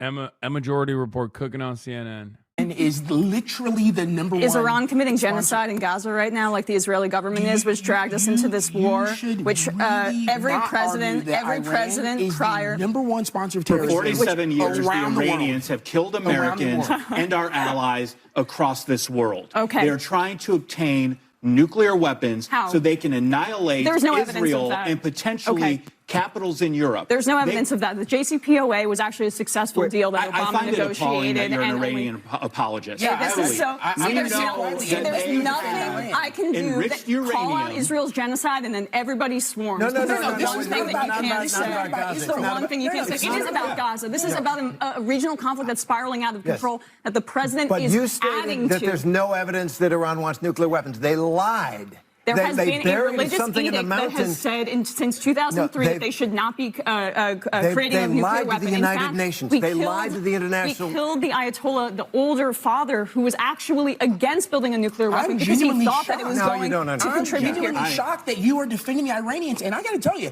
I hope that you tuck yourself in at night under that pillow of lies. Also, I'm genuinely shocked that you're defending Iranians. Like, yeah. It turns out some people have a fucking conscience, man. Like, what the hell's wrong with you? It's crazy. Like, the audacity of someone on fucking CNN being like, how dare you? Like, the assumption that like everyone else is gonna be on the same wavelength, you know? Lies that you just told about the Iranians. That is absolute a crock of a word I can't say on national television. Okay, so the United States. Again, look.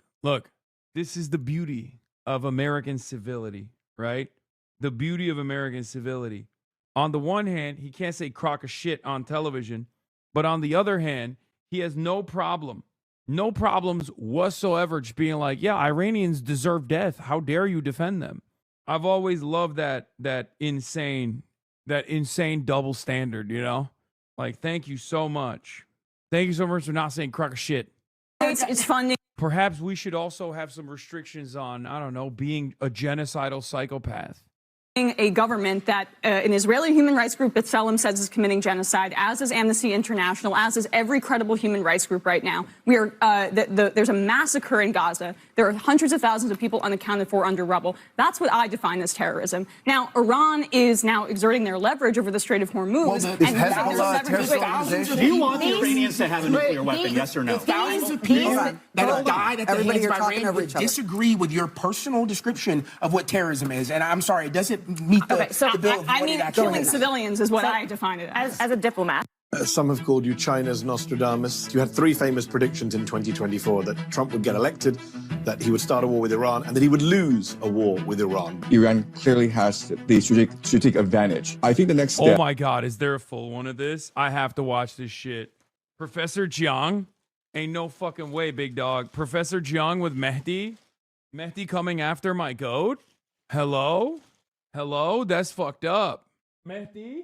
You come at the king, you best not miss. Professor Jiang, my beloved. Seen a lot of naysayers in the chat. A lot of people who are calling into question the undisputed GOAT. Professor Jiang, some of you are not ready for it seems. Some of you are not ready for the truth, it seems. You know? It's fine, bro. One day you'll recognize. One day you'll learn. Professor 2016 Great Replacement, he's so funny. Everything he says is so funny. Full version here. Wait, it's only 4 minutes? What the fuck? You had three famous predictions in 2024 that Trump would get elected, that he would start a war with Iran, and that he would lose a war with Iran. Iran clearly has the strategic advantage. I think the next step in the escalation ladder is that Trump will send in ground forces. Nikki Haley was key to your prediction about Iran. You said Trump would pick her as his running mate, but he didn't pick her. I think that the problem with education is that it focuses too much on facts, too much on rigor, and not enough on imagination. Too much on facts. Do you hear yourself? Just trying to control what you say now. Your critics might say they're using you as a propagandist. It is possible I'm a useful idiot. And I suspect that there are many entities around the world who would like to amplify my message, including the Chinese government. Hold on. You don't call yourself Professor Jiang on your YouTube channel? I do now, but when I first started out, if you go way back to my early lectures... It doesn't matter when you first started out. You do call yourself Professor Jiang and you're not a professor. What is your big prediction now for 2026? We'll see what happens. Hater. Test it out at the end of the year. Bro, Mehdi's been a hating ass bitch, bro. Yo, what the hell? I'm actually very glad that someone with fucking... I mean, Mehdi is obviously very good at this stuff. But you know, he's also very smart. Glad that he's finally doing interviews with someone with a working brain. Professor Zhang, I mean. Bro, someone in the chat literally said, wait a minute, he's not a professor. Ain't no way. Ain't no way you thought he was an actual professor, bro. Open the schools. Open the schools. We're cooked. Back in 2024, Chinese-Canadian educator Shui-Qin Jiang posted a video on his YouTube channel, Predictive History, where he laid out 3 big predictions. Donald Trump would win the 2024 election, the US would then go to war with Iran, and ultimately the US would lose that war. Since then, the self-styled professor who says he uses game theory to analyze the past and predict future geopolitical events has become an internet sensation and has even been dubbed China's Nostradamus. But he's also faced some criticisms over his predictions and, many would say, pretty out there conspiracy theories. 2 out of 3 of Jiang's big predictions have come true. But how much of that is his own geopolitical foresight, and how much of it simply comes down to luck? How much does the Chinese government control or even influence what he says, what he predicts? I decided to not just speak to Shui-Qin Jiang, aka Professor Jiang, about Iran and the state of the world, but also to challenge him a bit. Here's our interview. Shui-Qin Jiang, thank you so much for joining me on Zeteo. You have said you use game theory to predict future geopolitical events. Hating ass bitch. No, I'm just kidding. Oh, Mehdi, he cooked his ass. Mehdi is the worst person for an unstoppable force like Professor Chiang. Okay, literally could not have faced a worse person. If your goal is to do propaganda and or you know have an audience of easily fooled individuals, and talk to a person that's just like not going to call into question what you're up to, definitely, you know, he was doing all these like sneako interviews and stuff, like he was cooking, right? Mehdi is gonna obviously put belt the ass here. You've never heard of game theory. Please do explain what it is and how it helps you explain what's happening with Donald Trump and with Iran in particular. Right. So game theory applied to geopolitics means that we see each individual nation state as a player in a zero-sum game to maximize its individual interests. And so each player would have its own characteristics, its own strengths, and it would adopt a optimal strategy in order to win the zero-sum game. So how does that apply in the Middle East right now? Right. So the United States is attacking Iran, and these two nation states have different strengths and weaknesses. So America has the world's greatest military. It has aerial supremacy. It has tremendous technology. It has unlimited funding. And so Iran is adopting...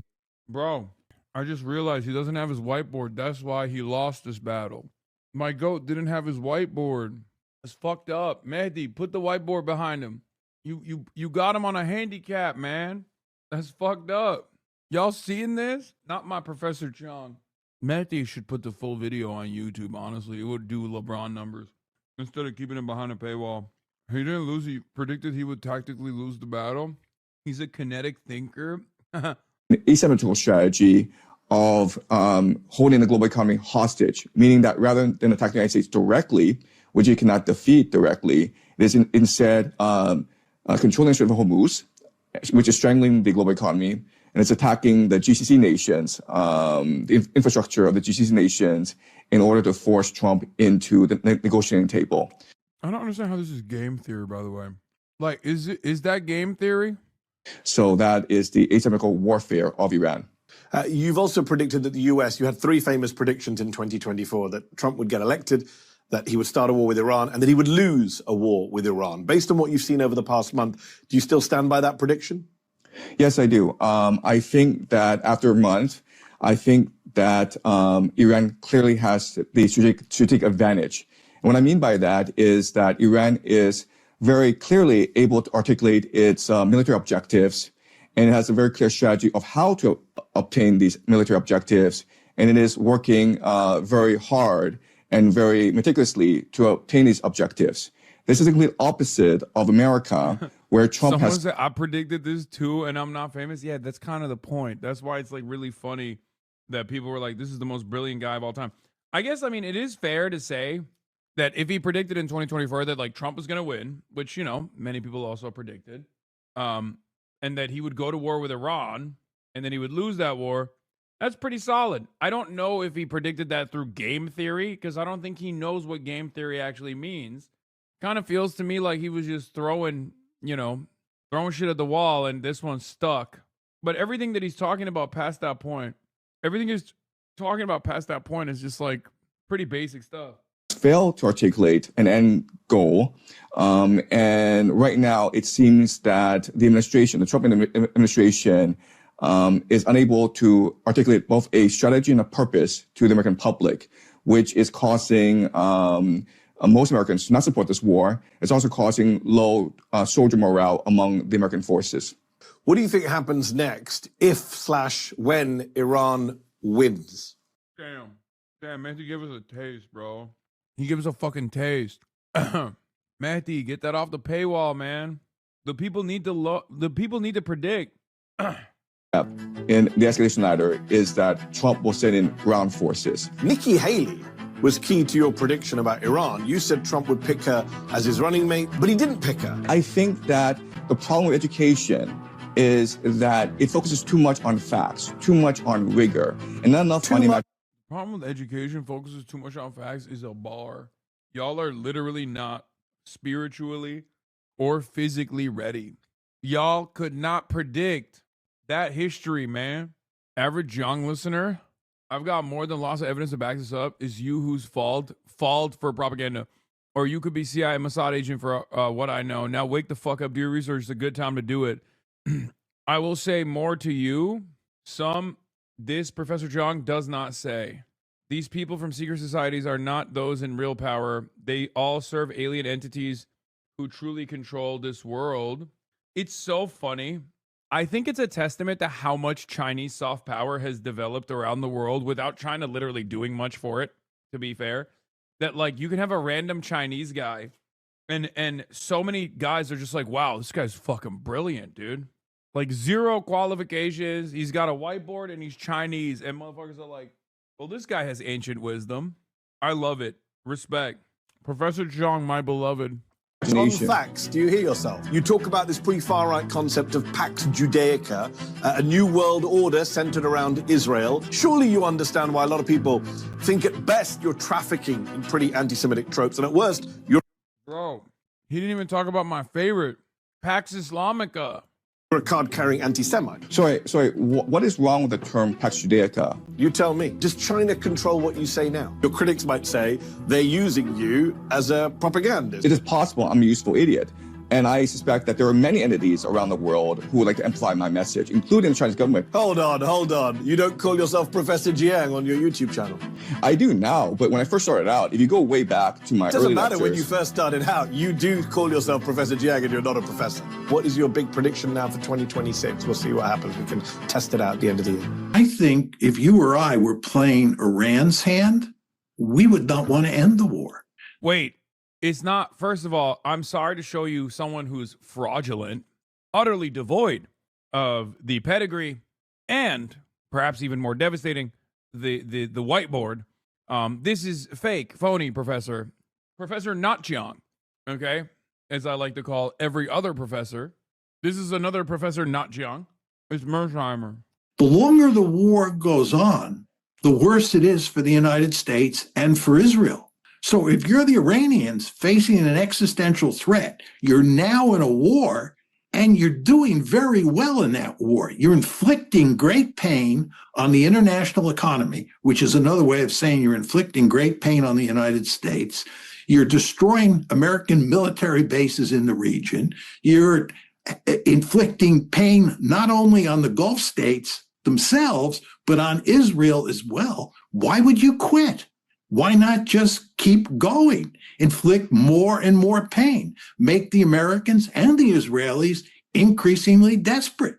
That would be the smart thing to do, I think, if you're playing Iran's hand. It's not in our interest for sure, certainly not in President Trump's interest, but from their point of view, given all the leverage they now have and the fact that they get more leverage as the war goes on, I wouldn't quit if I were them. The No Kings demonstration taking over Midtown Manhattan. Some people told us why they're here today. There's a lot of animosity towards this administration, and I think people feel a little rudderless. So events like this bring a coalition of people that have maybe some shared resentment, but also key issues that they care about. I'm here because I can't express how much I hate Donald Trump. It's ruining our country. Demonization of internal enemies, glorification of violence and cruelty, appeals to a mythical past and racial superiority, intolerance of dissent, and unquestioned allegiance to the leader. Who are you talking about? Let me think. Our president. I've studied history. We've never had a leader that was so indifferent and so immoral to the concerns of the average person. We have to show out, as we're doing today, in record numbers to say this is not okay with us. And I think a lot of people are just really angry. I mean, they're angry at the economy. They're angry at the Epstein file cover-up. They're angry that we're at war right now and Donald Trump is golfing. It's a betrayal of the American people. This is not a war. This is not an award. Oh my God, I absolutely support the President of the United States of America. I'm at CPAC in Dallas. It's the biggest conservative conference in... Fucking finally, dude. Some real goddamn American patriots, bro. Hell yeah. I saw Harry Sasan over there. I almost lost my mind, you know? How dare you show me Harry Sasan? I need to see 10 patriots. We haven't even done enough CPAC shit because, like, bro, CPAC this year has been less motion than even the years prior. Trump didn't even attend it. No Tucker Carlson. None of the major MAGA heads. Just pure freak show. Like, it's literally the Michael Pillow coalition. The country, and lots of people here are talking about the war in Iran. Trump is not speaking at this event this year, but in the past when he has spoken here, he's talked a lot about not starting new wars. When it comes to Iran, how do you feel about that? I'm not happy. I'm not happy at all. I mean, President Trump ran on no new wars. I feel like we've been opted into a war that shouldn't be ours. It should be Israel's. We want to say, Mr. President, thank you. Thank you for helping Iranian people. What do you think of the war with Iran at the moment? Unfortunately, I think it's necessary. You do? Yes, and he's the only president that had the backbone to take it on. Do you believe that Israel forced the U.S. into this war? Absolutely not. Bro, Brace was saying that every corner there is a Persian yelling about Mr. President Trump. Thank you. Literally in every fucking corner of CPAC, it was just like occupied. It was POG, Persian occupied government. Donald Trump does what Donald Trump wants to do. I don't think Trump is really controlled by anybody as much as everyone would like to control him. But I do question some of the things when it comes to, are we just going to bend over everything for Israel, you know? What do you say to some Republican people who say, well, this is Israel's war. It shouldn't be America's war. Dude, by the way, I low-key get why Israel doesn't give a fuck about anti-Semites.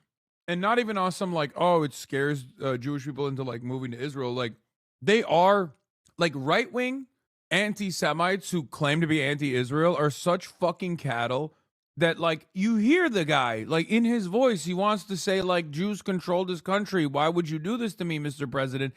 That's his mentality, but he can't even fucking identify it and like communicate it, right? Because he's a victim. Like, these guys can't even do anti-Israel. Like, they can't even do anti-Semitism right. Okay, joking. But, like, kind of true, you know? So, yeah, when you look at that dynamic and you're like, well, we shouldn't really focus too much on, like, right-wing anti-Semitism because at the end of the day, they're still going to vote for Trump. Whereas on the left, if your primary focus is Israel, there's a fuck ton of real anger there. That's not so. Israel is God's people. Those that bless Israel will be blessed. Those that curse Israel, they better watch out. Do you feel disappointed in the president? Sure. Do you still support him? I want him to succeed. I certainly do. I think it's to be determined on, if I can remain to support him. We'll see how the next 6 months go, and we'll see what happens. Are you concerned? The answer is yes, bro. What are you going to do? There is nothing more fake than a Trump hog being like, I don't know. We'll see. Like, shut up, bitch. You're going to vote for him. You're going to write his name in on elections in the future where his name is not even on the fucking ballot. Shut up. Bro's acting like we don't know what his behavior is. Nothing funnier to me than a coping hog who's just like, well, I don't know. Okay, buddy. Sure. Trump could literally shit on your chest. Trump could make you eat his dookie and you still love his ass. Fuck out of here with this shit. Don't know if I can vote for him again. Yeah, right.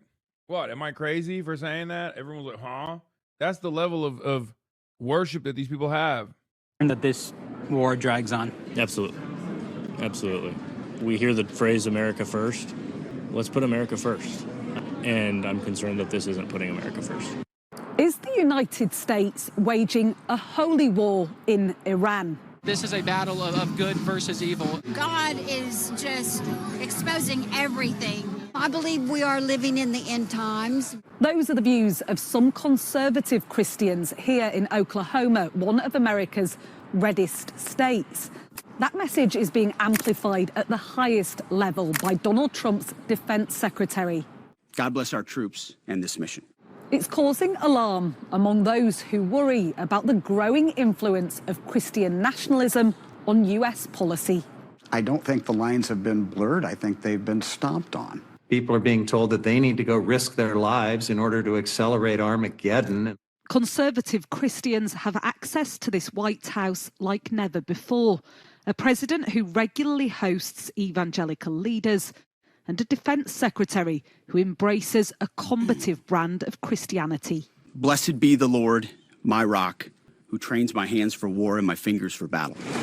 Pete Hegseth is now invoking divine purpose to justify American military might in Iran. Dear gracious God, I need you. A conflict which some view as a holy war. Is it spotlighting increasingly blurred lines between church and state? Give me wisdom, I pray. Pastor Jackson Lawmeyer! In Tulsa, Oklahoma, the man who founded the organization Pastors for Trump is announcing his run for public office from the pulpit where he preaches. That Sharia law never takes root in this nation ever. Jackson Lawmeyer supports the war and has spoken about his hope that the gospel will penetrate a free Iran. It's a message which resonates with his congregation. I do believe it is almost an Armageddon, and that the fact that we do have to stand up for what's right and what we believe in, and they are some awful people over there. How do you square off the loss of innocent lives? You're a much better person, surely. You know what's really funny? These people unironically were like, well, they're a religious theocracy. Like, they're so backwards. Buddy, look around, you know? Like, these people, without even a fucking moment of irony, will turn around and be like, well, they're a backwards country. They're run Islamic style. You know what I mean? We can't have that. We can't have that Islamic style government. They must learn the gospel. It's perfectly fine. As someone whose dad serves in the military, I can tell you that it's just a cost. And unfortunately, it's the sad reality, but they did the right thing. They stood up and they fought for their country, and we can honor that. And I know that they're sitting with the good Lord right now. And in his... Wait, is he talking about the Iranians? Because no American soldier that has died in the last month has died serving, like, they haven't died defending their country. They died defending Israel. Hate to do this to you, buddy, but you're wrong. Great graces. You should support Israel because God loves Israel.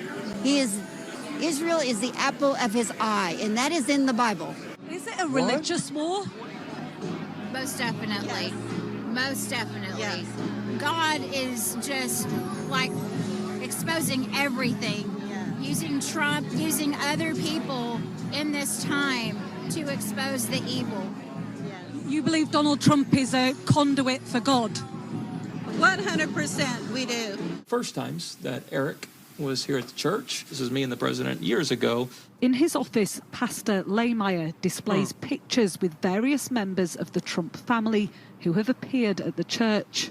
Bro, they're so stupid. It is truly mind-boggling how dumb these people are. Like, they're in the wealthiest country on the planet. They got internet everywhere. They have access to so much information, but they have a medieval peasant-style understanding of the world. How the fuck does that happen? Like, we are in a post-monarchy world, right? How do you behave like this? And for who? The Trump children? Like, it is remarkable that there is this much of a cult, like, understanding for anything. Like, I mean it. Like, in this day and age, in the information age, it is quite remarkable that people can be this delusional and people can be this much in a cult. Fascinating. Do you see this war in religious terms? Well, obviously, to the Ayatollah, it was definitely religious terms. It's jihad. It is to bring about the apocalypse to usher in their Messiah. You've spoken about the gospel penetrating a free Iran. What does that mean? Well, that's not the job of the United States government. That's the job of pastors and preachers and evangelists when that door opens. And so a free Iran would open the door for ministries and preachers to go in and share the gospel. At a different church on the other side of Tulsa, an opposing viewpoint. Come on in. Reverend Andy Campbell believes the Trump administration is weaponizing Christianity to sell this war to the public. If I go to war and I claim that God is on my side, if you oppose me, then evidently I must be godless. Gay. Sorry. How many photos with Eric Trump do you have, buddy? Yeah, I said it. I need to see the photo wall, man. And I think that's the point of it. So do you think Pete Hegseth is playing on that then? Oh, absolutely. He wants to take people that he perceives as enemies and make them less than human. They smoked me all the way. Defense Secretary Hegseth is provoking controversy with his rhetoric and his tattoos. He has a large Jerusalem cross which dates back to the Christian Crusades and a Deus Vult tattoo, Latin for God wills it, often used by far-right groups. One of God's mightiest men, our Secretary of War, the Honorable Pete Hegseth. Hegseth has pushed policy changes that reflect his personal views. This is a new Christian worship service for employees at the Pentagon. You are here, working in... I'd kill myself. Come on. It'll never not be funny. He's literally a alcoholic rapist. It's always these like super pro God guys. Like, we get it, bro. You killed people. Okay, I got it. Like, I understand. Like, just cut it. Just cut it out. Just cut it out. Let's just not do this. You know what I mean? I think it's better for everybody involved if, like, the alcoholic rapist guys don't just, like, pivot to God mode this way. Because they're so fucking annoying every time, dude. There is that very obvious recognition. This underlying recognition, by the way, that, like, sorry, if you're one of those guys, you're kind of the dumbest guy around. That even someone like Pete Hegseth could just, like, manipulate you. Or someone like fucking, what's his face? The British one, the British freak that looked like Russell Brand, the one that looked like a rapist before we found out he actually was one, you know? Don't worry, Christians. Muslims got this version too. Andrew Tate. Like, literally. And I'll be honest, he didn't even try that hard. And the Ummah was on fire. They could not believe it. Muslims love a white boy that that reversed to Islam. It don't take much. Just say the Shahada and they will lose their fucking minds. Every WhatsApp group is going to be on fire. Sorry, I shouldn't have said white. Western. He's 0% white. Okay. First of all, that's not true. He's half white. And secondly, I mean, I don't know why you got so aggressive about it. Like, you're almost like, okay, defender of the white race. I'm like, chill. Okay, you didn't, what?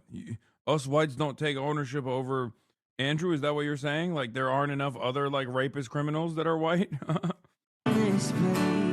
And some are alleging an increase in Christian extremism in the armed forces. The Military Religious Freedom Foundation says it's received more than 200 complaints from members of the military about commanders invoking biblical rhetoric to justify involvement in the war in Iran. Some of the more egregious examples here, this one from an active duty military member who alleges that their commander urged them to tell our troops that the war, is all part of God's divine plan. Apparently, they referenced citations out of the book of Revelation and the imminent return of Jesus Christ. Awesome. Another military member says this poster of Jesus. What the hell? Oh my God. Oh my God. Jesus Christ with the artillery launcher? Respect. That's real, man. I see that and I think tough. That's my Jesus. Nah, that's my Jesus, bro. Chill. Jesus, famously known for deploying mortars. Firing a mortar round was displayed in their battalion headquarters. This congressman is calling for the allegations to be investigated by the Department of Defense. These biblical prophecies are being offered up to justify the war. People are being told that they need to go risk their lives in order to accelerate Armageddon and live out these extreme interpretations of Scripture. The Secretary of Defense is making a concerted effort to God-wash this terrible war. Glad you guys were here tonight. Yes, thank you. Y'all be blessed. As this pastor begins his campaign for Congress, he insists there is a place for Christianity in politics. But some believe the war in Iran is exposing an erosion of the separation between church and state. Martha Kellner, Sky News, Tulsa, Oklahoma. If you lose what's important. Yeah, only recently. We are such a freak-ass country. Yeah, Jesus demands we bomb 10-year-olds with stabilized oil. I mean, we bombed 10-year-olds so hard that we can't even stabilize oil. Like, oil was stable. And then we bombed 10-year-olds, and now oil is unstable. And now our goal is to just go back to day one. You know, before we killed the Ayatollah, before we killed all those little schoolgirls. I have a good idea. It's called don't fuck around. Why did you do that to begin with? And now we did it because we're like, we have to do it. Israel demands it. We had to do it. Now we did it. And now we're trying to unfuck this situation. Then we're going to lose the country.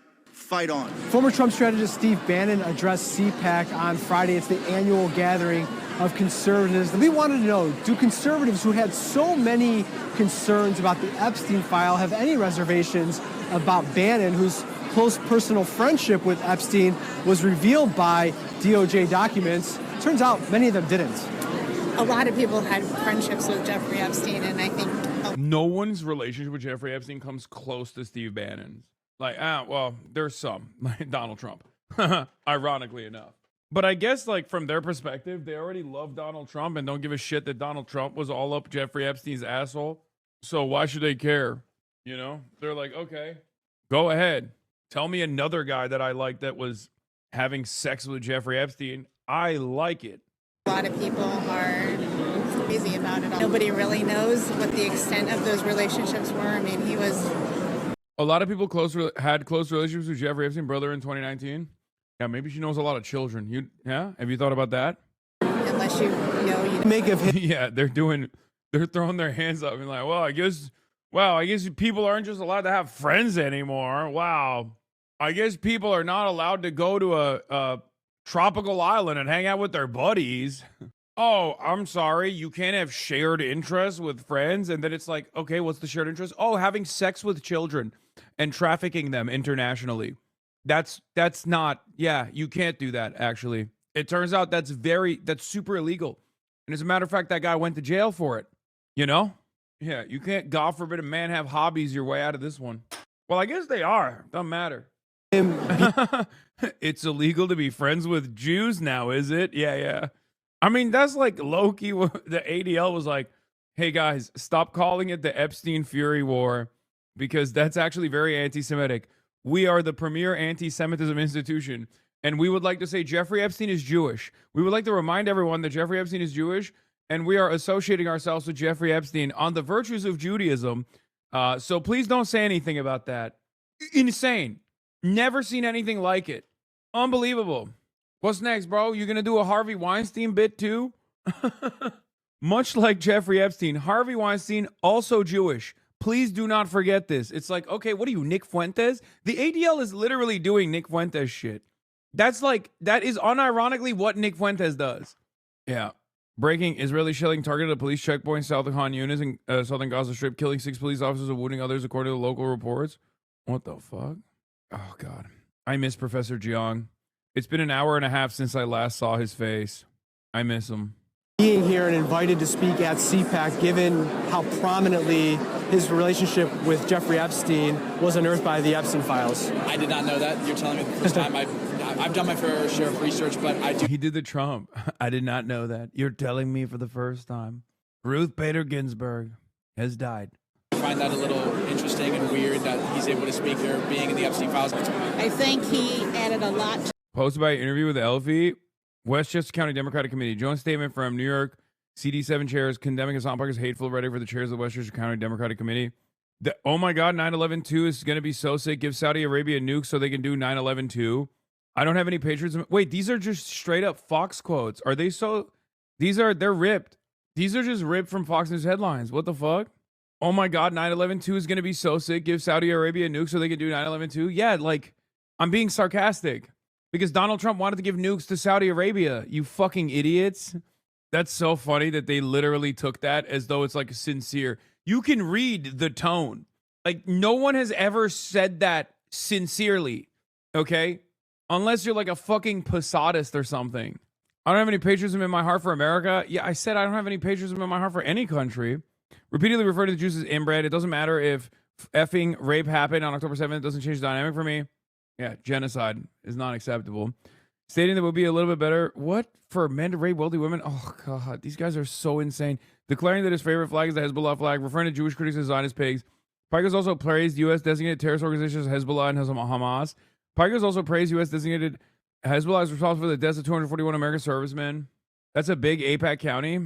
That's where George Latimer is from, who challenged Bowman. It's fast. Boomers misinterpreting what Zoomers clearly read as unserious as you memes. You're mad Saudis following the doctrine. I mean, they did 9/11 once. Theo Vaughn on Israel. No, you read as you want in white/albino supremacy. Yeah, these people are insane. Westchester's where the cops live. They put you as a top story over every other news story. Why some Democrats want to shut off Hassan Piker's megaphone. Popular streamers rise as Democratic influence coincides with the party's long surge. I'm so cooked. Do you think the Saudis or Iranians are Chiang enjoyers? Yeah, I think the Iranians are. That's why they're doing it. That's why that's why Iran decided to fight back, because they saw the Professor Xiang. First they were like, yeah, I never said Jewish pig, by the way. They're just fucking lying, but it doesn't, it's all lies. Who gives a shit? Whatever. But what I was going to say is, the Iranians, okay, this is serious. This is serious analysis, okay? It's predictive history time. So the Iranians watched the Professor Zhang video, right? Because that's their favorite thinker, right? They see him. They love the whiteboard. They're like, Professor Zhang, I am your favorite. You are my favorite, Professor. Okay? So then they're watching. And Zhang's like, okay, Donald Trump is going to become president, okay? And they're like, And then Donald Trump's going to wage war with Iran. They're like, oh, no, not Professor Jiang. Why you say this? And then he says, okay, and Iran's going to win the war. And they're like, okay. And at first they're like maybe a little skeptical. They're thinking, nah, like it's probably not real. But then Donald Trump becomes president. They're like, oh, my God, he became president. Professor Jiang was right. That's why they fucking fought back, because they knew they would win, because they're committed believers of Professor Jiang. As am I. Yeah. That's why they were just kind of existing around American bases and so close in proximity to the state of Israel, which is the reason why the war started. Why do you move your country so close to my bases? We're going to have to use them at some point, you know? Does Jiang actually have motion around? I don't fucking know, man. Why would I have an answer to that? Also, he had a weird Trump had a weird take on here too. Let's listen to this. Been able to see or hear from any of the Iranian people. And I imagine that is because they're...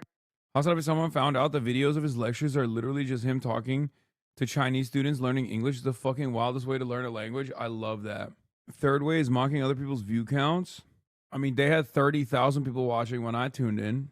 Fuck are you complaining about? How many viewers do you have? You're Third Way. Oh my God, they have a channel? The Red Zone, Making Your Case in Magaland, 109 views. Take 5. Faith by Robert Rabin, 45 views. Affordability, Buzzword or Breakthrough, 66 views. Ain't no fucking way, man. Ain't no fucking way. Oh, it's so funny that they brought up the view count when they got no views whatsoever. I have more views on my Rainbow Six Siege videos, Lamau. Internet is shut down, and I think there is some general worry about them. Obviously, their government treats them terribly and killed tens of thousands of them in January. Do you, again, like Kayleigh, I would never ask you to tell us something that is classified, but do you have any insight as to how they are doing? Do they have drinking water? Do they have food? Right, I do. It's upsetting. I do. But first, you remember when we had lunch years ago in the base of Trump Tower when it was a brand new building? It was a long time ago, yes. A long time ago, and you haven't changed. Oh. You have not changed. Now, I'm not allowed to say this. It's the end of my political career, but you may be even better looking, okay? So I don't know what you're doing. Been able to see or hear from any of the Iranian people. And I imagine that is because...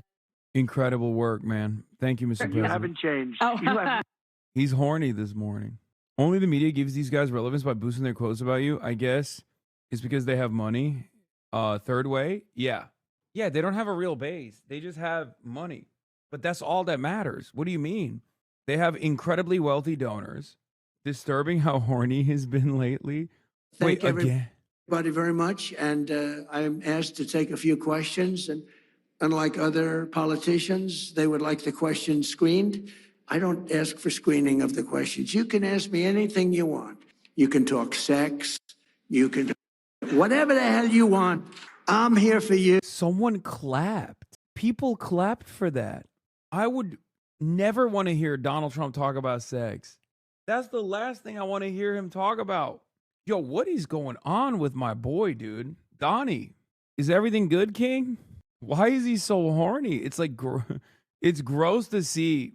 It's gross to see the president horny to begin with, including Bill Clinton. But it's also very strange to see this president be horny. What's happening? Laura hasn't been topping me off. Laura Loomer, she's been in India. So I've been so pent up. So pent up. You won't believe it. Hard as a diamond. All the time. Laura Loomer, my free spirit, come back to me. Come back to me, Laura. Thank everybody very much. They got him on some new meds? Yeah, you think they give him Viagra? You think that's what it is? Hasan Piker talks about Donald Trump's penis being hard as a diamond. Third Way releases statement condemning Hasan Piker, saying Donald Trump has never been hard. He's actually very soft. Party for the last 6 years or whatever. But I also believe that Bill Clinton was probably as close as Steve Bannon was to Epstein. Clinton has denied any wrongdoing and mentioned the Epstein files is not indicative of wrongdoing. CNN reached out to Bannon but has not heard back, though he told the New York Times his relationship to Epstein was, quote, strictly professional. As opposed to what? Having sex with him? We fucked only one time, dude. We're friends. I mean, it's strictly professional. It's just like, I didn't even enjoy it. Now I'm getting horny like Donald Trump. I'm not horny, but, you know, I'm saying horny shit. 2028. Who do you prefer in the Republican primary? J.D. Vance at 53%, Marco Rubio at 35%.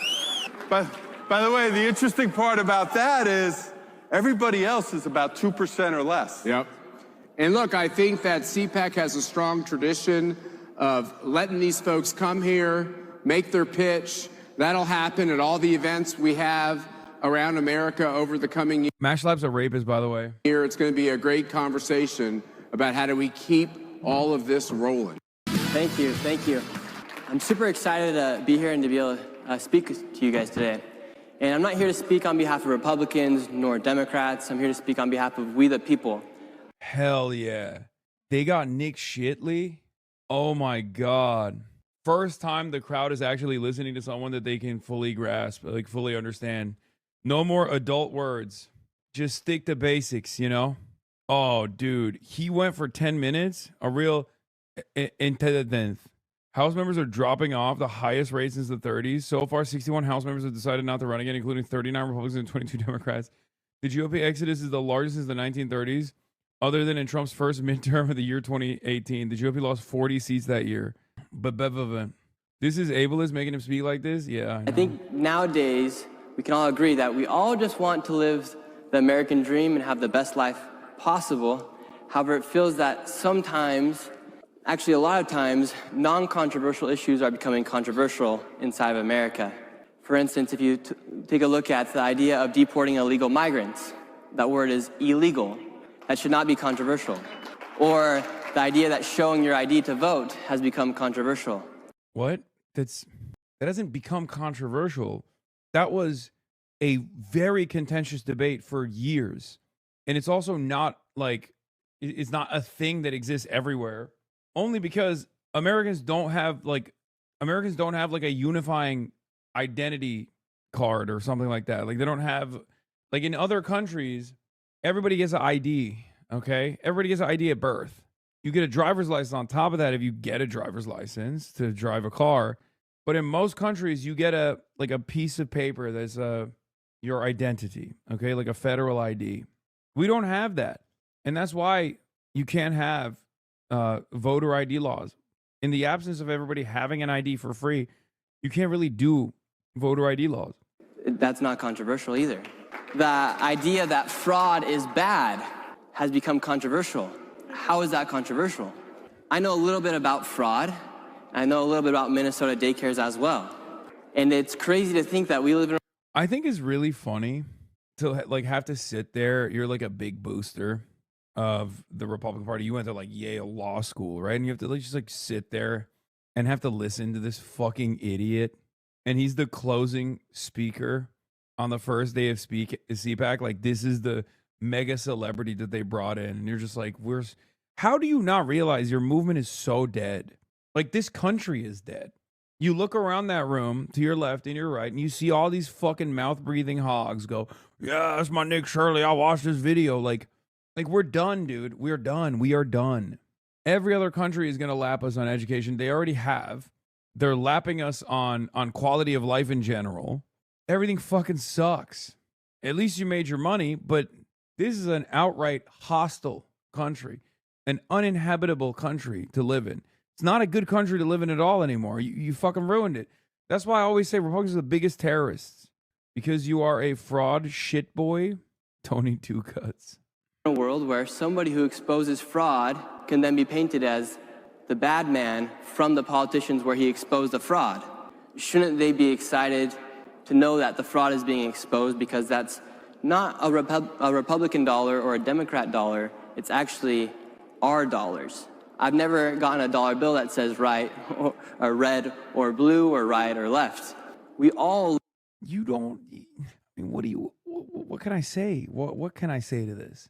Like, you don't feel embarrassed? You don't feel bad about it at all? You don't think to yourself, like, this is my movement? What the fuck have I done to this country? This isn't a moment of recognition for you when you hear this shit? When you hear this fucking absolute baboon? Babylon? And you don't realize that there's something so horrifying about the future of this country and your movement? Live inside of the same country, and we should all want the best for our country. And when there's so many rungs down on the ladder of advanced political discourse that we cannot even compare how to engage with it. I mean, he's like a child. He has the brain of a slow child, like not even like a particularly intelligent child, a very stupid child. You see fraud inside of our country taking place at literally rampant levels. For instance, in Minnesota, there are programs like autism where you have 10,000% increases in the budget for autism. And this money then goes into the hands of fraudsters. How does somebody not look at that and say, there's a 10,000% increase in the budget for autism? Is there a 10,000% increase in autistic children inside of our neighborhoods? And if the answer is no, how are they justifying a 10,000%? I thought it was Tylenol, man. What the fuck? I was lied to. It turns out it's not. I thought it was the Tylenol. increase in the budget. And in other instances like California, where you have 1,000% increase in hospices. Is everyone going to die in LA? I don't think so. So the idea that here inside the United States, when we have these non-controversial issues that have become controversial, it puts us into a weird culture war where it puts people into a position to think, okay, well, wait, how are you supporting this when you're actually not benefiting we the people? We all live inside of the United States. We're not supposed to be, when elected officials are elected, they're not supposed to represent 50% of the population. They're supposed to represent 100% of the population. In an instance where fraud is taking place inside our country, each and every single person should want to crack down on that fraud. Because if we don't... Oh my God, it's so weird. Wild moment, a CPAC audience member falls asleep as hundreds of seats left empty. The conference had hundreds of empty seats as the audience seemed in a sleepy mood. As the crowd cheered for impeachment hearings, an awkward moment. What the fuck? Hasan, are we cooked? Yeah, I don't want to watch the rest of this. Let's get it. Thank you for the 50 bones, brother. Yeah, I can't do that. That's really bad, man. That's unbelievable. I can't watch that. For you guys to think about is, who are the critics? Who are those people that are saying that you're the bad person or that what you're doing is not right? Well, a lot of times it's the media. A lot of the times it's that person who listens to the media where they've lost that idea of common sense thinking. And so nowadays, the most important thing I feel like for any of us to do is to think, okay, is the cause I'm fighting for, is it a controversial issue? Or is it actually non-controversial, but it's an issue that has become controversial from the critics? And we cannot ever pander to the critics, and we have to keep pursuing a worthy cause. Because what we're fighting for is worthy. America is the greatest country in the world. Conservatives all get all on Pasevi. Thank you for the 100 gifted subs. What the hell is going on, man? What the heliante is late in the night? Is 9 p.m. here? Is 6 p.m. in Los Angeles. And we got big Oilers in the building. Busting down the doors. New Oilers. New names no one's ever heard before. It's crazy. Why are we watching Ma Pack? I don't even know what that means. Conservatives get all bent, out of shape about an illegal alien drywaller landscaper freeloading off Americans. Meanwhile, a Nepo baby and his expat entourage can show up at CPAC and demand American kids go die halfway around the world to put him in power. Oh, Reza Pahlavi. Wow, that was I guess the entirety of CPAC was geared towards the sexual dynamo, Reza Pahlavi. Indiana Spud, thank you for 10 gifted.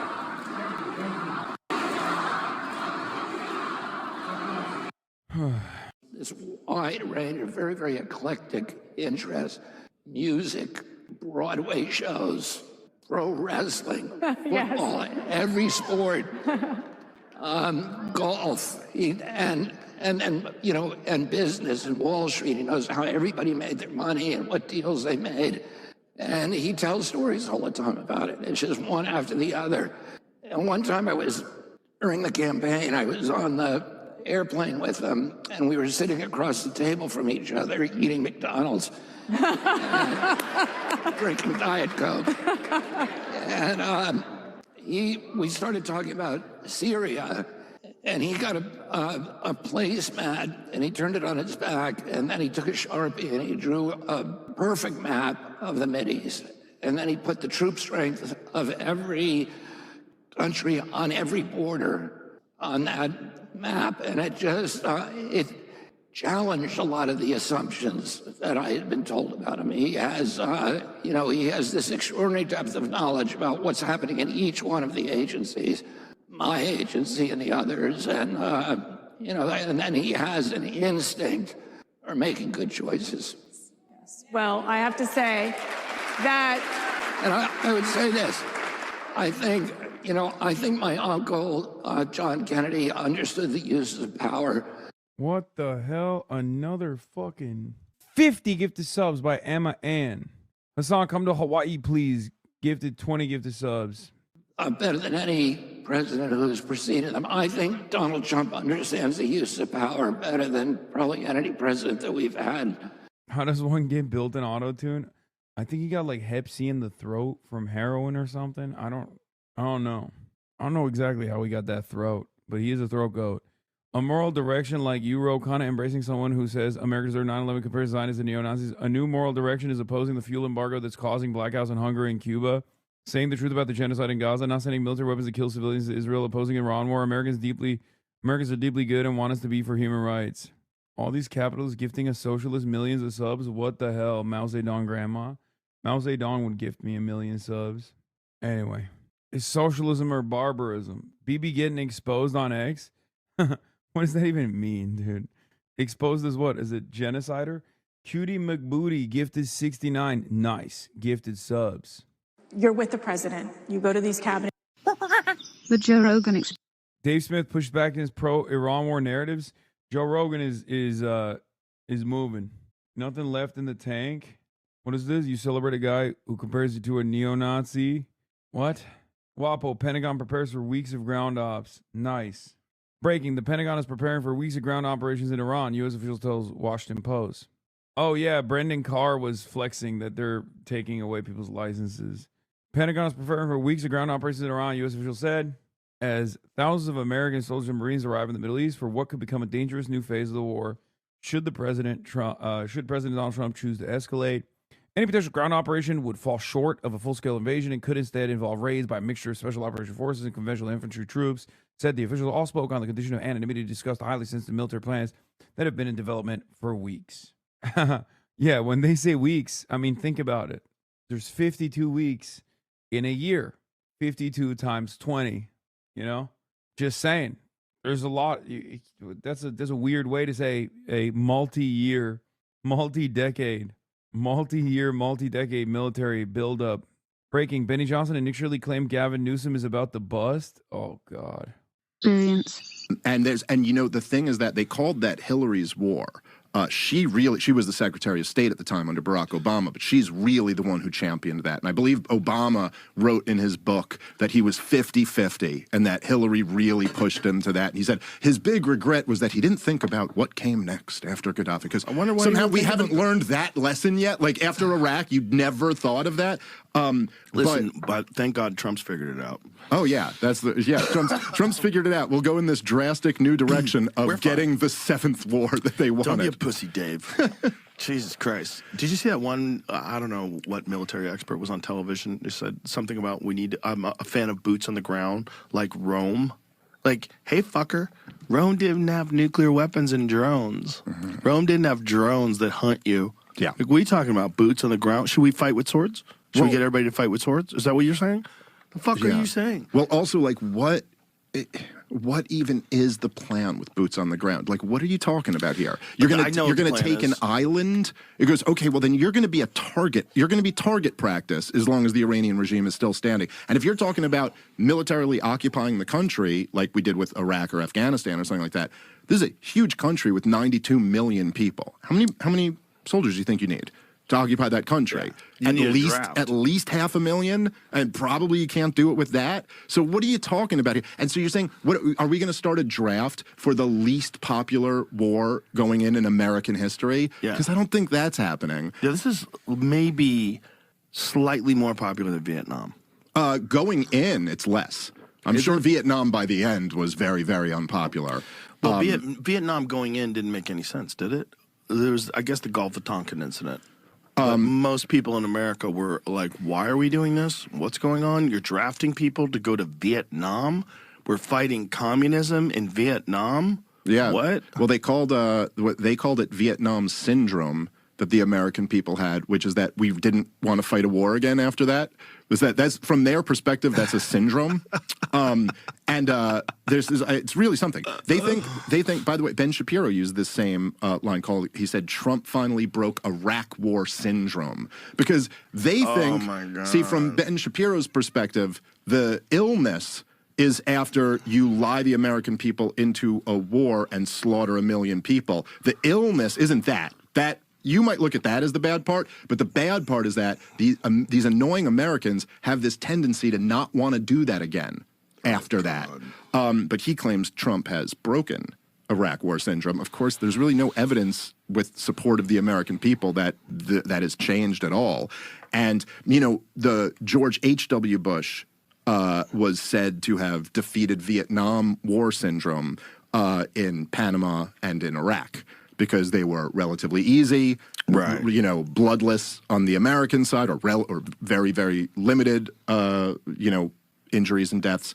And they, you know, they weren't like quagmires that went on forever or whatever. But of course, after the Persian Gulf War in 92, we went on to be bombing Iraq for ever since, essentially. You know, I mean, for 30 straight years after that. This guy's sucker now. I'm getting mixed vibes. I mean, he's a libertarian, but he's like anti-war. So he's all right. All right. I'm so tired. It's 8 hours. It's 6 p.m. PST. Tomorrow I got the Bernard rally. And I got the I'm gonna be hanging out with Ana Lulia Mejia, and I'm so freaking tired. Hey, forgot to shout out chat. Yeah, you're right, I did. My mistake. Unk feeling EP? Bro, Unk is so EP. That was a full day. A lot of walking around, a lot of shaking hands, a lot of meeting the people. And there's probably going to be more at the rally, too. Are you going to be talking at the rally? No, I'm not going to be talking at the Bernie rally. That's so funny. I hope not. I don't think so. No. This was last second. Imagine Bernie's like, Bernie says beast mode. He's like, we got Hasan Piker in the building tonight. Would you like to say a few words? That's not going to happen. That'd be funny. Anyway, love you guys. And I'll see you tomorrow, okay? Peace, everybody. Stunning lo-fi introduction, starting off the day.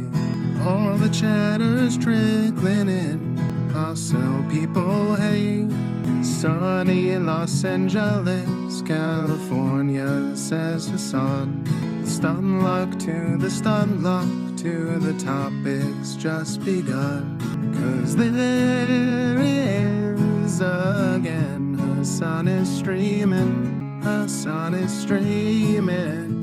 There it is again. Hasan is streaming. Hasan is streaming.